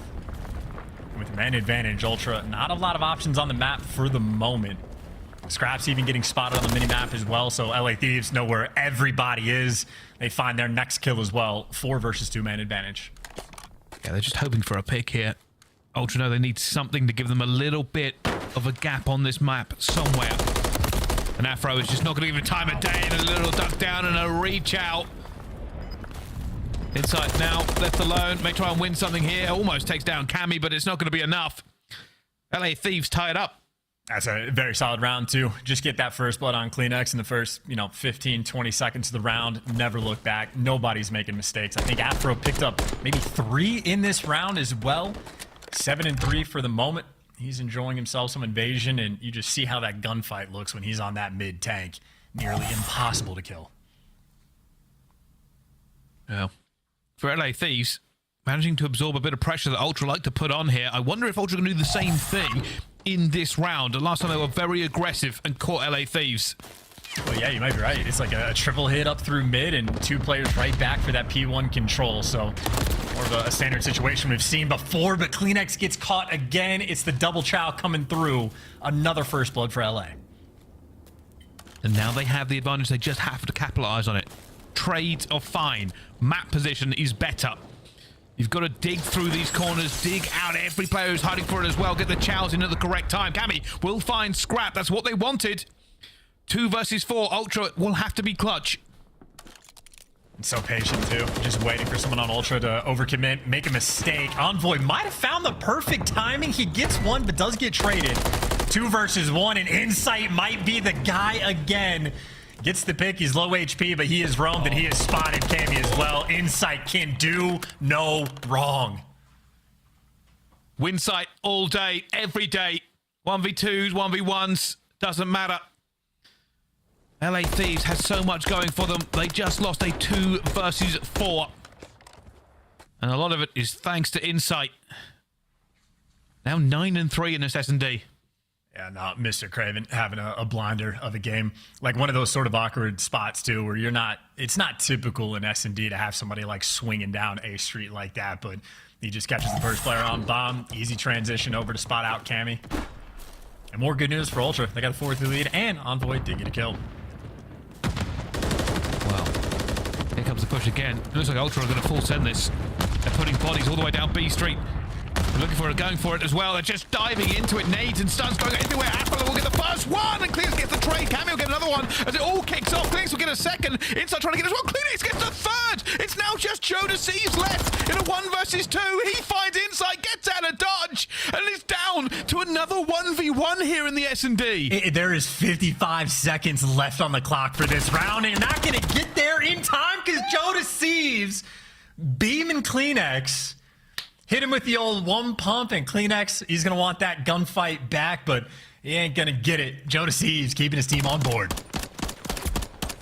Oh my goodness, CleanX found 3, but not the 4th. A 1v2 for Joedecieves. This S&D is ridiculous. Yeah, that was, what, a 35-second round, effectively, where every single kill until the last one came in the first 20-25. Yeah, that is lightning speed. Joedecieves, I'd say that's a slither, not a snake, but that is an efficient gunfight to take him down. LA desperately needed that round. It looks like they're going for a hit. Nade's going out for them. Do they commit to this completely? Joedecieves is here. Cammy's with him. Just going to try and check their angle. It's going to be Insight holding down B on himself. Cleanix coming to back him up.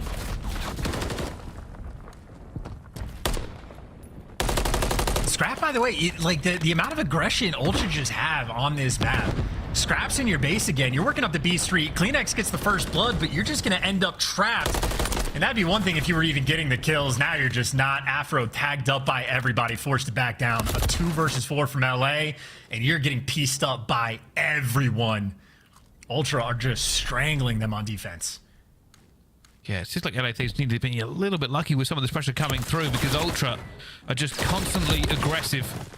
And they are going to fall again. But, hey, we've said that, and we've seen LA Thieves come back into it. They can win these trades. It is really a question. I'll be honest with you, I don't hate the kind of the hammer and anvil strategy that Ultra are putting through. Like, Insight is very, very static, and they have to get through him almost every single time, or the rest of them run at them. Yeah, it really is just about, like, taking as much space as possible. And again, if you're playing with a guy like Insight, that allows you to have a lot more freedom on other portions of the map, and players can do what they want. But it has been a very back-and-forth game. LA Thieves down, but not out. Just looking to clutch up on defense, force that round 11. And considering Envoy is 2-8, I do expect that LA Thieves, if they get to around 11, will have defense again. They're playing aggressive, and they catch CleanX. Another first blood on them. Blowing up the tank in the back certainly helped. It really has been a chess game. Both teams trying to pull different strategies out to throw each other off. Now for Ultra, they're kind of compressed. They've given up a lot of map control over towards A, which might mean they need to go B hit, or they're going to have to push tank in middle. Right now, they're just checking their corners. It looks like they're committing towards B. And Envoy still does have a smoke, maybe an opportunity to, you know, smoke off the cross, block Afro's line of sight, maybe try to isolate Cammy, but easier said than done, and they got to be worried about so many spots in the back. Nice little shoulder peek, Envoy. It looks clear for him, but if he crosses, make no mistake, Afro will spot him. A little bit of stress here from Ultra. They don't want to get this wrong, and already here it comes. Smoke out. Envoy going to try and muddy the water. Gets out as well. Cammy under pressure, but finds the first kill. More coming through, as you can see now. LA Thieves are reacting to this, but Scrap comes the first. Looking for Cammy, who wisely keeps his head down. Does not want any of this as time is ticking away. Insight will find Joedecieves. That bomb is all the way by B, though. Scrap has to go for this, and Cammy is ready and waiting. No time, no hope. We are going to a round 11 here in the S&D. Yeah, shouts to Cammy. He was just posted on, again, the unkillable. I believe you can still see red dots through that tractor as well, so Cammy just going to be on point with it. When the smoke comes out, it gets a little bit chaotic. You're a little bit fearful, and you see Envoy sliding out for the chow. There were bullets from his teammate, too. I don't know if Cammy was tagged up and weak, but he just hits nice shots and delivers us this round 11. This could be over if Insight hadn't clutched up as many times as he has. But ifs and buts don't make a game. This one goes down to the wire in a round 11. Who walks away with it? Yeah, and look at the aggression from LA Thieves. Again, this is like tripled up over by P1. Cammy is by himself right now on this B site, and the cruise missile is gonna see everything. I don't know if you'll get a kill, but you at least have all of this information. Oh, Cammy gets caught. He did have a trophy. They didn't knock it out, but it will open up B for them, and that call will come through. Ultra will know that LA Thieves are not here yet. They haven't committed, though.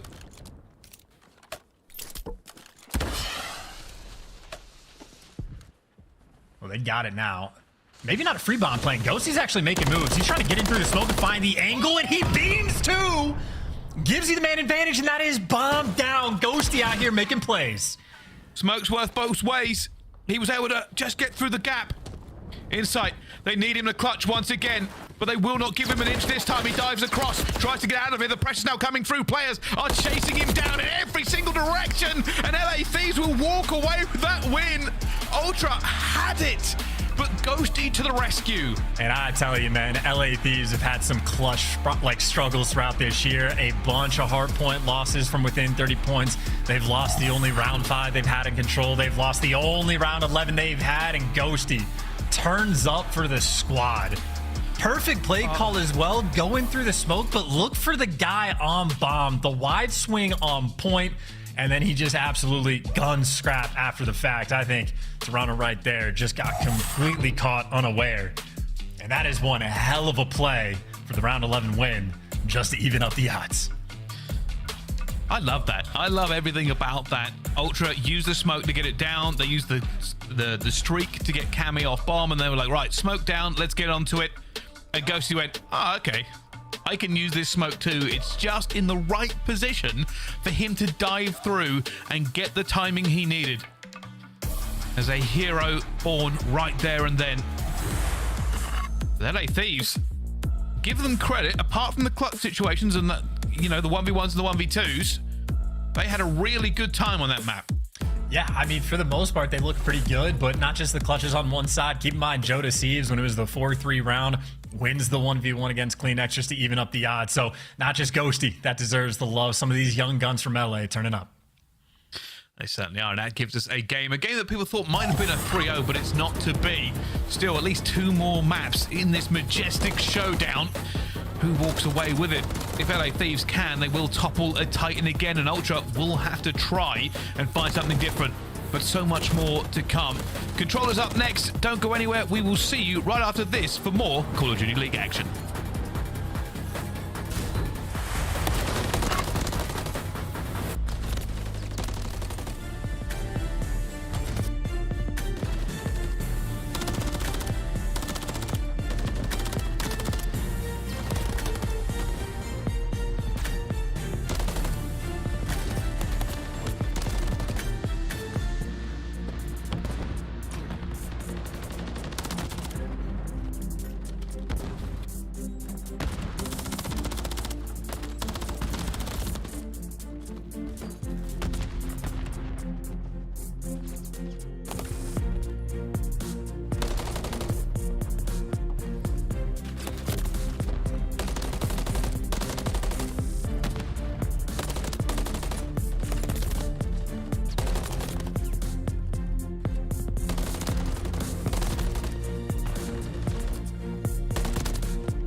Don't miss out on all the action at the first Call of Duty League Major, hosted by the Boston Breach, this January 25th to the 28th at the MGM Music Hall at Fenway in Boston. Scan the QR code on the screen or go to callofdutyleague.com for more info.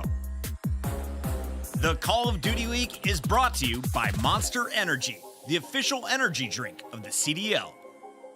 Start the season strong with the Call of Duty League pack. Grab yourself the CDL Operator, Weapon Blueprint, and so much more. Check out the Call of Duty store in-game now. Ladies and gentlemen, welcome back to the magic moment. This is the Call of Duty League, and this is Ghosty using the smoke to his advantage. Just breaks through the smoke, threads the needle, and guns two out of their socks. And that left Ultra in a horrible situation. They'd done the hard work, they'd made their way to B, but it was not to be. LA Thieves get a round on the board. It's now 1-1 chance between these two. Yeah, and icy as well by Ghosty too. You see in the player cam, almost no reaction after that. And I mean, not just for the play itself being outstanding, but he instantly jumped on that as well. Like as soon as the smoke came out, there was no hesitation. He knew exactly what his plan was. And I mean, again, you're a man down. Someone's got to be a playmaker. He delivers. So here we are, you know, all tied up, going to an invasion control. As is expected so far statistically, invasion is more defensive sided than both Guvutu and aBeZy Fortress. I don't think it's going to stay that way, but if that's the conversation, you got to win your defenses. And LA Thieves, they're going for the harder zone first. Oh, Afro breaking through the middle here and almost snaps it off. My What he does. The reach out doesn't care. And now he's going to go for them off the respawn. This could be great. Afro, he can find any more. It's going to be magic for him. Breaks through a door, hits the back, finds another one. Doesn't get the second, but it might be just enough. That second tick is rocketing through. Cammy's going to be here watching. He's got a little bit of an oversight. Doesn't get scrapped, though. It's a little bit of a fail. 2 ticks in. Will it be enough? Probably would have lost it with the amount of reinforcements that were there anyway. But LA Thieves chance. Yeah, I mean, Cammy maybe a little bit too fast on the snap. He knew what the play was going to be, but you're exactly right. Getting 2 ticks on the A zone, already a wonderful sign for the Thieves. That is the opening break almost of your dream. So nice advantage early on. Still, though, have to make sure you sort of finish the round, right? It's a nice start. Still got to capture the B zone. Got a long way to go, but Ghosty picking up exactly where he left off. 4-1 for the moment. Nice little 3 spree as that B zone nearly complete. That's what they want here. Give themselves lots of time, lots of opportunity to break through. For Ultra, they're going to look to clear, and if they do clear, oh my goodness, they don't even get B here. I thought that was a lock-in. Cammy finds one. All LA Thieves want now is to lock B down. A still might be a pipe dream, but that's so many ticks in their favor. Yeah, I was going to say Ultra like desperately need to fight for this as well. They don't even want to really give up B in this moment, but they don't have a choice in the matter. LA Thieves off spawn come and just bully them back out. Afro again, snappy in his movement. He does get dropped, but either way, you have plenty of pressure on this map right now. You got Ghosty working up the A street already. He is going to fall, and maybe that alleviates some of the pressure Thieves might have had. 1 minute 30. But it is difficult. It is a horror show getting through this map at this current meta. Afro goes to though. If Cammy can find one more. He slipped through. If he can get something out of this, just a little bit of a trade for him. Doesn't matter. Joedecieves Afro get it anyway. He's back towards the back here, looking for this kill on the inside. Wow. And no insight. Cold as ice locks it. Yeah, I was going to say, that's a position where Cammy just wants to stay alive as long as possible, effectively, because his teammates are going to be spawning across the map. But Insight, not in the mood to waste any time. Not only did they get the wipe on one side of the map, they have just stormed through mid and bullied you out again. This is a round that could come down to lives, and Ultra don't even care. They're just flying at you. TDM be damned, they're happy just to play aggressive. Kleenex is sliding into Palace on defense. Let him see you're afraid. Scrap is in a little bit of a bad position. He got stunned. They go down with 30 seconds left to go. You are right. This is now a very tight game. Envoy doesn't want to die here. He has to back off. They've still got them locked in, though. I think time might be the problem. Afro's all the way down the street. He might end up dying for it, though. And keep in mind, by the way, like number 2 and number 3 are like somewhat out of the picture, and a couple kills come through. It is 2 players working themselves towards A, so the opportunity, it's a 3v5 to clutch. It's not going to be easy, but it is doable. Ghosty's here, trying to make a big gunfight for him, not going to win it. And now it's just going to be left alone. Joedecieves is going to go down. Afro left alive. Too little, too late, but a valiant effort all the way through for Thieves. I mean, absolutely. I gotta say, that is some absurd aggression coming through from Toronto. It's like a little bit dicey as well. The opportunity if LA Thieves get the 2 kills earlier. Like, I don't know. That was a spicy situation, but Toronto playing with absolutely zero fear in their hearts.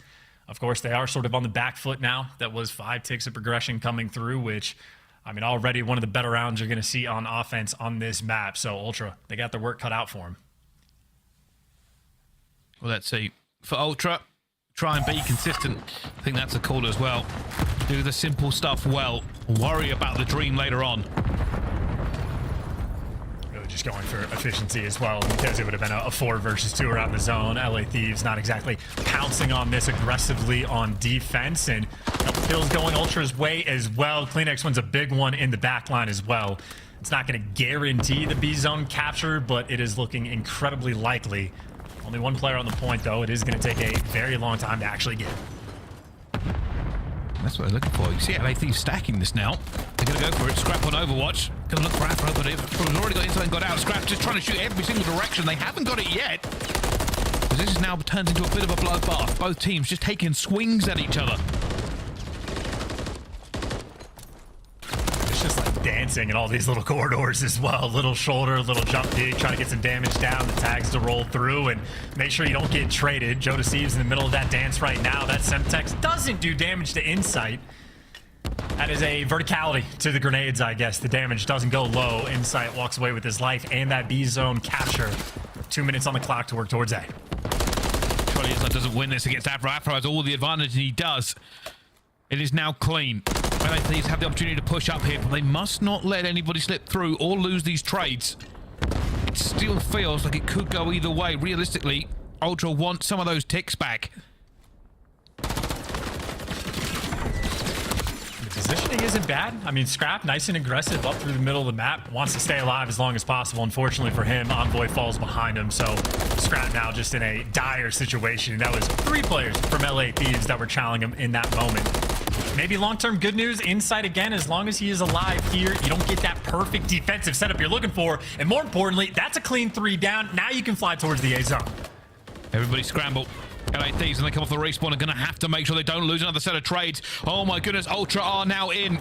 Envoy is ready to dive into the backfield, and he's doing it. Scrap will get another kill at the same time. He finds one, and now continues to push this momentum, but he will fall down. It's still going to be 1 player in here. CleanX is going to have to be careful. But Ultra have momentum now. Ghosty's going to fall. Cammy's going to get the gunfight he needs, but Insight's still in here. They want their ticks, and they want them bad. That is unreal, too. If Insight was able to maybe snap a little bit faster, that other player is weak, but that is a hell of an attempt, but only for the first tick. So advantage technically still in the hands of LA Thieves, who have almost cleared out their base. It's only Scrap behind enemy lines, and for the moment, they're almost ignoring him. Players are playing nice and aggressive, but they're going to get caught. B Street's the push. 3 players from Ultra roaming that way, but Scrap is going to fall. That is a massive setback. It'll be another few seconds off spawn, and you got to hike all the way across the map. Yeah, it just makes them so staggered. It's the issue for them. Every single kill that LA Thieves get sets back Ultra time and time again. Cammy, though, on a 4 streak. They're happy for this. It did look a little bit dicey, and I don't even know if Ultra will get another real stab at it. Cammy looking on Overwatch. He will fall, but there's 17 seconds left to go. Ultra are going to get some hot feet. Yeah, you see CleanX is going to fall, though. You still have Ghosty around that fire car. They're making moves up towards A. They're getting close to the point. They're able to stop it as well. Envoy made it to the promised land. Now he's got to survive. Ghosty on the flank, though, times it perfectly. And LA Thieves might have clutched up anyway, but that's a nice little moment for Ghosty just to find that gap at the perfect time to make sure it doesn't come through. And I'm assuming the second dick didn't come through. Did you catch that, Bryce? It did. It went through. It went did. through. So we're tied. Oh, my God. Well, there you go. Nobody cleared it. Nobody cleared it. It stayed there.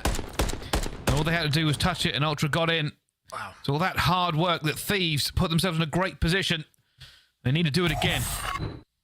That is actually brutal. I was going to say, because initially I couldn't tell if the second ticket captured through, but then you see it was just like a sliver off. Can't believe they haven't ever actually decapped it. Either way, that is a long-term conversation for this team. In the short term, they got to focus up, try to bounce back on offense. Let's see. For LA Thieves, they're probably thinking, let's not worry about the ticks. Let's just see if we can win the entire thing.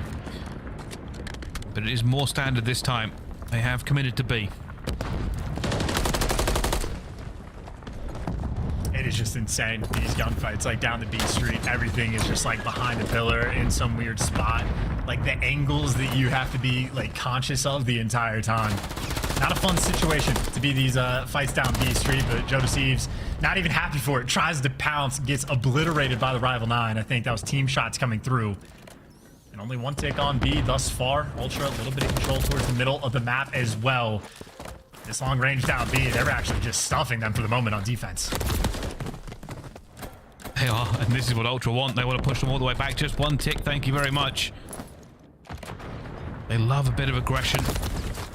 And they are holding every single angle away from them.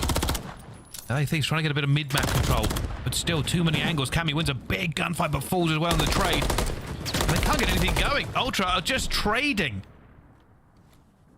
And most of them trading, and then Scrap would be the only guy not sort of in the picture, but that's because his job is to slow him down towards B, but nades on point, and now your action back to sort of that 50-50 sort of split over towards the B zone. But 22 seconds left on the clock. Ultra, again, shutting them down on defense and making sure they don't get the ticks could be massive. And so far, they're doing an incredible job, but 17 seconds on the clock. LA Thieves, last-ditch effort. Envoy just dancing around this point, trying to get every single kill, and he does. You will not get more than one tick against him. He stays alive. And now for Ultra, it's just cleanup time. They're not close enough really to dive onto this one, and everybody just falling. That is going to be one tick on the second attack here. It means that if LA Thieves want this, they have to try and completely rebuff Ultra. It is not an easy task. Yeah, it's the anything you can do, I can do better sort of moment, right? LA Thieves have a massive round 1 on offense. Toronto says, all right, we'll do the exact same, tie the odds up, and then Ultra go and smack them down on defense. So it is LA Thieves' turn to respond. Obviously, they've had some degree of success on offense in the first round, but you absolutely want the defense for the final round. And if they give up one tick, then it goes to kills, and in the kills column for the moment, Ultra firmly in command. So you need a dominant round indeed. Now they got to be careful. Ultra looking for his way already. Envoy. He's hot the dead silence. He's going to just make sure nobody can get through here and cause issues. Going to hit a flank. Looking for him and find a way. The minute does find Afro eventually and gets out of it. For Ultra, this is all about the fundamentals. Lockdown B, they're actually going for A as well. I lie. They're going for everything. They don't want nothing left on the table. Yeah, who cares about the dominant round on defense when Ultra just want to win it and call game right here. And everybody's got the cross insight, like he can call out. No one's making it towards the zone. He wants to stack it as well, so it is going to go a lot quicker in this moment. He does not fall. They got the teammates for support, and it is the moment right now. LA Thieves, they got to break around the zone. Joedecieves makes it, and Joedecieves gives you 2. So they survive that A zone, but again, even long term, they've already lost the objective war. They certainly have, but hey, Miami Heretics won that round 5 offense before. Maybe it can happen again. Ultra now, probably feeling very, very comfortable. Get B, do the simple job. And if they can get B, of course, then maybe they'll have another swing at A. Yeah, it's still looking good. I mean, 2 players around the zone right now. No flanks they really have to worry about. Envoy's obviously got it covered, and when he gives it up, his teammate's there to pick it up right after. Making sure, again, just to get the stack to try to get the guarantee. Cammy still pawing away at it, being annoying. Maybe a last-second chow to get him off time, and it actually comes through the dark alley, so nothing cooking over on the B zone just yet. Ultra haven't gotten the job done. 44 seconds, plenty of time, though, for the Ultra boys to work. He's going to get cut down from behind. They'll be back onto B here. Does Ghosty try and take a stab at this? I think he does. Trying to thread the needle, but it's not going to be enough. It was an Overwatch. And that clock has got 1 minute 35 left on. LA Thieves need to hold here. If they break even once, it could be over. Yeah, it was bound to happen, though, right? Eventually, players on LA Thieves have to chalk up and push down A Street. That's what Afro is doing. So there's too many moments where you're playing a man down defending the B zone, but you got to make sure you win the round because we've already seen Ultra very successful on their offenses of getting over towards A. You can't let that happen again, but nice stranglehold on the map. Afro's got bridge, 2 players middle of the map, and Joedecieves is up top, but the most important player might have been the one that just fell. Ultra, you got insight back in his home, getting the information, looking down A Street as the slow approach commences. Ghosty just causing issues because now Ultra got to deal with him, and they can't yet. Continuing to push this tempo. He's inside, but that's going to be 2 down. If they can make a move here, Ultra, they could get towards it. Joedecieves, massive win for him, though.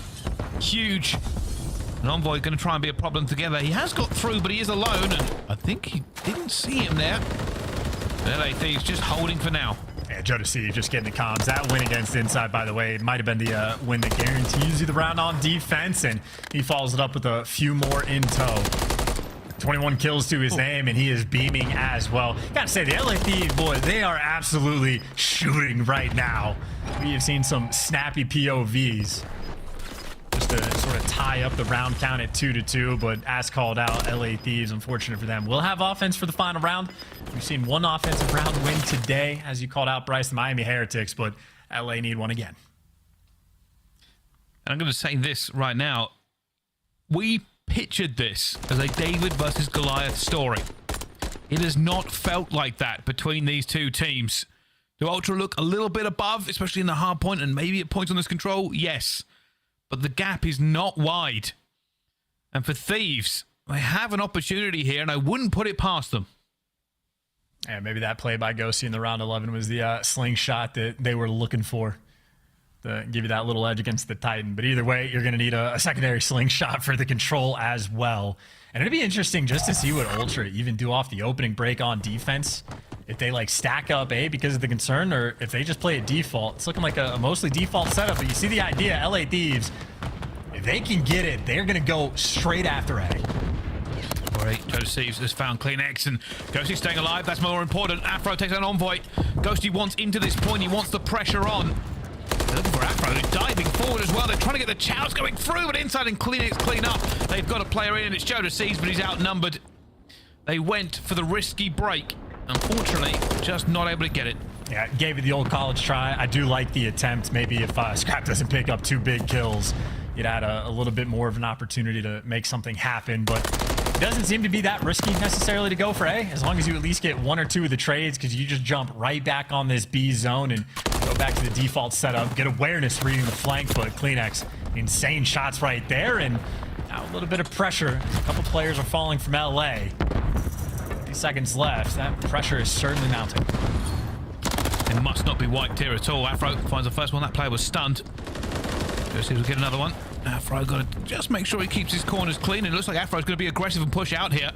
You can see what LA Thieves are trying to do. They're trying to get a lot of pressure in towards the Ultra spawn. So if they do get B locked down, they can move straight towards A. Oh, good shots as well. Yeah, the plan is the pressure at Afro. Letting that momentum flow. B zone captured, minute to the clock. A minute and a half to work with. Maybe gives you 3 respectable attempts at making a move towards this A zone. You got to start jumping on it quickly. Afro still leading that charge. These are the trades.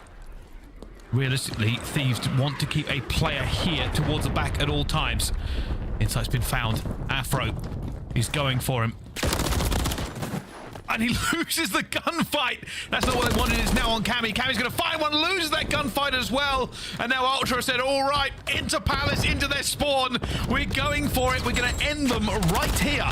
Hey, that's just so fast as well. It's Envoy dancing with 3 on one side. By the way, you got CleanX up top, American spotting it out and shooting you in the back along the way. He's able to just call out. They're flooding through B Street. It's only going to be those 2. So CleanX keeping basically the entire team on point with the intel. And CleanX is still picking up kills in their spawn. So yeah, that 3 good attempts that you have is now turned into basically 1. You've taken down CleanX, but 35 seconds on the clock. You need someone to stop this A zone soon. Afro is the key man here. He can sow discord in the ranks of Ultra, but he has to find the kills and the timing, and his teammates have to stay alive. He finds the first on the scrap. Okay. Second on the CleanX, and it's huge. Afro going for it as well. Inside last. Okay. Here, they've made the God play. They are now in. It's 2 players in, but he gets cut down by Scrap, who threads the needle. Ghosty's now in trouble. And they don't have a trophy. No trophies? Yeah, they don't have a trophy to save their life right now. And Afro over peaks, so it slows down the capture so much. And what could have been a Herculean effort to try to get that final moment of win, now it is just going to be desperation. You're going to have to flood at the point and slide into death, and Ultra are going to get it done. No 40 bomb there from Envoy, but he got it close. Defense reigns supreme, and Ultra still on top at 2-1 lead. There was a god play, but unfortunately there wasn't a trophy to save the day. When I saw that happening, and I'll be honest with you, just Scrap just threading the needle to get that kill down. But yeah, no trophy, no real Overwatch, nades just raining through, and it is always a nightmare to get into that point, but LA Thieves put up one incredible fight. Yeah, the numbers on this scoreboard are just absolutely bonkers as well. Scrap leading the lobby in damage, Envoy leading it in kills. But that certainly to me just looks like two teams just absolutely battling on the map. Very competitive. Ultra just a little bit better towards the end, but I even think when LA go back and talk this map over, it is gonna be about the little things. Maybe in the final moment, obviously they didn't have a trophy, but Afro just gets caught after going on the 5 spree. You have a little moment of never decapping the A zone, which I don't think really amounted to too much towards the end because how the 3rd and 4th rounds played out. But I think that's really it. Just a few very small things from LA Thieves, and again, a fairly young team as well. So looking good so far. Ultra clearly though, just one of the best teams in the game. Yeah, I think the only thing that's got to me is maybe Invasion has a small spawn kind of tweak, and that would help this. If you're able to flip the spawns to give a bit of a better map cut for the attacking team, it would change this map out completely, because it is possible, it is plausible to get to that A point, but you are fighting uphill every single step of the way. And like I said, for even teams to do it time and time again shows that it is possible. Just needs a little bit more. Yeah, I mean, I want to see quite a few more teams play on it, because again, the numbers right now for this map for offensive wins is worse than Outbacker Fortress Control and Gavutu. I still don't think the map is as defensive sided as that, but for the moment, the numbers certainly do not lie, so that is the case. So whether or not a future adjustment or just teams figuring things out, whatever the case may be, not an easy thing to do, but that is the invasion portion of the series that we have. We're moving over to Karachi for potentially the final 2 maps, at the very least, the hard point, where I've seen hard point, Toronto Ultra. I mean, I don't know what their best game mode is, but hard point, definitely the front runner. Yeah, it is. And that doesn't show greatness for LA Thieves, but I said it during that control, and I fully believe it at this point. This does not look like a mismatch. It really doesn't. Yes, I will be perfectly honest. I think Ultra are probably maybe a cut above in consistency. I think that's the best way to put it. But the LA Thieves, I genuinely came into this one thinking it would be very, very one-sided. And it has not been the case so far. Few clutches, few opportunities, and it could have been a very different story. Story, though, isn't ended. Hard point up next chance, and, well, we've had a great series so far. I'm hoping for another good one. Fingers crossed, I suppose, for the Karachi. I believe, by the way, for Scrap, first player to crack 7K damage. I think I might have just heard in the year, or in my ear, rather. So, absolutely lights out performance. Again, the numbers across the board were pretty bonkers, and then he just leveled up quite a bit with the amount of output that he was able to have. So, I mean, Scrap, to the surprise of literally no one, is a shooter. Well, let's see. LA Thieves, they don't seem upset. Bit of a smile coming in from Joedecieves. Still good vibes flowing for this team. But Ultra, they probably feel quite comfortable now getting that one out of the way, because Hardpoint is up next, and they're a good team at it.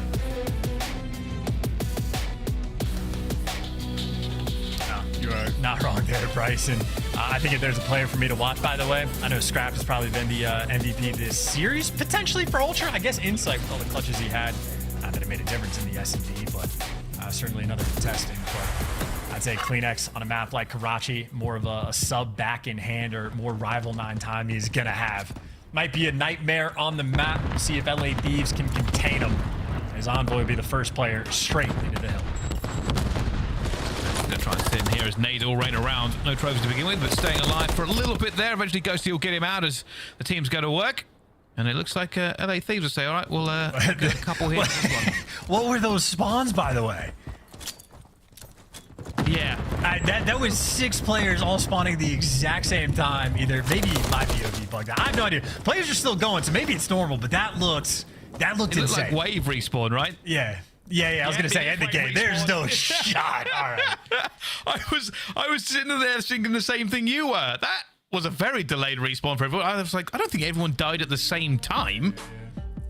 No, that's funny indeed. That would be an interesting way to play hardpoint. And by interesting, I mean I have no idea what like the wave respawn timer even was.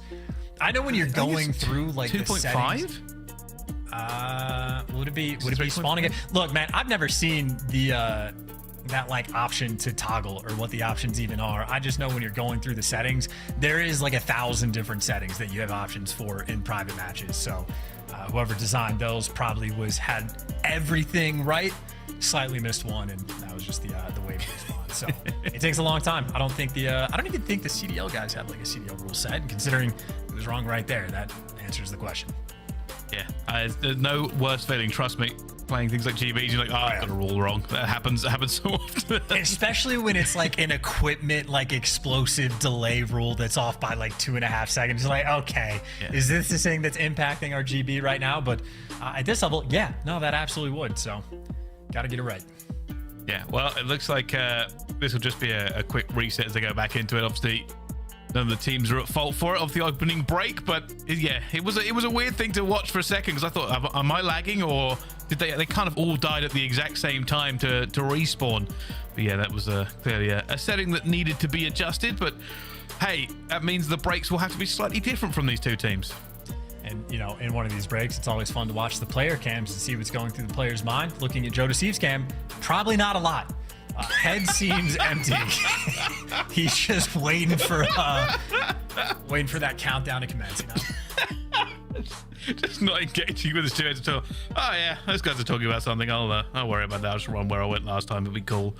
It's fine.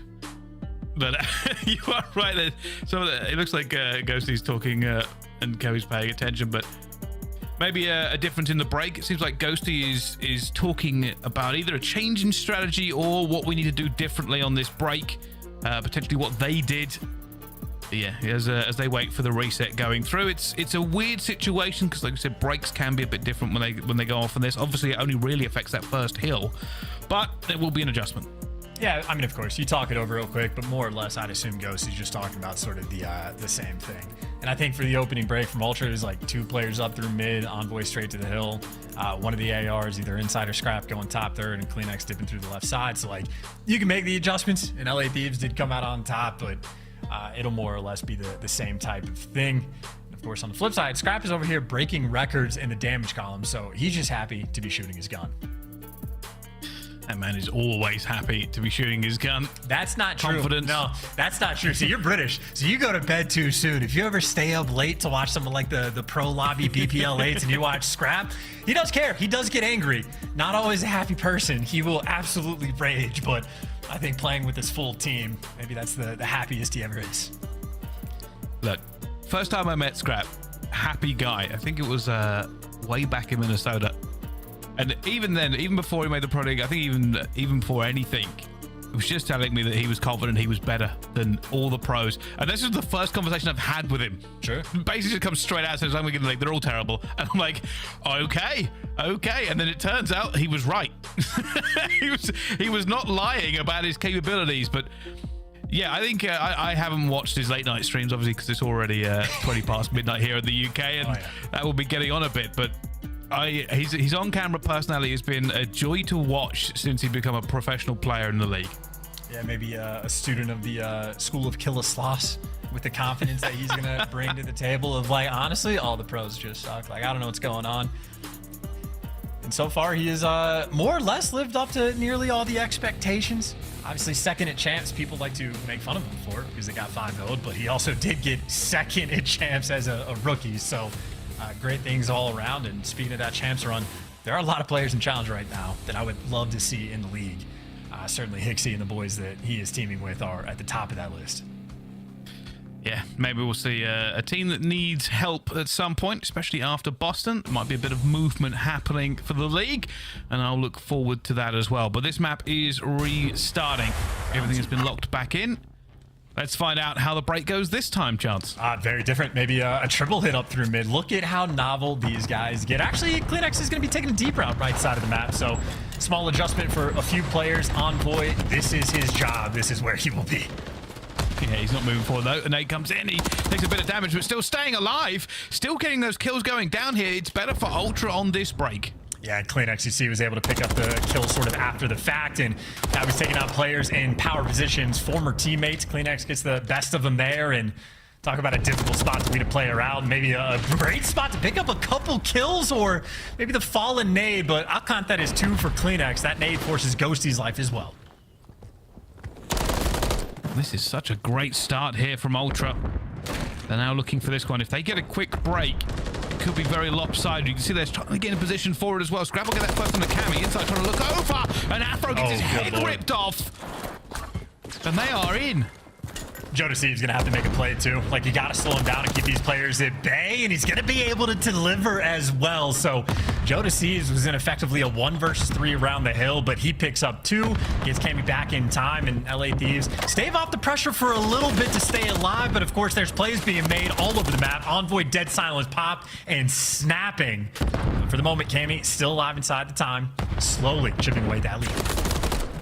And we're just trying to hold, but kind of gets insight. He seems on fire here in this hard point. More pressure coming through. Joedecieves towards the back. Already got 5 kills here on this map. Looking for another one. Just spitting fire everywhere. 20 seconds to go here. This means LA Thieves have an opportunity to get up this map and try to contest this before Ultra get fully locked in. And that was a really good hill for Joedecieves as well. So looking to potentially chain things together, but obviously a very difficult hill to break that we're moving to. Effectively inside the man playing inside the hill, as long as he does not overchow and die, him and his teammates' life are going to be pretty easy to hold this time, because they're getting the kills. They got everything pushed out that they want. They're winning every gunfight. LA Thieves need to slow things down a little bit and get grouped up together before they make their move. Yeah, this is what LA Thieves wanted when they were trying to push out early.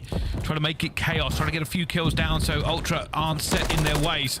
And Ghosty will find another one. Afro's found one as well. He's trying to thread that needle onto inside, get him out of there already, but Envoy is cleaning up all of his teammates. Ghosty goes for them just off the top rope. I'm telling you, that's like the Insight special. That is a good attempt by LA Thieves to break the hill, but Insight just does an electric job of staying alive inside the point and timing out who he's actually going to chow. So that is the benefit of good players with good comms there from Ultra. Teamwork reigning supreme, and more importantly, on the approach to the new hill, Afro is by himself. He gets taken down because he was dealing with basically every single player.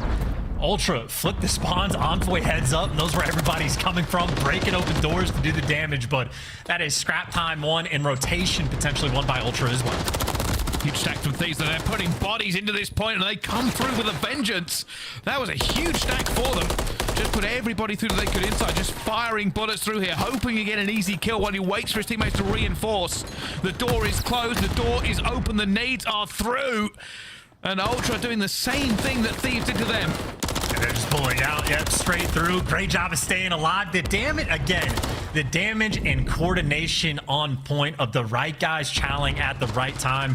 I mean, the first 2 players on the front line put in a serious amount of work, and then it's Scrap that is sliding in for the bait. Of course, Afro just responds with a clean 3-piece of his own. So these 2 teams, I'm telling you, they are getting after it. Every single time. But now they've got to get this rotation right. For Thieves, they really could do with a good rotation and hold. It has not been something they've been dealing with very, very well so far in this hard point, and that's why they're behind. Afro going to fall already. This is the problem when you're running into prepared players. You've got to perform above and beyond expectations. Trades are not good enough.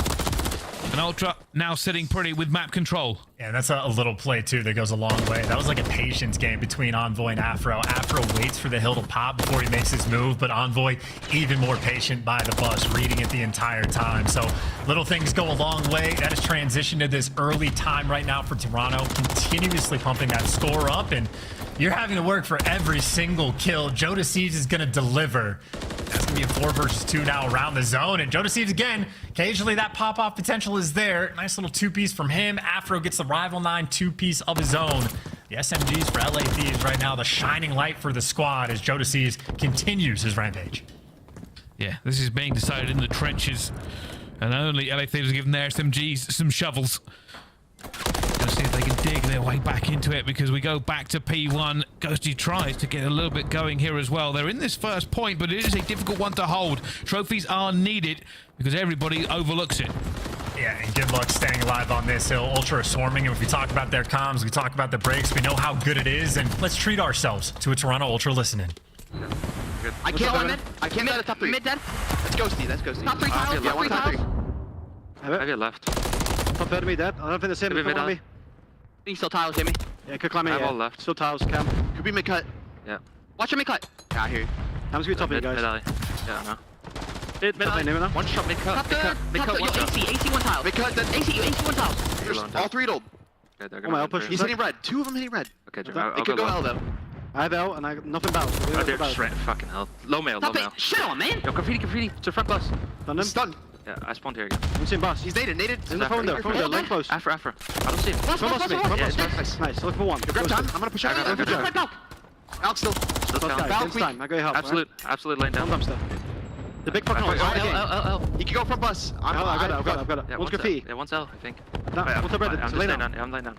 What's graffiti now? Archie's going towards front bus. Two bus. Yeah, top plat. Yeah, top plat. One top window. Top plat, one window. Already bust up. One shot, top plat. Jump down, Calf. I spawned deep. Jimmy. It's gonna be Calf. Calling me weak. Afro. I'm playing on mid, bro. I'm gonna go try to get new. Okay. I think we play. I think you guys should play old. Give me a second. I can help you. Absolute. Okay, job me. All good. And Ultra, the comms crisp, clean, and delivered flawlessly over and over again, Chance. And they are ahead now by 80 points. For LA Thieves, it must be a monstrous effort to get back in here. Yeah, absolutely, and even cheeky plays by Envoy, just doing the heads-up thing. And again, we talk about his patience on a previous hill. It stays here once again. Ghosty doesn't even shoot back, because why would Envoy be behind you? Because he's busy piecing up your entire team, looking for Afro. Maybe a little bit of a dance, but Envoy, he reads it the entire way. There's number 3, is waiting for the shot to come in the front. Number 6 actually goes all the way around back, but by this time, Envoy's bought his team so much time to come help him out. That is ridiculous plays by Envoy. That is quite literally eyes on the team. I'm just not dying, and this may be over at this hill. It is not a way through for them.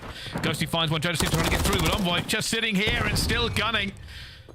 And they just cannot get him, or that nade actually lands on his face. Eventually will be taken out as they jump back into this point. For LA Thieves, they must contest here just to stop this ending.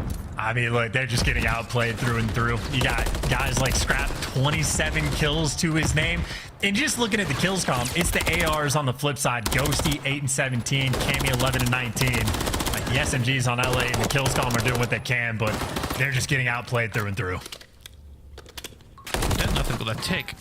I'm trying to see whether or not it's at the right timing. I don't think it really matters, because with 1 second to go, LA Thieves would have to perform the comeback of the century to get this one out of here.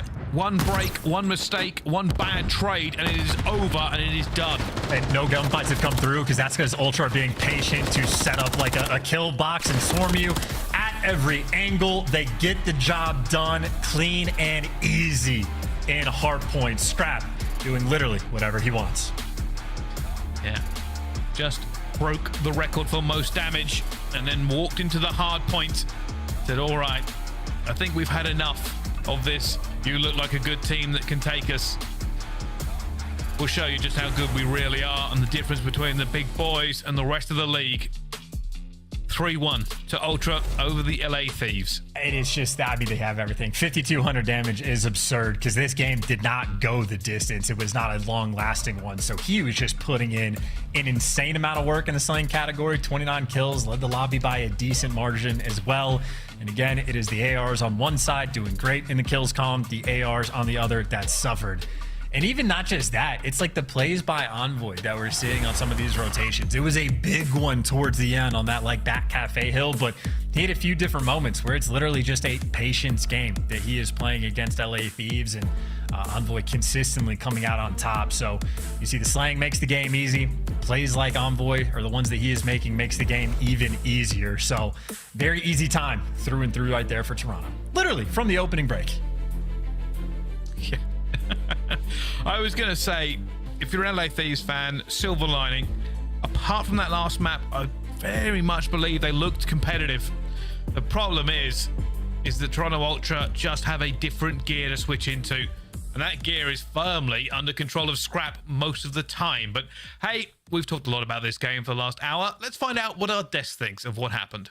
Thanks, gentlemen. All right, let's break it down because that game 4 was pretty swift. 100 points before the 4th hill. Not bad, Toronto. But Toronto did slip up in the search and destroy. The rest of this series definitely in favor of the purple team. Let's start with you, Allie. Most impressive part of this series for you from Toronto? The fact that that stats graph of like how the hard points win were almost identical between map number 1 and map number 4, and the fact that the triple invasion didn't really matter. I like Thieves, even though they were able to steal that map number 2 in around 11 fashion. Toronto Ultra took the other 2. I was going to say, the stat still holds true. They can only win invasion. They win an invasion SD. Now, granted, that round 11 was absolutely spectacular out of them. But for Toronto Ultra, I think the thing that stands out to me, to answer your question, Chris, is Scrap had himself a hell of a performance. I mean, so far through all these matches, it's really been Kleenex taking over. This one was the Scrap showing the ARs. Just no match on the other side for LA Thieves. Yesterday, Kleenex had the #1 stat when it came to Slayer rating. Well, I think that may belong to Scrap and his 12,400 damage, if that has any effect. That was just his last 2 games. I didn't count games 1 and 2. But the man had 7,200. That is a league record in control. And then in a blowout hardpoint, he drops another 5,200, leading the lobby. What's crazy about that map number 3 as well is the fact that he got 7,200 damage, and yet Envoy was still the one leading the lobby, 39 and 29, almost hitting that 40 mark in that map number 3. Jet just speaks to the consistency of an AR that Scrap happens to be constantly getting these players in a spot for his teammates to just put a bullet or 2 in and break these hills. Yeah, and to speak to Envoy a little bit, you heard Chance talking about like some of these slow developing plays on a map like Karachi. That's where he's really going to be able to stand out. You see it here as well. Like, he's just a great player. And in Control, coming into the series, he was number 6 in kills per map in Control. And in this one, I mean, what, 39 and 29? That's exactly what you want out of a guy like that, right? He's really starting to find his footing in this game so far, and they are running away with these series when he pops off. On the positive side for the LA Thieves, Dan Ghosty clutching up in that round 11, pushing through the smoke, making the big search and destroy play. You saw a 5 streak out of Joedecieves where he was just ripping everyone off of headies on invasion. And then, of course, Afro looking pretty strong in that final hard point, but not enough to get the dub. The team has potential. They just haven't reached it yet, and they've got to get it together soon because Boston is just 2 weeks away. Let's take a look, though, at our play of the game. This one's coming from the purple squad. Guess who it is? Scrap and his 7,200 damage, but actually we're gonna hand the map number 4, the last one that we saw. It's just a highlight reel. It's just literally killing every single thing on the map, and I'm really impressed with Toronto Ultra's hardpoint in this series. Again, this is one of those teams that's always kind of in that top 4 conversation since they made the overturn, put Scrap into the roster for the past 2 years. So for Toronto Ultra, they're putting the league on watch. 2.0s, not too bad. Not bad at all. Not bad, They look terrifying, man. Like, where do you guys have them ranked at this point in the top 4? Your loss was to Boston, which 2? makes me think you deserve to be below Atlanta. Atlanta is a little bit more consistent. It's one bad day. It's literally one bad day. Atlanta went to a game 5, but they clutched up. Okay. Well, Atlanta's number 1, obviously. They're 3rd in my power rankings right now. You're like 2nd or 3rd. Who's 2nd? All right. I'm going New York 2nd. Atlanta FaZe, New York, Toronto OpTic. That's my top 4. Real. Okay. Well, we do have an interview coming. I just confirmed it, and I'm pretty excited about it because it's always fun to talk with the squirrels. If you've got a question, put it in the chat right now. I want to know, who do they expect to play? Let's ask them right now. Scrap, welcome to the show, my friend. You are fighting for a top seed going into Boston. What's your thoughts right now? Who is in your way of stealing that #1 spot?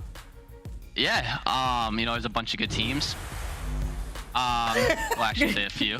But yeah, I'm gonna say the obvious one. It's probably FaZe. Those guys are looking good in scrims and in matches and just all around. And yeah, it's probably gonna be them. Scrap, did you hear what Puckett said right before we went to this interview? He said, y'all lost to Boston. He doesn't know if he can put you in the top 3. What happened, That's kind of crazy. We already know what happened. They said that it was a bad day. I want to ask from this guy, though. All right. Go ahead. Because he came in talking to Smack the night before. Online, like the Boston Breach, it's like, it's a married couple for 80 years, so can't get away from it. Understood. Okay, Scrap, back to the real interview. I gotta ask, it seems like Envoy seems to really be struggling in the search and destroys, and so I wanted to get kind of your opinion on maybe what's going wrong. Is it a team issue? Is it maybe just him not finding his footing? Like, what's going on with him? You know, I'm actually gonna like transfer this question not off Dill to me too. Like I'm dog shit in S&D right now. Like I can't get a kill to save my life. But I don't know. I just think it's like this game is just so cruddy sometimes, and like sometimes I'm just challenging people, just trying to get a gunfight, and you know it's just not the right play to make. But you know, there's a lot of S&D coming up, and I'm sure it'll be fine. Scrap, you know, for you guys, you're looking great in some of these series. Obviously, we talk about that boss one wasn't so great. What's it going to take for you guys to be in championship form? To go in, I mean, we got some heavy hitters in the league so far. Atlanta's looking good. OpTic's looking great, right? You got New York coming off the World Championship. So what's it going to take to get that dub in Boston? Oh yeah, you know, we just gotta make sure that we're all playing together, you know, playing just as a team. Everything we're doing is together. I'm a big believer that, you know, no matter what you guys do on the map, as long as everything's together, you know, you're probably gonna succeed at what you do. But yeah, I don't know, just, you know, practicing more, you know, playing some more matches is always going to be good. You know, match reps are just the best practice we can get. Yeah. And yeah, we're excited coming into Boston. Also, I'm curious, in that round 11, it was kind of nuts. You guys threw a smoke on the cross. You were the guy that was supposed to watch over, I think it was Envoy on the bomb. What happened there? Did you miss him through the smoke, or was there a lapse in communication? Yeah. So when Dill died, I thought I honestly didn't know where he died from right away, and I didn't see him because the smoke was like disappearing and stuff like that. So like, I don't know, Ghosty just got a good 2-piece, probably snapped on me. But yeah, kid's my son, so it doesn't really matter. He is your child for now. Congratulations on another W. Scrap, we'll catch you in Toronto a little bit later. Thank you, have a good one. That is match 3 in the books. We still have a 4th game to go. Don't go anywhere. When we come back, it's your monster matchup. We've got Legion taking on Kenny and OpTic Texas. This is the CDL. I feel like Scrub.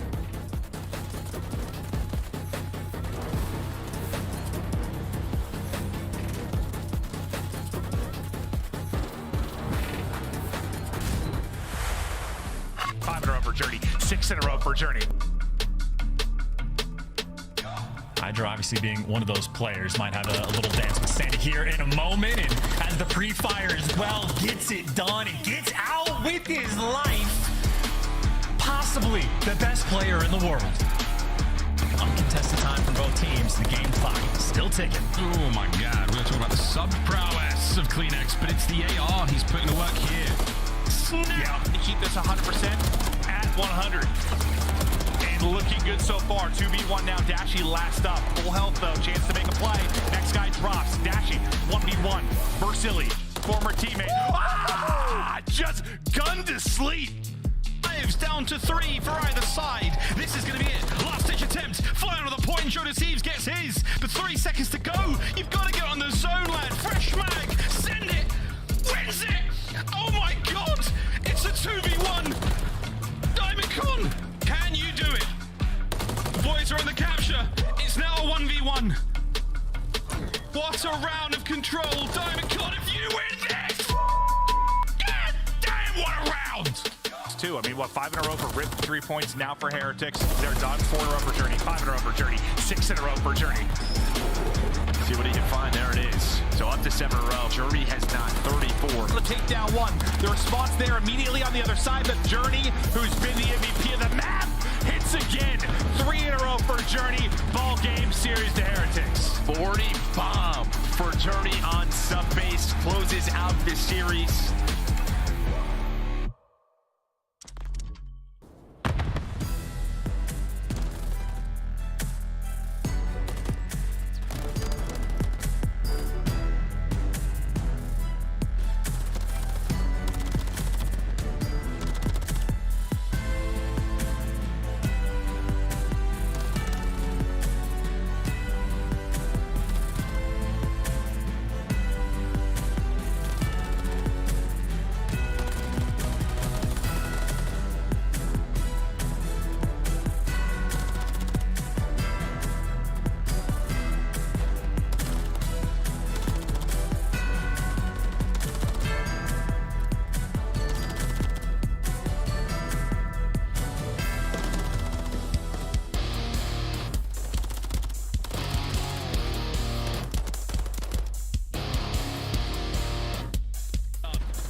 city of Boston where champions are born.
From a city, you hear sirens when we sleep. Heaven sent, hands down, vibes so unique.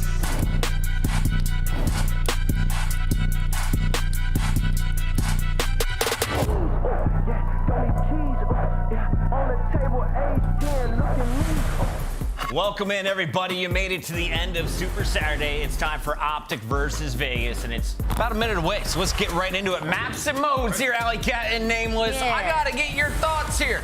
If you're a Vegas Legion fan, how far can you get in this You're not going to get very far because you're opening up with a Skid Row hardpoint, which is what OpTic Texas has played 3 times out of their last 5 hardpoints. They've been a hardpoint dominant team, and to give them their favorite map, it's not looking too high. Yikes. All right, how about Terminal, though, game 2? I mean, listen, that being said, with that Skid Row, it's been heroic efforts at the end of these maps. Like Kenny getting through, back playing his life, making a miracle happen. So there is potential there, but I'm still going OpTic with the 3-0. Okay, he's going OpTic. That means she's going OpTic, meaning I also went OpTic. We're all green on the desk. Let's find out how our casters feel about this one. We got Merc, we got Maven. Gentlemen, take it away. Here we go. Let's have some fun. Yes, obviously, OpTic favored in this one. They've been the best hardpoint team in the game. They've been nuts. They get their bread and butter here to start it off. I like bread and butter.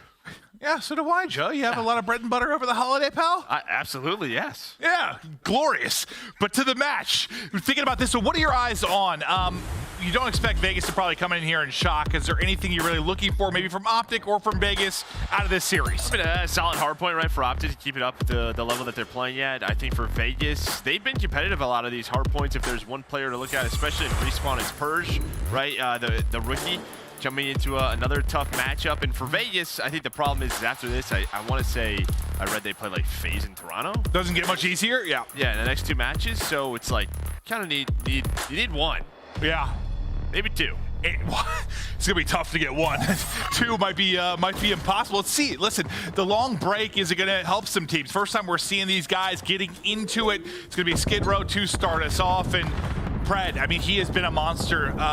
Statistically, this guy's been insane. Ant was talking to us earlier. He's been in his stream quite a bit, and the guy has just been a lord. He's playing at unbelievable levels, watching the rest of his team get cut down here early. Yeah, I was tapped into their watch party. You know, Zinni was doing some reporting. I heard he actually wanted to I don't know, like fist fight Pred for the starting roster spot. Oh God, gotta stay tapped in there. Zinni always with the intel, Joe.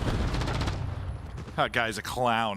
But a nice start here for Vegas Legion. Let's see if Pred and the boys can break in. ADS looking for an ankle, not able to slide into the next. Now the other end of it, someone will be watching, maybe he's stepping up as Purge. You know, he's 4-1, I think, to kick it off within this game, but he struggled. I mean, you're looking at like bottom of the leaderboard in every statistic. And we've talked about some rookies that have really been shining.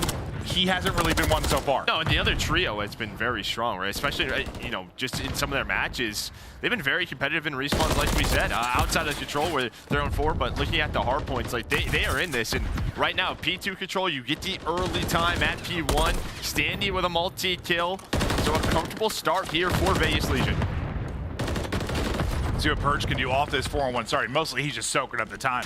Relying on the teammates to get the kills out front. You know how dominant this hard point can be. This P2 on Skid Row. You just rack up the time and you're looking to take a significant lead right now if you are Vegas Legion. So far, so good. 20 seconds remaining. It's looking to be flawless and you're going to be sitting at a 70 or so point advantage when we get out of this. But now we'll start to focus really on the gunfights mid-map and the rotation across as we get ready for P3. You see the lock popping bottom mid-map. Early on the rotation, you have Kenny and Dashy. Yeah, Shotzzy struggling now 0-6, but when you don't have that P2 control, a couple of bad deaths, maybe a P1 based on timings, that just tends to happen for some of these players. Attach trying to do what he can. He was on 4 in a row. 8-3 start. We know Attach loves playing OpTic, but a much needed first hold there for OpTic. Get right back into the game, or at least start to. As next towards back alley, that's where the next Legion push is going to begin. Yeah, this is really their chance to get a rally. If you're OpTic, can you open things up though if you're attached? Triple positive here out of the gate. Next gunfight not gonna happen, but Standy is there for the quick trade. You start spawning OpTic out left side of the map. You start to get in and at least contest. So a good job here from Legion. Just you get a good hold at second. You're at least maybe battling to contest some of this and make sure it's not clean for a rallying cry from OpTic Texas. And Purge continues to go big. He's able to get a double there. Now it's 7-3. I mean, outside of Narrow, everybody kind of frying right now. I mean, you're looking so good out the gate if you're a Legion, and this OpTic team that's been so dominant in hardpoint, not looking like that squad early. Yeah, 7-3 for Purge. Also a ton of early hill time, right? We saw like Assault earlier when he was the guy holding P2. He was like 1-0. So Purge is getting mixy. He's getting the scrap time, or sorry, getting the hill time. And now we're winning rotations after P3 into P4. This is a dominant performance throughout this first set for Vegas. And maybe just a slow start from Texas. You're going up against an opponent you expect to kind of slam with the way they've been performing, but we had a long break. Everyone's been in the lab, and Standy there with the triple on 4 in a row. 15-6. Attach will finish off the squad wipe, and now you're up over 100. Vegas Legion, or Joedecieves, you really hope to get one, maybe a miracle in 2 in these next couple of tough matches. Good start. Now the guy had slow. Narrow's starting to pick it up as well. Yeah, absolutely. Yeah, slow start for Narrow. It's what, 4-8, now up to 6-8 on this rotation. I thought maybe they were going to win another one, but it looks like they're going to get that one player outside of the P2. They have to deal with Nero, though, in this position. He's reading the pushes. He'll take down Shotzzy. Now he's hoping his teammates can get there. Legion up to 164. Let's go to a listen-in with Vegas Legion. Garage done. I was over here. Crossing on you on time. Crossing on you on time. Nice.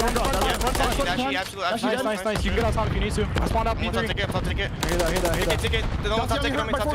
I'll see him top ticket. He's bomb ticket. Let's get bottom ticket in P2. He's like trash. He's trash. All spawning tunnel, guys. All spawning tunnel, guys. He's trash. Yeah, good play. On top, Dashy. One tunnel. Trash weak in the corner. Trash. He's in the close corner. Trash on you. Trash on trash. Hurt. There's two. Challenging you. They're spawning ticket now. Down you. Good time. I have your cross. I go garage. Yeah, I got a streak for new. Crossing Dashy. Nice. On time. Someone crossing. I have your cross. It's good ass time. Take our time this P1 break. We win the game, right? Yep. We went off this new time. All week.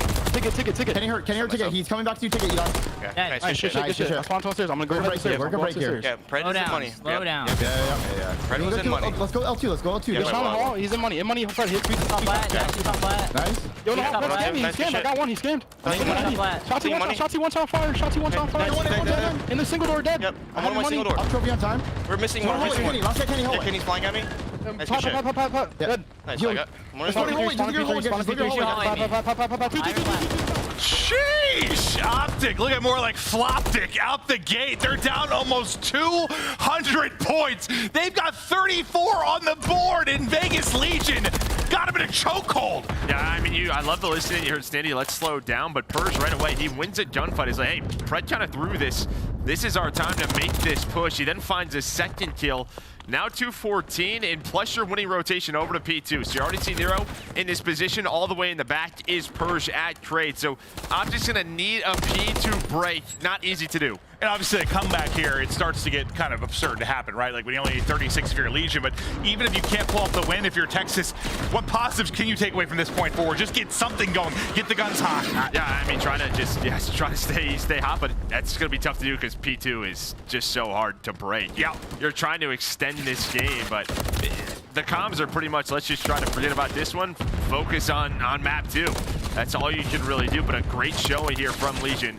But it looks like maybe with Kenny's 2, make it 3, just spawn killing the players tunnel side, they will get in. So they're going to extend this game. Yeah, I mean, one of the harder breaks they are able to do, as you said, extend it, maybe just get some more reps, get the guns hot, because this is when you want to come in and win with how good you've been in hardpoint. And you have the round 11 woes if you are Texas, Legion, in their moments look very good in search and destroy. Like they came out looking ahead early on, so the game 2 can go any which way. Yeah, it's really been the respawns that have carried OpTic. And then I think they lost 3 in a row, did Vegas Legion. So yeah, it looked like a really strong. There's been bright spots at times. Though, yeah. Oh no, 100%. They looked ahead, and I think they've also thrown some maps on that. So search and destroy, yeah, it's looking like their strength. So they're hard to like this, but Dashy, we know this man can shoot straight. Yeah, that's what I think you need, at least if you're getting blown out. Like, start to feel yourself a little bit, start to get hot, get some streaks going. You're on 5 in a row. And maybe you pull off one of the more ridiculous comebacks of all time. We've seen some wild stuff. This one would be nuts. You were down, what, 210 to 30, somewhere in that ballpark. And now you start to rally if you are OpTic, but so far to go. You've already starting to mount up this push from Vegas Legion from mid-map. You got one player lurking in Shotzzy that might be able to pick this apart from the rear, but the push is going to come through. He's trying to cut off any kind of reinforcements. He's just going to go ahead and rotate. Well, I'm like, what is Vegas doing here? I don't really know. It looks like they're going to fight for the scrap time. They set that up forever. Yeah. I mean, Shotzzy, he knows someone has to rotate for the team. And I mean, it was getting close down to the wire where Vegas couldn't win on that hill based on their push, but they're able to break down through. They took their time. Okay. In a statement map one there for Legion. Well, what was it that Standy was saying? Take our time, slow down, take our time. Well, they really did with that last push, but they set it up. You know, that's why it looks so funny in the minimap for a second, because I was like, is Shotzzy gonna like kind of get a great timing here, maybe get some kills? He's gonna go ahead and try to rotate and hope they can hold, but it ends up being a great final push there from Vegas Legion. They get the win. And honestly, that beating was even worse than the scoreboard looks. Like, it's 250 to 130, but that was not competitive at all. Vegas Legion came out and just stopped them from the get-go. You don't expect that. With the way OpTic Texas has been, they've been the best hardpoint team in the game. They did not show that in map 1. No, I mean, Purge leading the way damage-wise, a minute 30 in the hill. Good for him. He's needed to show something. You know, him being a rookie, and with this trio, I think there is pressure there. Sometimes rookies join teams that are underperforming. They don't have a strong roster. Like, to me, this is a strong roster depending on how he plays with the talent that they have. Well, I think, you know, I've asked you a couple times, like, when's your cutoff or when you may make a change? You keep saying, like, you make it to Major 1. He's got to think we're getting closer to Major 1. It's a couple weeks away. If he doesn't perform, if he continues to perform as one of the worst players in the league, guess what the change is probably happening after Major 1? Yeah, he knows the pressure is on. So now does he step it up?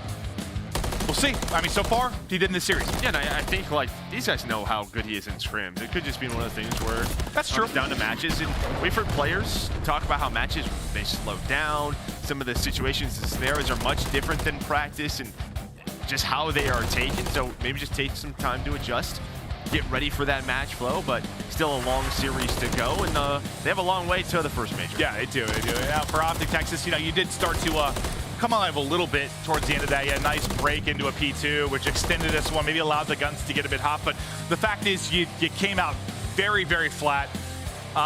Maybe not respecting Vegas Legion enough in that first one.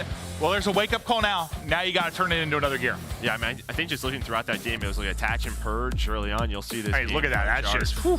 Yeah, I think the 164 to 27, 4 hills through the game.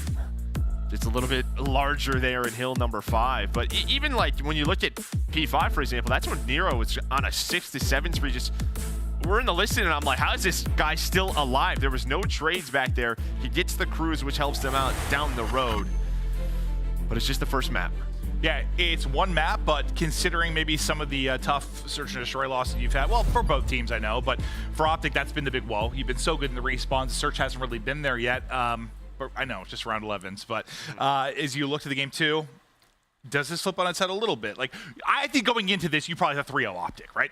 Yeah, 3-0, 3-1, just around that. But we're going to take a look at our Monster Energy pregame for Vegas Legion. And, well, S&Ds have to be on point 3-8 in respawn on the year. They're on a 3-map S&D loss streak. They do hold, though, the #1 opening duel win rate right around 60%. And get Purge going. That's what we saw. Yeah, no, he really did. So Some of the stuff, I mean, answered almost immediately. I know it says S&D needs to be on point because the respawn's been bad, but their answer for that is just win a respawn. So you do that, Purge plays well. You start to feel something positive here. And yeah, I think just the comms overall, just they were calm. They didn't let the moment get to them, considering they were up big against one of the better teams in the league. I liked what I heard, and you like what you saw. But now you have to keep it going because sometimes, you ride the high of that map 1. You can make some mistakes, let the map 2 slip away. Just focus up, different game mode, lock it in, try to take the 2-0 edge if you can. But now we're going to talk a little bit about OpTic Texas as we take a look at our Monster Energy pregame. For now, we just look at the roster. We got Dashy, Kenny, Pred, and Shotzzy. Strong lineup there. They're looking good. They are looking good. Handsome bunch of fellas. I liking the new jerseys as well that they had. They had shown. So. And now we're going to take a look at their Monster Energy. I was a little excited, Jai. I prematurely got there. And well, there you're going to see their SMG impact off the charts. Pred is, he's just been so good for them. Shotzzy and Search and Destroy combined. They've been cooking. No, they really, Respawn's been so good. I think that's why it was so shocking to see the start to that game, just how flat they were. But that's when you got to get fired up, get the fist bumps out, get it locked in. Game is ready to go for Search and Destroy. And yeah, both teams have kind of been struggling here, looking to fix stuff. You had a long break to kind of dial in your gameplay, work with the coaching staff on what you can improve. Now let's see what we can do here in actual match for Search and Destroy. And worst case scenario, right, with the position that OpTic's in, obviously you have that game 5 loss, but every now and then a series like this where you get pushed a little bit further than you think, it's not the worst thing in the world early on in the year before a major. Like, let's do it. Let's slip up on some maps. Let's make some mistakes. Let's do this now. Yes, and not in a tournament, 100%. Like, I think it's shocking to us just based on their performance so far, but who cares right now, really? Especially if you still end up winning the series. Learn from your mistakes now. The mistakes will make you stronger. That's what they say. That's why you're yoked. Shotzzy. Webcam a little blurry, but gameplay not so much. It's just probably got to refocus. It's fine. He's just taking his time. You have a 2-2 split here. So Purge watching that cross. He's saying his movement's so nasty the camera can't focus on him. Yeah. That's how it works in COD. Oh, this is going on. Purge is flanking quickly. Attach is going to find the first blood. Purge might end this round right here. And he does. That'll be 2. Some wall bangs through to add some damage in. The quick flake comes in. Legion get the round victory. So far, so good here for Legion. Yeah, that's just that 2-2 split, and Purge is watching that cross in that deep corner, top S-keys. And it's like as soon as he sees that cross, he just hit a flank immediately. Attach finds the kill. That first blood inside a book, and he knows the flank is wide open. So nice reaction. Very quick from Vegas in that round 1. And sometimes that round 1 defense can be difficult with no trophies. And there's some pressure on this a little bit if you're OpTic. If you think about the fact that map 3 is like an unknown like that. No one's played, neither of these teams have played high rise in an official match. So you're really looking not to go down 0-2, but Legion have also been absolutely garbage in controls. there's that too. On year 2 of that, yeah. Yeah. Oh, hello. Ring, ring. It's Joedecieves. How you doing? No, it's Standy with the first blood instead, actually. 4v3 now for Legion. As they start to move. Bomb up the mat and get this towards an A plant. Still lurking is Pred. Yeah, he can just see the cross into the plane, so they know where the play is. And now he's just got to play his life. Maybe find a kill and get out, but for now, he's going to play with the team. Maybe they think there's someone in book, but there's absolutely nobody in book. So no nades for Pred to use, but still might not matter. Attach gets taken out. Nobody watching the top of the ramp. That's going to make this doable for OpTic. Standing up, trying to get the kills. Nice headshot there from Pred. He'll be taken down. The 6 HP left. Dashy, then with the win. Now to a 1v1. Purge trying to get it done. Not going to happen against Big Brucey as he gets 2. Plenty of time for the defuse, and they clutch up in the round, but Pred with the 2 openers inside the plane, the big ones, but nobody with eyes on the ramp, as you said. A lot of the times when these plane setups break down, I feel it's from ramp, right? Yeah. Like, because ladder in the back, very easy to watch. Someone's watching the flank in that walkway. It's always just right up the ramp. I feel like someone's got to be looking at it. Nobody does. Attach gets caught off guard. You kind of have that back-to-back setup. And it just gets turned to a one-on-one. Sometimes you're worried about giving an angle where you're going to get like shot through the windows. Like, yeah. You're scared to peek it, and you get a weird timing, and somebody Like, Pred comes through and makes a play. Ties us up now at 1-1. Now see if they can get a better effort on offense. Remember, last time around, it was a quick flank from Purge that kind of disrupted things. Top side of the map, you'll see Kenny kind of trying to make sure nobody's going to have a push through. At least from that angle. Now Shotzzy, last time you saw him dancing with death, trying to get an opening in the flange, spotting for information, waiting to challenge. There's the challenge. Nice win there from Shotzzy. Movement and shots on point. Nero ripped out of it. When he's able to dodge that nade and stay alive. I think whatever he's shooting at the beginning of the round, you hear that sort of the air hissing, blows up in the cockpit, so they know there's no one in cockpit, right? Sometimes on Call of Duty maps, random things just explode. That's an example of it. He's using it to his advantage. But into a 2-on-3, is Purge able to find one on a Kenny? Standy just trying to cross. Dashy takes a little bit to get the targeting on, and that's going to allow Purge to get the fast trade. Not going to matter, though, as Purge does get a couple of kills, but it's Texas with the round victory. And it was Shotzzy just shouldering, and finding the opener that really got things started. Yeah, I mean, as soon as he knows no one's in cockpit, you have a... I mean, it's just sort of a... He's either all the way in the back or prone short on that angle. Just knows exactly where that player is set up. Gets the gunfight win and that first blood. So after a tough round one, back-to-back rounds now for Texas. Let's see if Legion get another one on the board. Purge, solid map one, doing his thing here in the search to destroy as well. Bomb in hand to Nero, we're flying towards B. Kenny's gonna have a little bit of help here, but Kenny, it's not gonna matter. He's ripped out of it. Dashy trying to run for his life. Not gonna matter. Purge taking no prisoners as he takes down 2. 6-2 start for the young man as he continues to show his ability. Yeah, we've seen so much activity over through A. This time, though, Vegas just go for the classic top SC's B hits. And really what you're trying to do there if you're Kenny or Dashy is just get one, and maybe we're playing a retake if someone can back on down. Maybe play a 3-on-3, but that just does not happen. It's a 4-on-2, bombs planted right away. Good luck with that. Yeah, I see. They don't even like, get to their spots yet. And it's just like Kenny's just dropped mid-spread. Dashy's like already throwing a utility and trying to run away by the time they get there. Just a fast hit, efficient hit. I think Purged with the 2 openers. A solid job from him. They tie us up now at 2-2. So we'll keep an eye on the changes that happened over the course of this search and destroy. That'll be the first fast B hit that we'll see. We'll see what OpTic's got in their sleeve this time. It's their turn. Yeah, Kenny a slow start at 1-4, but yeah, it's like you have 3 there, but look where Bomb is. Yeah, it's a bit of a fake. I think it'll throw a lot of attention here. But as you said, Shotzzy with Bomb inside of Dreams, he's just gonna kind of wait, take his time, because he wants to go towards A. They show 3. They exhaust some utility. And now what do you do off the backside of this? Starting to creep his way forward will be Shotzzy, but you still got inside the play. This time it'll be Standy to deal with. Last time I was with Nero that was picked first. Okay, so Shotzzy, though, he's got to be careful here. The problem is he has Bomb. Okay, yeah, so Bomb is not where you want it. First is going to find another one. He's been very active on defense through the flanks, through middle hallway is yet again, but it's a 2-on-3, 40 seconds left. Make that a 2-on-2. Maybe Bomb won't end up mattering, we'll see. But it's bottom play. Now it's down to Kenny, who hasn't got much going so far, but he's 2-4. A chance to have a massive clutch against Standy and Nero if he can get this done. Bomb down under plane, eyes on to 1. Trying to get the tracking there through the window, through the door, through anything, but it's Standy that gets the angle. It's Standy gets the round win, and it's Vegas Legion with back-to-back rounds and now a 3-2 edge. Yeah, it's just tough. You know, you throw the fake. Shotzzy starts the rotation. But if he loses that gunfight, drops that bomb there, you make the round very difficult. Yeah, I mean, you started saying, you were getting nervous like the second you saw him in that spot. You're like, uh-oh, and shortly after that, he drops. I mean, we know he likes to be creative, right? Just based on timings, rotations. His brain is a wonderland.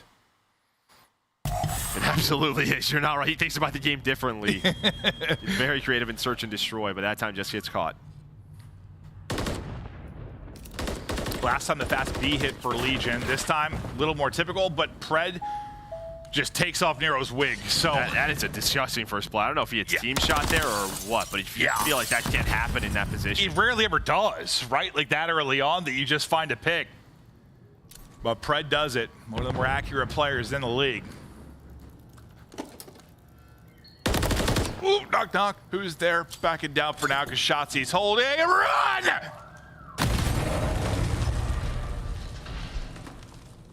Now we're going to go back again. Yep. Now they use the frag. Let's go check it out. They're going to opt for the retake. Shotzzy's hanging out with the pistol.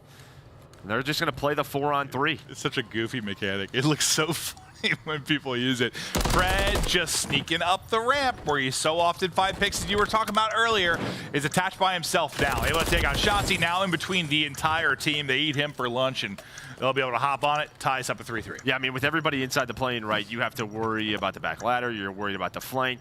All of the wall bangs. Like, nobody wants to peek anything. You're not giving any position.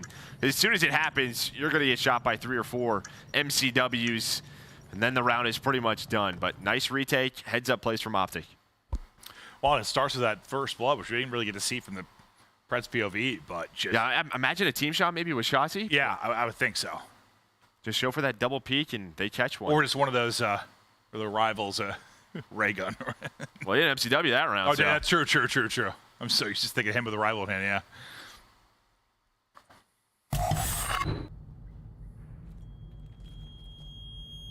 Well, they slow down the roll there from Legion as they were on a couple in a row. I like this. I want to see if he goes for this again, just sort of the same place. So what is... Okay, so he doesn't even go for it. He just goes for the challenge. Shotzzy just wins another first blood inside the play. That is not easy to do. But again, as soon as this happens, Vegas works the flank. But it is a 2-on-2. It's one of those things where, you know, you talk when you're prone or you drop shot. Like, if you do hit your shots, you hit them all in their forehead. That's what's happening in Arrow. He's just been headshot incinerated a couple. They've been incredible chows. Purge out, just trying to get out, play his life, play for the ramp. Nice shot from Big Purge. Trying to do it all. Stays alive long enough for Attach to come through. They win the 2 versus 2. But I'll tell you what, they played that well to sort of pin him on the ramp. That snap onto Kitty in the window, that was disgusting. Yeah, nice win there from Purge. Buys enough time for Attach to work that pinch. Because he's the last thing he saw, I think, was 2 flying at him. So yeah. I mean, that was a nice snap.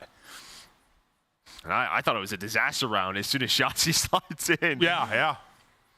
He's been real confident in that one-on-one, and Nero's just getting, I mean, he's getting incinerated. It's just straight headies. Just getting fried.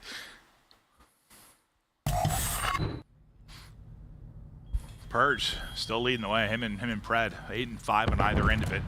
A round advantage to Vegas Legion. It's now Shotzi's on the receiving end. Like, you're just prone. It's just all headies. Shotzzy is gone. First blood to Legion. 9 and 5 for Purge. Add a first blood onto that. And listen, I know we're gassing Purge a lot, but listen, he's been struggling. He's been bottom of the league when you talk about a lot of the key statistics from a slaying standpoint. The young guy's putting on right now. It's great to see. Pred, though, ready and waiting. He takes down one before Purge gets another one. Stanny then through for the trade. We got a 2-on-1. Kenny in his second 1v2 now of this map 2. Can Kenny come up big? Can't get it to a 1 versus 1.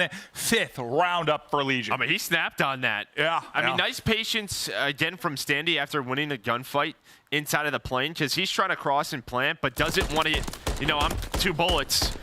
You cross, you wall bang, then it's a 1-on-1. But I mean, Kenny reads it, snaps on him, but Attach with the shots.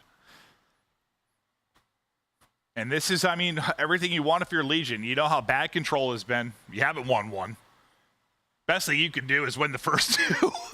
Really give yourself a chance to, even if you can't win at control. Throw everything out the window right now. Yeah, I mean, not what we had expected coming into this series, but this map 2 isn't over yet. OpTic Texas can still rip off 3 straight. Certainly the opportunity to do so. They decide to go heavy towards B. The difference here, first time we saw Legion do it, the 2 Legion players get away with their lives. Yep, their life. They're just going to offer a retake, try to use some utility. Purge goes for the chow. I don't hate it with how confident he is playing. Shots looked, they were pretty solid. Dashies were better, and he hit the heady. But now you're down a man. And Nero trying to work the pinch. Maybe not anymore into a 3-on-3. He's going to catch the timing onto Kenny with the slide. It was a 3-on-4, but the retake is possible. Map number 2 is so close to going the way of Vegas Legion. On the defuse, Pred not able to win it. And Vegas take the search and destroy. Vegas Legion take it 6-3, and Purge again with a fantastic map. Is this guy, you know, he might be battling for his spot in the league right now with the way he started out as a rookie. The performances were poor, but he is doing it. He is rocking right now, and you can kind of see the body language from Dashy and from Pred. They are a little bit flustered as they did not expect to be in an 0-2 hole. Granted, this still has all the makings of OpTic bringing this back and going to a Game 5. I would not be shocked there. Yeah, I mean, as you said, just the team, the entire team from Vegas put it in. But I mean, yeah, you do have Persh, double digits spread on the other side. I just like how quickly Vegas was, and that's what we saw when they were winning early in Search and Destroy. It just looked like they were so fast to react. As soon as one play happened on one side of the map, they were active on the flank, on defense, or through hallway. They always had a response for OpTic. Yeah, I mean, their first couple Search and Destroys that we casted, we were like, this team's ahead. They're being more decisive than their opponents. And then they go on a three-game skid. We're like, okay, well, maybe they're coming back to reality a little bit. We thought they had a chance to be a very good Search team just off our early showings. But here, they look strong. They look to be the better team there. And yeah, it has been, I guess, expect the unexpected when it comes to the CDL, but did not see it starting this way. 0-2 hole for OpTic. Now they have to bounce back. They'll have to win it 3-4 to get to a Game 5. And to read this from Brian Stats1, tonight will be attached to 70th career match against OpTic. He is 26-43 against them. Interestingly enough, he has beat OpTic in their first matchup of the year in all 4 years of the CDL. That's kind of a wild stat. That's wild. Yeah, that last line is very, very crazy. Okay, so maybe don't expect the unexpected. This was written in the stars already, but it's a 2-0 advantage for Vegas Legion. They look to close it out on High Rise. As we get ready for High Rise, neither team has played this in an official match. You kind of maybe go for the wild card if you're Legion because you've been dog water when it comes to control. You're 0-4. You haven't been able to win anything. This may be the wild card to get that going. Maybe you get a 3-0 here, or do OpTic Texas wake up and battle back? Find out after the break.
Don't miss out on all the action at the first Call of Duty League Major, hosted by the Boston Breach. This January 25th to the 28th at the MGM Music Hall at Fenway in Boston. Scan the QR code on the screen or go to callofdutyleague.com for more info. Start the season strong with the Call of Duty League Pack. Grab yourself the CDL Operator, Weapon Blueprint, and so much more. Check out the Call of Duty store in-game now. Here we go. Welcome back. So far, OpTic Texas have been stunned, but we might have a lot of gameplay ahead of us. To me, this has all the makings of a potential reverse sweep. Maybe this goes to a Game 5 search and destroy, just due to how bad control has been for Paris Legion. The fact that I think map 1 was kind of a fluky one for OpTic, the best hard point in the team in the game. I think we're on 5. What do you think, Joe? Well, you said that they were stunned, and I was actually just tapped in with Zuma in the flank. Oh, okay. Ben J actually said that they were slammed so far, so keep it tapped in, you know me. Thank you, Joe. Appreciate that. Yeah, one ear you got the flank, right? The other you got Scuffy's couch. Love that from you. Okay, into map 3 now. Let's see if Legion can close it out and get their first control win on the board. If you missed the statistic, we saw Treat Out from Bride stats 1 before this. I guess it attaches like first match against OpTic. Every time they played, he's 4-0. So maybe a chance to go 5-0. When you talk about that first match of the year, which is a nutty one, and Purge has just been a different player this series. Yeah. He starts it hot here too. No, he really has. Oh, that is not the best nade I've seen, but great evasion there from Standy. Yeah, I don't think he's hoping it clips onto that generator in that spot, but it absolutely did. The physics sometimes of Call of Duty and grenades. Well, as you talked about with Sir Isaac Newton. Yeah, no, he's always breaking it down for me, pal. He is, but after that break, that looked so darn good for Legion. They get 1 tick, but pretty much even in lives. Vegas trying to fight off a spawn. Yeah, after the good break. Now let's see if they can get back to some positives here. Pred. Well, I don't know what it is about. I don't know about you guys at home. Whenever I'm trying to shoot down in Call of Duty, I am a robot. Like, I find it so much harder. It just feels so weird to me. I don't know. It's down and then like around the railings, you lose aim assist. Yeah, so the combo of that, like, it's just my hell. Yeah, I think I've seen you like. It's been pretty tough for you to shoot left, right, and up. Oh, come on, man. That's just disrespectful. Sorry. You gotta be polite to your elders. Pretty even here in the life department so far. B will be captured now. Can they work it towards A? Attach just put Shotzzy to bed as he just shouldered that. And it's straight headies there from Attach as his gunny is up and raw. That's a nice little pop-up there. Nice little pop-up out of Attach. Finds that kill. Purge top helicopter. He's gonna get taken down. But yeah, after getting B pretty cleanly, off the first couple of pushes, we kind of go into a bit of a stalemate. Minute 15 remaining, all tied up in lives. And from up top, Attaches, he knows something's going on. He's waiting for this pinch. What a read from Attach. Yeah, he's reading it like a lovely non-fiction novel. Attaches on point, Nero trying to do the same, but not quite able to do so. It's 4 in a row for Attach. We'll keep it on that streak. Shotzzy trying to finesse his way off the map nearly, but he'll end up getting dropped. That's his comfort zone, just in spots I wouldn't be. Yeah, speed of ballerina around the map. But lives-wise, you only have 9 left for OpTic. You have 40 seconds left to go. Not a massive advantage for Legion, but Standy maybe behind enemy lines. The Dashy's ready and waiting for it. It does not matter because Standy guy is shooting nukes. He's at 1 HP, actually 0 HP, because the stun hit for 1. Now he'll get back to full. He survives through that with no health. Well, it's probably 0.5. I don't know exactly. I don't know if I've seen that before. I've seen that, I think, like one other time that Karma had like a screenshot of like with 0 HP. Yeah. But even through all of that, they're able to hold on. You were thinking maybe with Standy on that pinch, they'd find a little bit more, but one more chance. They have to get on the point. Not able to do so. OpTic win the first round. Whew. And yeah, I mean, it's what, you only have 5 or so lives left at that point. It's getting to be a real tight one down the stretch, but you're just able to hold on, just win enough gunfights that they can't get to the point. The pressure, obviously, always on the offense in these situations. You got to work against the clock as well, and they can't quite get there. You get 1 point done, but OpTic hold. Now, what can OpTic do offensively as you try to get rolling? Then this match, Pred, who was kind of their hard carry in the search and destroy with double digits. He's only got 2 kills so far in this one. Yeah, I mean, he's trying to get creative, trying to work some flanks, and I mean, if like Attach is reading that, there's not much you could do. It could be be difficult at times. Just having a tough round, it doesn't matter. They get the round win off of Shotzzy, and Kenny continue to play well. Shotzzy trying to use that pistol, but Persia will take him out. He was thinking he was going to be on the outer walkway. He was not. Perch making the play, and Tatch just brings him back to earth a little bit as he takes him out with a frag. Four in a row for Kenny. Dodge and explosion. Sir Michael Bay in the house. Is he a sir? I don't think so, no. Isaac Nunez, though. Okay. But yeah, with that, obviously you hear the trophies going off the nades trying to connect from Legion. Kenny on 5 in a row. Fred, well, the flanks are working out this time. And now he's in a position to find more as they are working both points. Kenny's just gonna he's gonna have to dodge all these nades. I would think on to B, maybe not. They're so worried about A, actually. And Purge, she's gonna find 2 with a giant explosion. Map's blowing up. Purge is receiving the benefits of that. You already have the advantage when it comes to the objective. If you are OpTic Texas, you're up 6 lives too. You're in a really good spot with a ton of time to work with. Shotzzy working his way outside the map, all the way around the flag attach. Maybe reading people like a book, but he's not reading that one. As Shotzzy gets the position, finally traded out by Nero. That's just one of those tough timings, right, where you're trying to slide, maybe you're trying to stun the spawn, and instead you hit the slide and the stun's in hand, you're like, I'm gonna die. So, but it doesn't matter, because the crew's on Kenny, life advantage, looking to go up 2-0. And the guns are heating up a bit if you were OpTic. There's still been some great gunfight wins from Legion. Now they're shooting back. They've been battling when you think about just the skill across both teams. Obviously, just from a raw gun skill standpoint, you would take OpTic Texas without question. But Legion have been there. They've been fighting. Not looking great though right now. Within this map 3, and ignore me, because then they are able to take out all 4. As they regain a bit of control here, and they needed that desperately as they look to be going down 0-2 maybe. I mean, now you're pretty much trapped, and you have Standy in this position. The only player who gets out is Kenny. You have to wait on Kenny here if you are OpTic to find the opening, and that's it. Vegas is like, how does Kenny get into this position? You still have Standy up top on this ledge, just trying to play his life, and well, Shotzzy's gonna spawn right in front of him. So with the play from Kenny and that route, they're right back in, and he continues to piece him up. Yeah, you just missed there, Vernero. A little hop to the right. And Kenny able to take that gunfight. Now they're onto the point, relying on Purge to maybe hit some shots lives-wise. 2 life advantage for OpTic.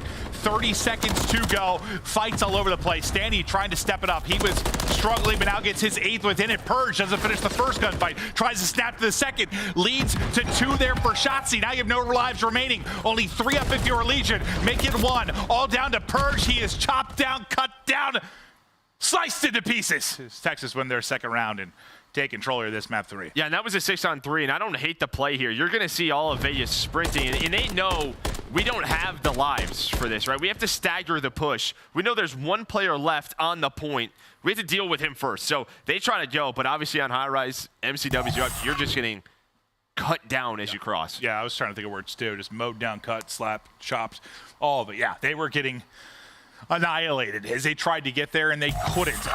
Obviously, Legion have not been good in control. They play this for the first time and maybe find some different results. They've had their opportunities within both rounds. That round, it's all Kenny. I mean, yeah, 22-12, but the fact he gets out when they are trapped underground, I'm not sure what the timing was, but he saved that round for OpTic. He absolutely did. Now they've seen 1 more, and they're right back fighting in this series and getting you to a map 4 hardpoint. As Shotzzy will continue to look to find angles, pushing up aggressively will be Dashy. Dashy is just hitting shots with that MCW, cutting them apart. They try to push up off of that, but Shotzzy can't quite get there. Dashy is staying alive, looking for 5 in a row, but the double chow will come through. Now right over to Kenny's angle as he's on a 5 streak. Again. And he's, I mean, struggled obviously at map 1. Everybody kind of did, but in this respawn, 25 and 13 out of Kenny. Guy is a lord, and those fights are not fun at all. Pred was thinking, Amos is please, where art thou? Yeah, no, you don't get in those fences. No, never you do not. You just never have, so. It's not a good time, but it doesn't matter. We hit the regain. Shotzzy trying to climb like he's Spider-Man. Spider Shotzzy, Spider Shotzzy. Shotzzy can't do it, now Shotzzy can Shotzzy. He's alive and in the mix. I've seen him do the splits. 15 seconds left now in this one. Shotzzy tries to get the snap on with the pistol. Pred, though, the centering is there. The clock will stop for now. 14 lives left for Legion as they try to pull off a miracle and maybe extend this control. Kenny, cruise missile. Here we go. Had to get off of it. Maybe no trophy, so it's going to find one. And that means Pred, he should have a couple of freebies, at least one. Gonna wait for his teammates out. Goes for the pre-fire first, the last member standing. We're headed to a map 4. There we go, OpTic Texas. They come alive now in the map 3. Kenny bailing him out in that round 2, making the play. Kenny was on point, around double positive throughout that one. Had a streak at the tail end to maybe even bail him out in case that gets scary. Kind of forces them out of the point, milk some more time off the clock. But a monster map there from Kenny and OpTic. And now you look to push this the distance. Kenny 30 and 15, nearly 6,000 damage.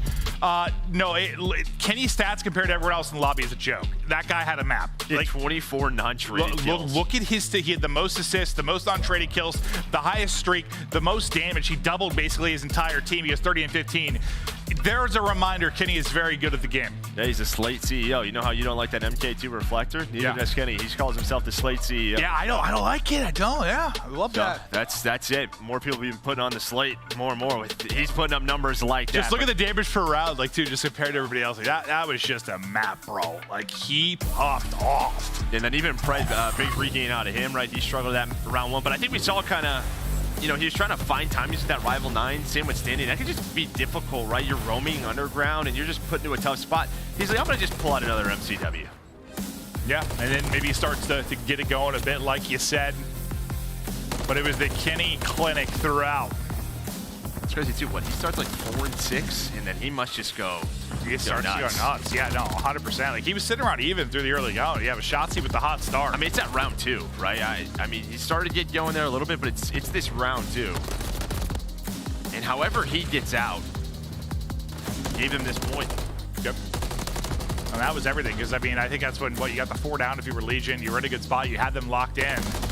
And it just takes one to maybe turn the map on its head. And Kenny does exactly that. Now, you got a chance. I mean, were we giving him a hard time in that map 1? Sure. I mean, best hardpoint team in the game came out flat, and they look horrible. But if you come away to win this series, I mean, like you said, it's not the worst thing to have some extended series when you're, in the qualifier stage. Not the worst thing to make some mistakes. If you're gonna make them, have it happen now. Now you got a chance after that big win to get this into map 4. And that's why it's difficult to be just like even if you end up being an okay, let's say you're a pretty good search team if you're Vegas Legion and you're an okay hardpoint team. If you're like an okay control team too, you might find some wins. Yep. But you can't just be bad. You can't not win in control and have a chance. Yeah, that's what LG was doing like early in the weeks, right? Where they were winning some of those crucial controls, staying alive in the series, and that's where we're like, hold up, this team might be doing something. Now they're showing more and more based on the teams that they're playing. But yeah, you saw the maps and modes there, and one of the key things with such a strong map set for OpTic, right? They have to veto Karachi, and what does that mean? It's terminal map 4, and if you're OpTic, you take this all day because you're going to have the map side pick, in which you're going to start on the strong side, and if it goes to plan, you're going to be up a ton on this first set. Yeah, and I'm sure they want to get a little bit of revenge after that map 1. They know that just got out of control. It shouldn't have been. I'm sure they were screaming at themselves after that. Now, maybe you get the chance to be the hammer, come out here and fry a little bit, show that you're one of the best, if not the best hardpoint team in the game. But yeah, you probably hurt your stats a little bit, like overall with that map 1, just because they were nuts, dude. But when you look through their stats, they were first in just about everything with how good they have been. But every now and then you come out with a dud. Yeah, no, it's going to happen, right? Now you play a map like Terminal 2 where these stats get a little bit weird in terms of breaking and holding, because we just know how difficult this can be with all these different crosses, running 4 ARs. We'll see if Vegas can find maybe a break early on. Yeah, now a test for Vegas. I mean, you come out, like you get the shocking win maybe in map 1. I think map 2, totally believe that was one that was winnable for them, but you go up 2-0, not something maybe you expected. And then you just kind of get beat up a little bit in that map 3. A couple winnable rounds there, but you're not able to do it. Now can you answer back? Because there's some question marks with this team. They look like a real threat early on. Then you're throwing away some maybe you should have won. Yeah. You're like, it seems like they're digressing. Like, you start to question, is it almost like you always have it every year where like a team's like a little bit ahead at the beginning of the game. They just like learn a little bit faster, but then slowly sort of go downhill. You start to wonder if that's maybe the case. Well, I think like, their Search and Destroy was definitely one where teams are probably studying what is this. Yeah. After the first few. Yeah. But with their respawns, they definitely had a lot more to work on. And certainly, yeah. Saw that in map number 1 Skid Row. We'll see it again here. But yeah, the control it's got to be a main focal point for them moving forward. Well, now, because now you throw out, you try to pull a rabbit out of the hat and, do when you haven't played yet in high rise and you get 3-0'd. It's just like, what's our go-to now? Unfortunately, there's not a 4th map to try. Guys, we're out of options. We just got to get better. All right, into map 4 now. OpTic looking to mount a wild comeback within this best of 5. Kenny was shooting nuclear missiles out of his MCW in that map 3. He's looking to stay hot within this one. Well, a nice start with a strong spawn for OpTic Texas. Get right to the point. Yeah, I mean, you had Purge maybe trying to work through Bookstore on a pinch, but it's all green in the kill feed, and yeah, pretty much perfect start here for OpTic. And this is what can be so difficult about Terminal, right? Just depending on that map pool, if you're going to pick it, that means the opposing team's going to get that good side. You have to know that. And what is the plan moving forward towards this P2? Because you're going to have to pretty much give up P1. Looking for number 5 in a row. I thought nearly 1 kill. Hot there. 2. The streak will end. Yeah, it's all Nero. He's got all 3 of their kills so far. Nobody else on the board. It's all OpTic early, and that's the same in the objective. You have 5 points up of your Legion. 40 off the strong spawn start. Here we go for OpTic, but now a chance now for Legion. Yeah, they find a couple of kills right before that hill pops, and the 2 players are going to spawn out. Nero is going to read it. So you were looking for a chance to get back in the game here at P2. Maybe you found it, but you see security. Someone stays alive all the way in the back. All of OpTic spawn there. But I guess you don't hate it right now as Purge continues to beam because P3 is going to that plane.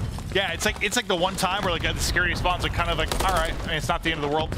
We're going to be headed out towards the plane, but for the most part, yeah, you're very happy spawning there. But now you're being cut down to the cross. It was a couple from Purge, now a few from Attach. That's all Terminal is, just a boxing.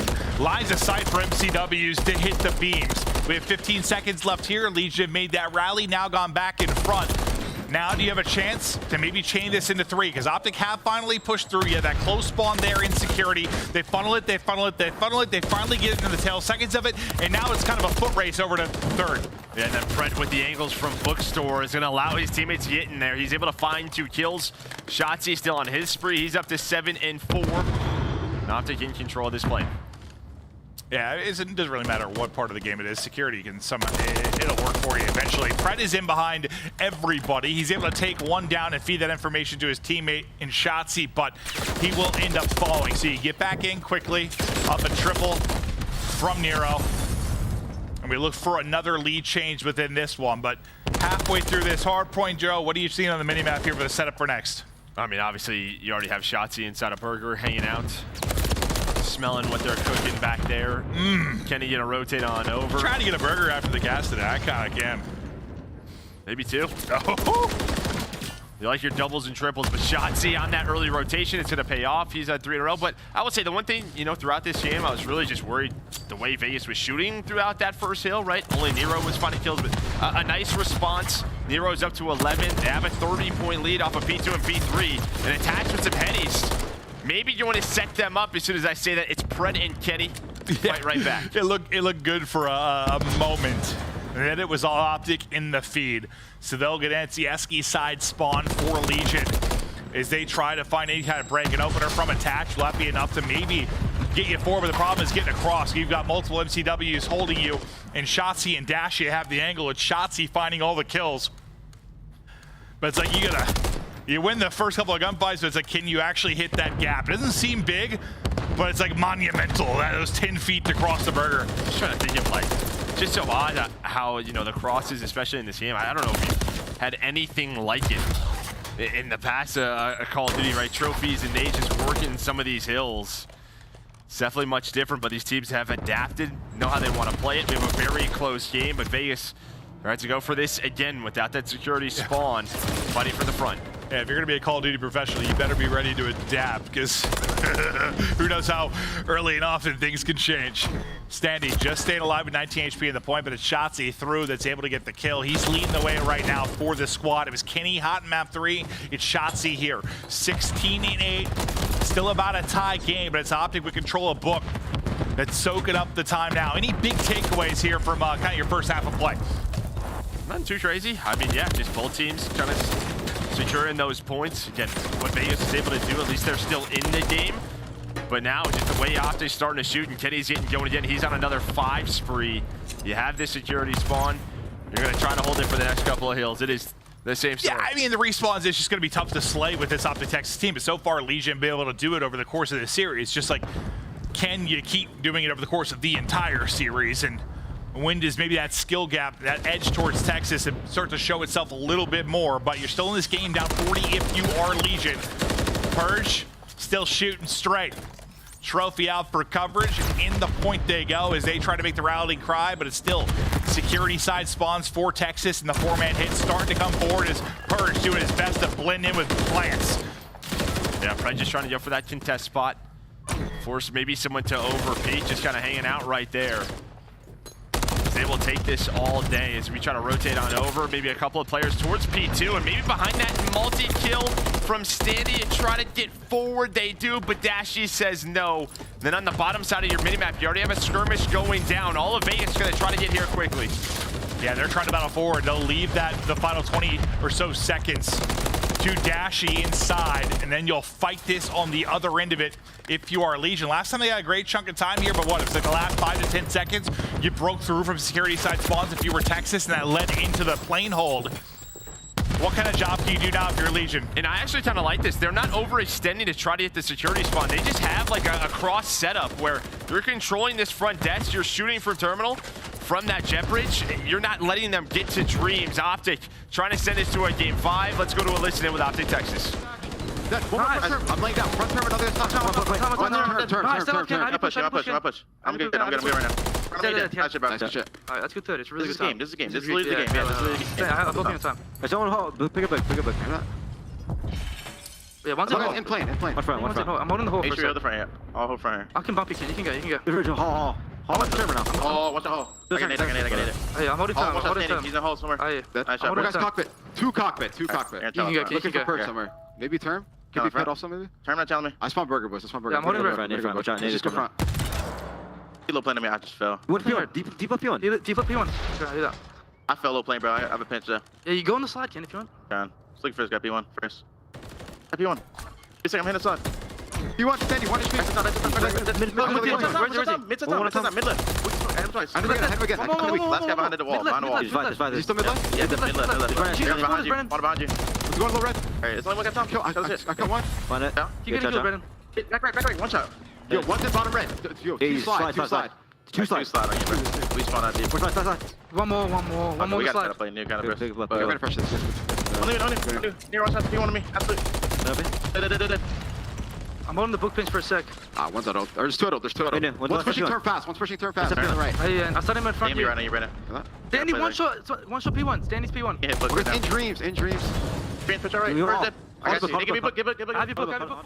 I think I heard like after they're breaking the dreams, like early into that, they were like, we get this, we win the game. Like this is game. You heard him say it a couple of times. They took a significant lead, but Legion have stayed in this with some great holds and breaks back into play. Yeah, I mean, they just haven't been able to flip this though. That's really the problem. Maybe an opportunity here. Standing attached, we're trying to work both, trying to work the bottom side of the map, but they just get cut down, and now you're forced to have to work this cross. In good luck. It's so hard. You at least have to get them off the point to try to get us to bookstore to P5, but now you have Pred pushing forward, trying to catch the players off spawn, throwing those nades. And the more that happens, Shotzzy's gonna stare at this dishwasher. Yeah, he's just relaxing.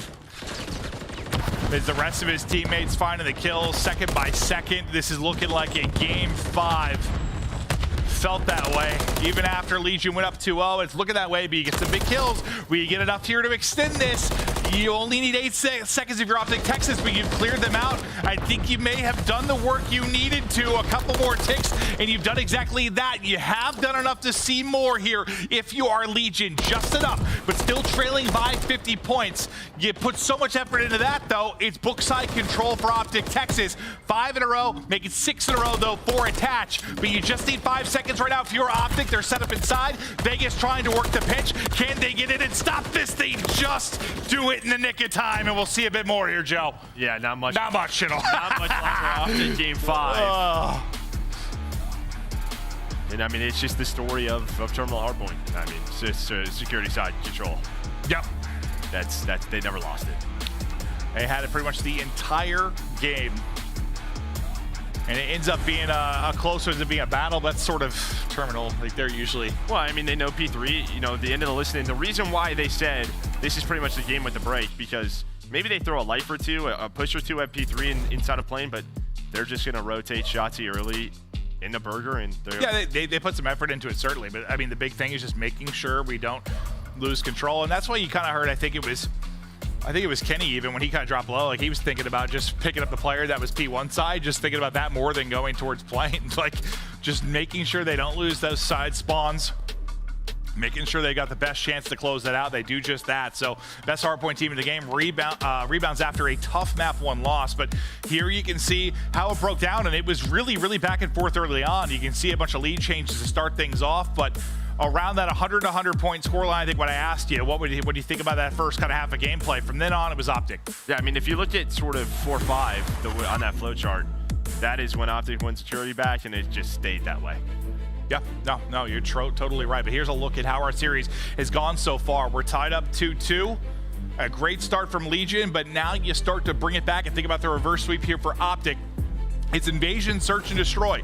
And search and destroy, sort of a question mark for both these teams. I mean, it's been kind of the weak spot for OpTic with some tough round 11 losses. If you are on the Vegas side of it, you kind of went on a 3-game win streak, then a 3-game skid. Now you bounce back and win the game 2 here, but not necessarily been the best for either. But somebody's got to be the best here. Who's going to step it up? Kenny's been a monster in this series. Purge has stepped it up massively. Can he be a hero in this map 5? It's Vegas. It's OpTic. It's one final map when we get back.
Don't miss out on all the action at the first Call of Duty League Major, hosted by the Boston Breach. This January 25th to the 28th at the MGM Music Hall at Fenway in Boston. Scan the QR code on the screen or go to callofdutyleague.com for more info. Start the season strong with the Call of Duty League Pack. Grab yourself the CDL Operator, Weapon Blueprint, and so much more. Check out the Call of Duty store in-game now. We are back. It's time for a Map 5 Texas Legion getting ready to get nasty. It's final search and destroy on Invasion. What are you thinking, Joe? I never know what to think anymore. Is it the momentum here for OpTic? Oh, wait, no, that's right. You let the flank think for you. My bad. But what I will say is that Invasion Search and Destroy OpTic, they have not played it yet. Okay. We're on the other side for Legion, a comfortable map. They played it 3 times, so a lot of VOD for OpTic to go over. Okay. But 1 and 2, but I think one of those is like a throw, like a 5-2 throw, if I remember correctly. Yeah. One where Vegas has a lot of reps, they know what to look for. Well, there we go. Shotzzy, bomb in hand, offense for OpTic Texas. As they start to look for your openings. Nero will be holding from second. B Street locked down by Purge. And this looks to be an A hit. They're slowly starting to ramp up towards this bomb site. There's Kenny and his slate. Just a slow development here, right? Vegas really not showing much, but they have B Street locked down. I mean, standing a bit of an off angle here. At least I thought so. Kenny maybe was ready for something, but standing with the first blood in the rival. Yeah, I mean, Kenny got a snaps, but yeah, you're just never going to win that one. Unless you're preempt perfectly on it. An awkward situation. They added doors to the game. They thought that was a good idea, and just headbutting some doors. But it's Pride that's able to get the kill. 3v2, make it 3-on-1 pistol hits for Dashy. Attach last up. Not a 1 versus 3, but you still have to work this plant. Attach is still fighting. That's going to be a tough one. Tagged up for the first fight. OpTic Texas closed out the round 1, and you were kind of throwing your hands up during that. What happened, Joe? I mean, they hit the first blood, and then it just felt like they thought it was already like an A hit, right? They had B control, and the players B side, they just got so aggressive. They end up getting caught, right, by Pred, by maybe Kenny, watching that pinch. Wasn't exactly sure who it was, but someone they were ready for it. They didn't commit over to the A bomb site in Vegas. We saw how fast they were on terminal. They tried to do the exact same thing, but that time it hurt them. So there, maybe instead of being decisive, is a little bit of impatience. Then we saw him say that. Yeah, Dashy was watching the pinch here from blue.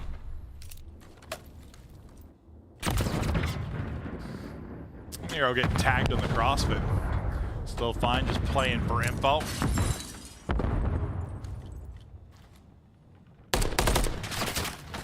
As they're tickling each other at range down this A straight. Opening kill, it's Nero. He's going to drop with bomb. So you had Kenny grouped up with Pred there at that mid-cross. They're able to cut him down, get the kill. Purge, though, sends it forward. Wins one with the pistol. Suddenly a 3 versus 3. The stun hits onto Standy, but that stun was really just to get out for Kenny. They'll back up for now. Yeah, it's a get out, and I'm going to reposition here and now try to watch this cross over to B. Nothing's really happened quite yet. Keeping OpTic just on their toes. Where are they going with this bomb? It looks like they're thinking B with Kenny, the way he's sort of playing this. Yeah, Pred watching that cross. Yeah, Purge is going to see that door kind of creep on open. They're going to try to work this bomb down, and that is great. You have a trophy to work with, but the cross does not work out for Attach. Can't quite get through. Standy just trying to stay up. 15 seconds now to go. Right as he on ADS's, Kenny will pop. Purge now left on an island, 1 versus 3. No time to work with. 1 on the tank heady, 1 inside. It is just a battle everywhere he looks. Another round to OpTic as they inch closer to this reverse sweep. Yeah, nice little just repositioning rotation there for OpTic. As soon as they had an idea of what was going on, everyone sort of got into their spots. And Vegas is hoping that smoke goes down and that covers the cross of the bomb. So Attach should stay alive, get that bomb down. But as soon as he gets down, it's sort of just this, all right, someone's got to give something up. And then the timings, we know how that goes. Yep. They can get wild. Kenny, he's been phenomenal in this series. 4-1. On 4 in a row now in the search and destroy. What a pickup he was for this OpTic Texas roster.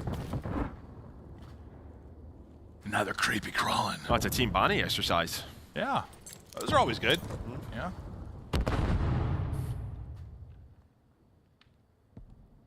Just a little spot for info from Shotzzy. I've been seeing that more and more, just sort of used in hardpoint, used in respawns, just to clear out this area. Make sure it's all good. But again, what, last round on their attacking, it was Standy kind of playing a prone, playing a bit of an off angle. He's doing it again. It's just, is he going to be the one that gets caught, or is he going to find that? It just feels like as soon as he finds one, should be a quick trade.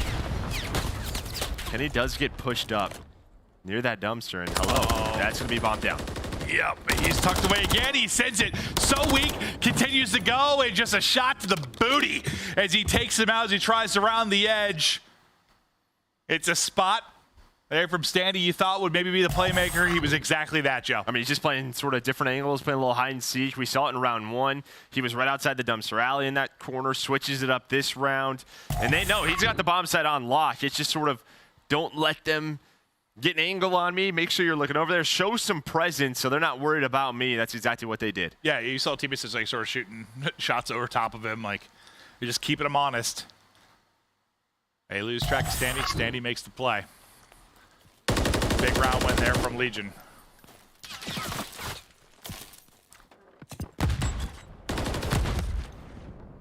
He maybe hits the stun before the trophy goes down for some. It's a lot of aggression, though. You already have Pred inside of DVD. You have Shotzzy again over towards Broken. The fact that Pred's in this position, he's going to get a lot of info for the squad, or at least be on a quick flank if they do decide to go up B. Maybe with that, we'll see right here. Purge has that bomb, and there we go. He's going to get taken down. Once again, calling who the playmaker's going to be. It's Pred that's able to do it, but now you get out to the bomb site. Nero looking to get this down. He gets tagged up. He's on 30 HP, though, and he gets cut down. It's Pred finding his second within the round. A tough position for the offense. Again, Standy, good. I thought he almost brought that gunfight back after being tagged up to 6 HP, but it's not going to happen. Kenny gets another one in this.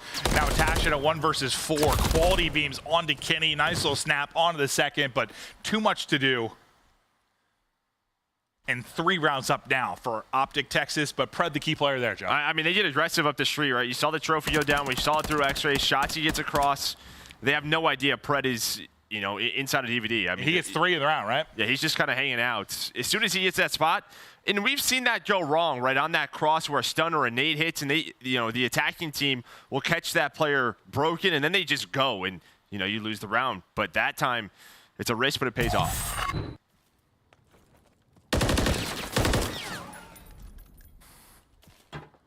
Three in a row for Pred at 5-1. Who's going to step it up maybe for Vegas Legion? If they're going to start to bring this one back, is Shotzzy just hopping across right for the stun hits, able to get in through the window.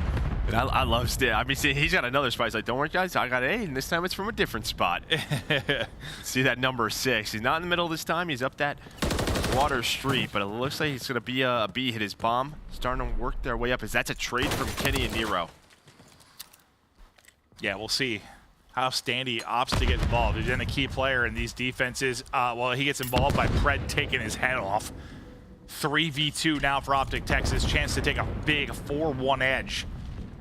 Shotzzy still with bomb in hand. Which one do you want to isolate? You got a couple of, well, you got 2-on-1 here towards B. It's really just Purge. Playing in the back. Info on the trophy. Know where Purge is going to be playing from. Shotzzy now works to get the plant. Teammate can look over him. Purge, good luck, as he's just getting tagged up the second he peeks. Big Brucey. And Dashy with eyes on through. And all the way around, through on the flank. Good luck. Purge gets dropped. 4th on the board for Texas. I mean, again, into that 3-on-3, what happens? Standy decides, I'm going to just go and try to find some info. Instead, Pred catches him. I mean, props to OpTic, because they're not crossing to B, but they're making Vegas think with some of their map positions. And on defense, you're thinking we have to find some info. Maybe just start to work that flank from Standy. Instead, Pred is ready for it. So a great round for Pred. He's on 5 in a row. Kind of out-lurking him throughout this. I mean, he's been incredible for this team, and he's 7-1 now. Just being a monster in this map 5. Closer and closer we get to the reverse sweep. Shotzzy, it's another first blood for OpTic. Vehicles explode. Nero out of it. Daddy up for Pred as he wants to go hunting. It's going to be a fast flank, one of those risky plays out of Pred. Will he get there in time to be spoiler? It's all on Pred here through on the flank, or is it? No, okay, never mind. Shotzzy is tearing apart everyone. Shotzzy's getting an ace. It started with a car and ended with an MCW. Shotzzy with the beams. I mean, this is just, yeah, an individual play, because I'll tell you what, the call from OpTic is spot on. Again, they've been showing aggression, B street. This time on defense, they just say, screw it, let's send 3 through A, start a quick flank, and the flank would have worked out. You're hoping Shotzzy gets 1. I'm thinking in my head, oh, Shotzzy, stay alive as long as you can until Pred gets there, and instead he kills everybody. So, yeah, I mean, Pred probably would have been the playmaker. I mean, they're both the playmakers right now. You're combined to be, what, 12 and 3. You're both on 5 streaks.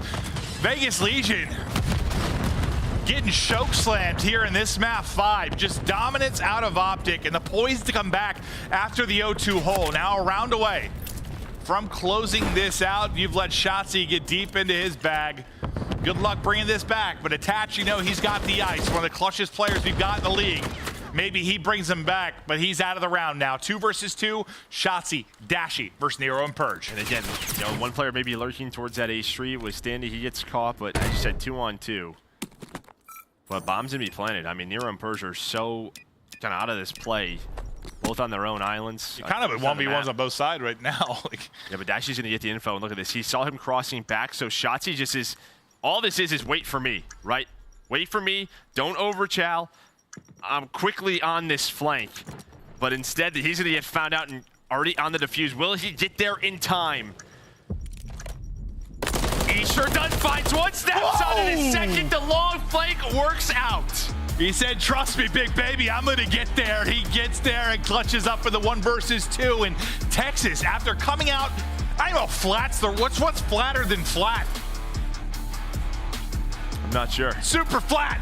They came out. It was a rough start for the map 1. They dropped the map 2, but then they bring it back. They come alive behind a monster map 3 from Kenny. And they get going. OpTic secure the victory, and this ends up now, you know, after obviously we're sort of toast them a little bit for your map 1 and 2. Now it's just one of those, like you said, sort of, you play a couple extra maps, you learn from some mistakes. Great series. Their invasion search looks great. Yeah. They looked very creative on that map. They had an idea of what they wanted to do. They're lurking. Pred was great, able to catch Standy. I think for Vegas, there's just a couple rounds where you have numbers and maybe you just overcommit to some things on flanks, or you just don't have any info, and instead they go look for it and they get caught, right? It's a trap set by OpTic. Just gotta be a little bit more patient on those defenses, which can be tough. Yeah, no, so they look so strong on that map too, but yeah, it won't be the same set in the map 5. It ends up being an OpTic victory.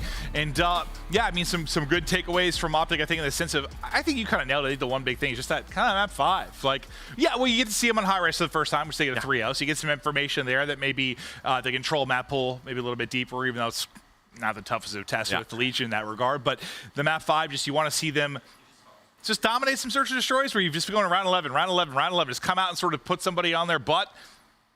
They do it right just there. That. Yes, they do. Vegas Legion on their booties to the desk. Seated Legion. That's like the 5th time I think y'all have said booty today, like in one broadcast. Oh, you love the booty! Something is on Maven's mind tonight. OpTic's mind, wow, we got through that one. That is another miss from Vegas Legion. You have now allowed 2 reverse sweeps. Yes. No one else in the league has allowed it. It's kind of getting to become an issue here. Let's talk about the good things, though, because OpTic fans are celebrating the win tonight. That final game, definitely one-sided. OpTic taking care of business. Control, OpTic taking care of business. What did you see in the second half? It was Kenny. I mean, everything had to ride off the back of him. Before we even loaded into this series, I was talking about how, you know, there was a lot of hype around the fact that Pred was getting added to the OpTic Texas roster, but I feel like that player for me has definitely been Kylo Ken, going 30 and 15, map number 3, to turn this series on its head. And it's not like it was close, right? That map 1 Skid Row, I definitely thought that was going to be OpTic Texas in the bag. What does Vegas do? They come out, slam it, 250 to 131. Map number 2, Terminal, another map OpTic tends to favor, Vegas 6-3. So for him to have that momentum change, that map number 3, to allow the reverse sweep, just spells some really good things for OpTic Texas. Now listen, OpTic did get the win, and you know, I hate being the bearer of bad news, but that was a very bad performance on OpTic Texas throughout that. Hit him with it. Honestly, like when you think about those first 2 maps, like they have to come out stronger.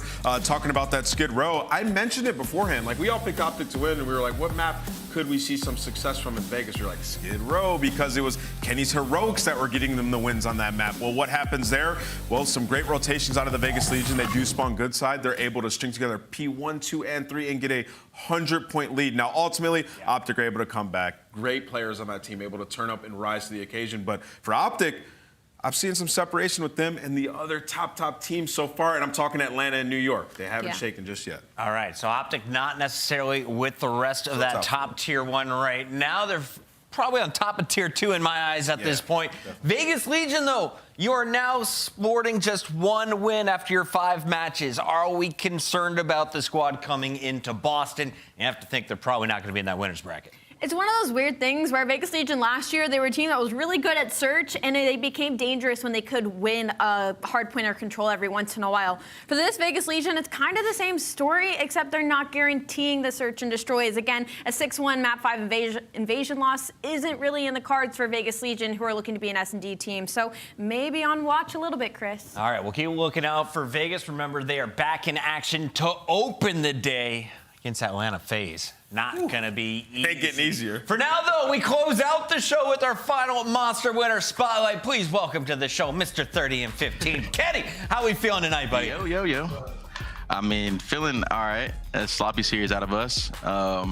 Today's my mom's birthday, so like we were down 0-2. I felt so bad because I told her we were going to win on her birthday. But ultimately, it feels good to like keep some resilience and make a comeback and win 3-2. So are you telling me there was doubt in your mind that you weren't going to win tonight? Oh, no. I was full confident we were going to win. I even told her we were winning. I'm just saying we're down 0-2, and I'm like, yo, we got to lock it in. If for anybody, it's for my mom at least. Like, we at least got to lock it in for her. So that's where that extra energy in Game 3 came from. It's starting to make sense now, Kenny. All right. He took that to heart. 30 and 15, map number 3. Kenny was like, this is not happening. Kenny, you know, we make a joke. It's always, you know, it's champs can at the end of the year. You know, usually that's when you have the game figured out. But you have been that guy so far for OpTic Texas since being added to this roster. Where do you feel this game stacks up for you and your previous titles? It's pretty high. I super enjoy playing this game. I really love running the MCW. It's one of my favorite, like the ACR in general is one of my favorite guns. So, and then overall, I mean, the team makes it easy for me and makes me feel comfortable on the map. So I feel like I will put this game pretty highly for my career at least, because I mean, I've been playing really well. I got to get a little bit better, but overall, I mean, I'm confident and I feel comfortable right now. So. 2 Game 5s didn't go your way. This one, dominant so far tonight. Talk to me a little bit about the finish here. How were you guys able to close out this series?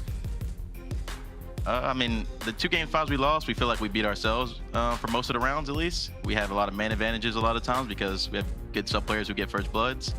So overall, it's just like winning our man advantages whenever we're up and like just working together and doing whatever we got to do to like get the next kill as a team.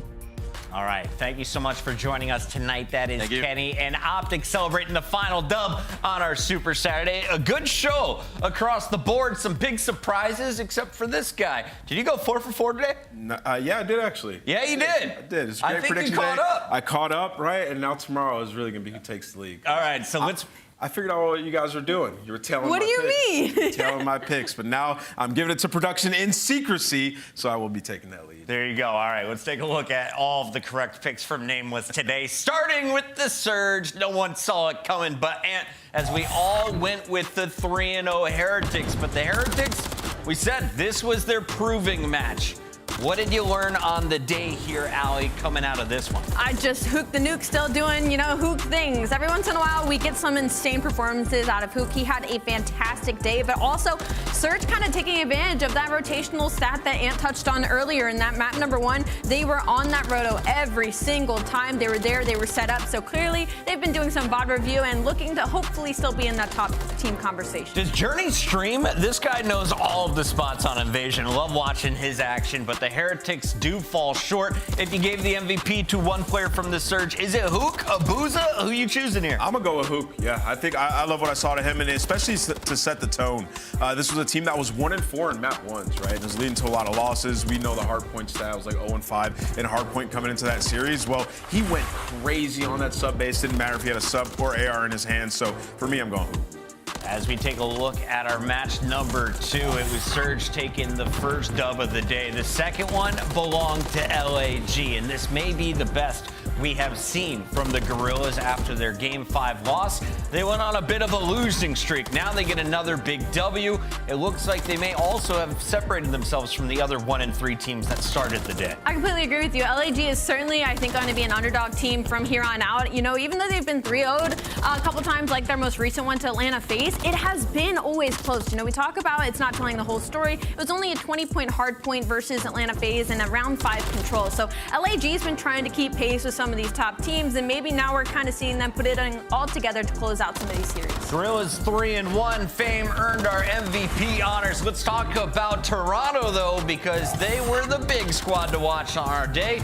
Everyone thought they'd be able to take care of LA Thieves 3-0. This was a 3-1, though, and LA Thieves, they had some decent moments, but Toronto, after that first game, they just took over. Yeah, they had some decent moments, like in the Search and Destroy in that round 11. I mean, really, Toronto Ultra had the advantage in that round. They should have won it, but despite the fact, I mean, Toronto Ultra they squared up on LA Thieves' best maps. They were comfortable doing that, right? And that shows how confident they are in themselves as a team and how much they've grown since that loss that we saw right before the holiday break. And, you know, for this Toronto Ultra squad, it's a different player turning up every series. Like, we're seeing Envoy in the control scrap overall. I mean, I think he broke the record for damage. Yep. That is nuts, and that's terrifying for the rest of the competition. So for Toronto Ultra, I mean, they're looking really good. Also, we didn't even highlight it because everybody's been going off, but inside in the S&D, ended up losing round 11. He was like 11-4. He had a cruise missile, so everybody's showing it. The mustache man was putting in work for sure. Toronto definitely in that top tier. They proved it today. And as you take a look at the standings, we'll let you draw the other lines.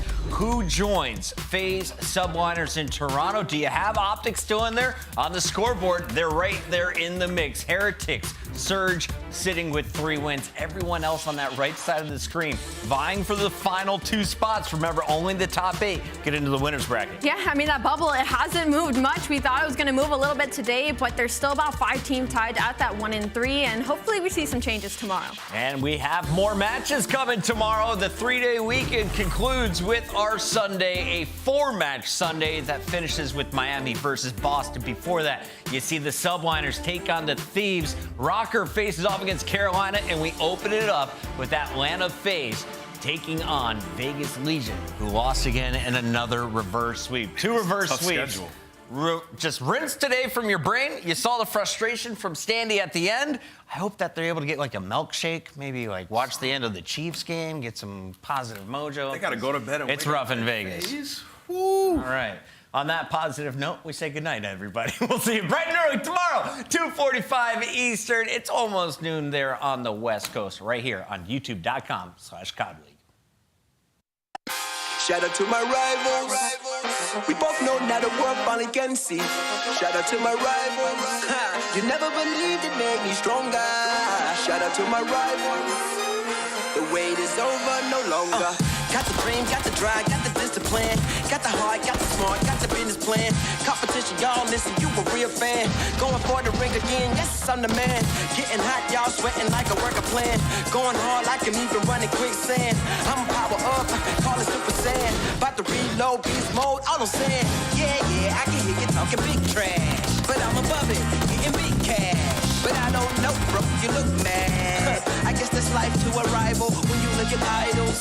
One thing you need to know, what's that? You will never get this title. But good luck out there, cause I say round here, man, it's no fear. No fear. Shout out to my rivals. You know you cannot beat me. Shout out to my rivals. We both know now the world finally can see. Shout out to my rivals. You never believed it made me stronger. Shout out to my rivals. The wait is over, no longer. Shout out to my rivals. You know you cannot beat me. Shout out to my rivals. We both know now the world finally can see. Shout out to my rivals. You never believed it made me stronger. Shout out to my rivals.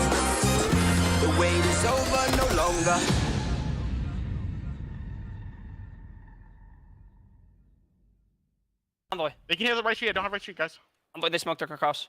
I want to run up through the smoke. Go for it. Broken up two. I'm boy dead up on. Scrappy dead. Nice. Good shit. Listen, let's go broken. He's top broken. Yeah, push you. You left. Square weak. I'm running at him.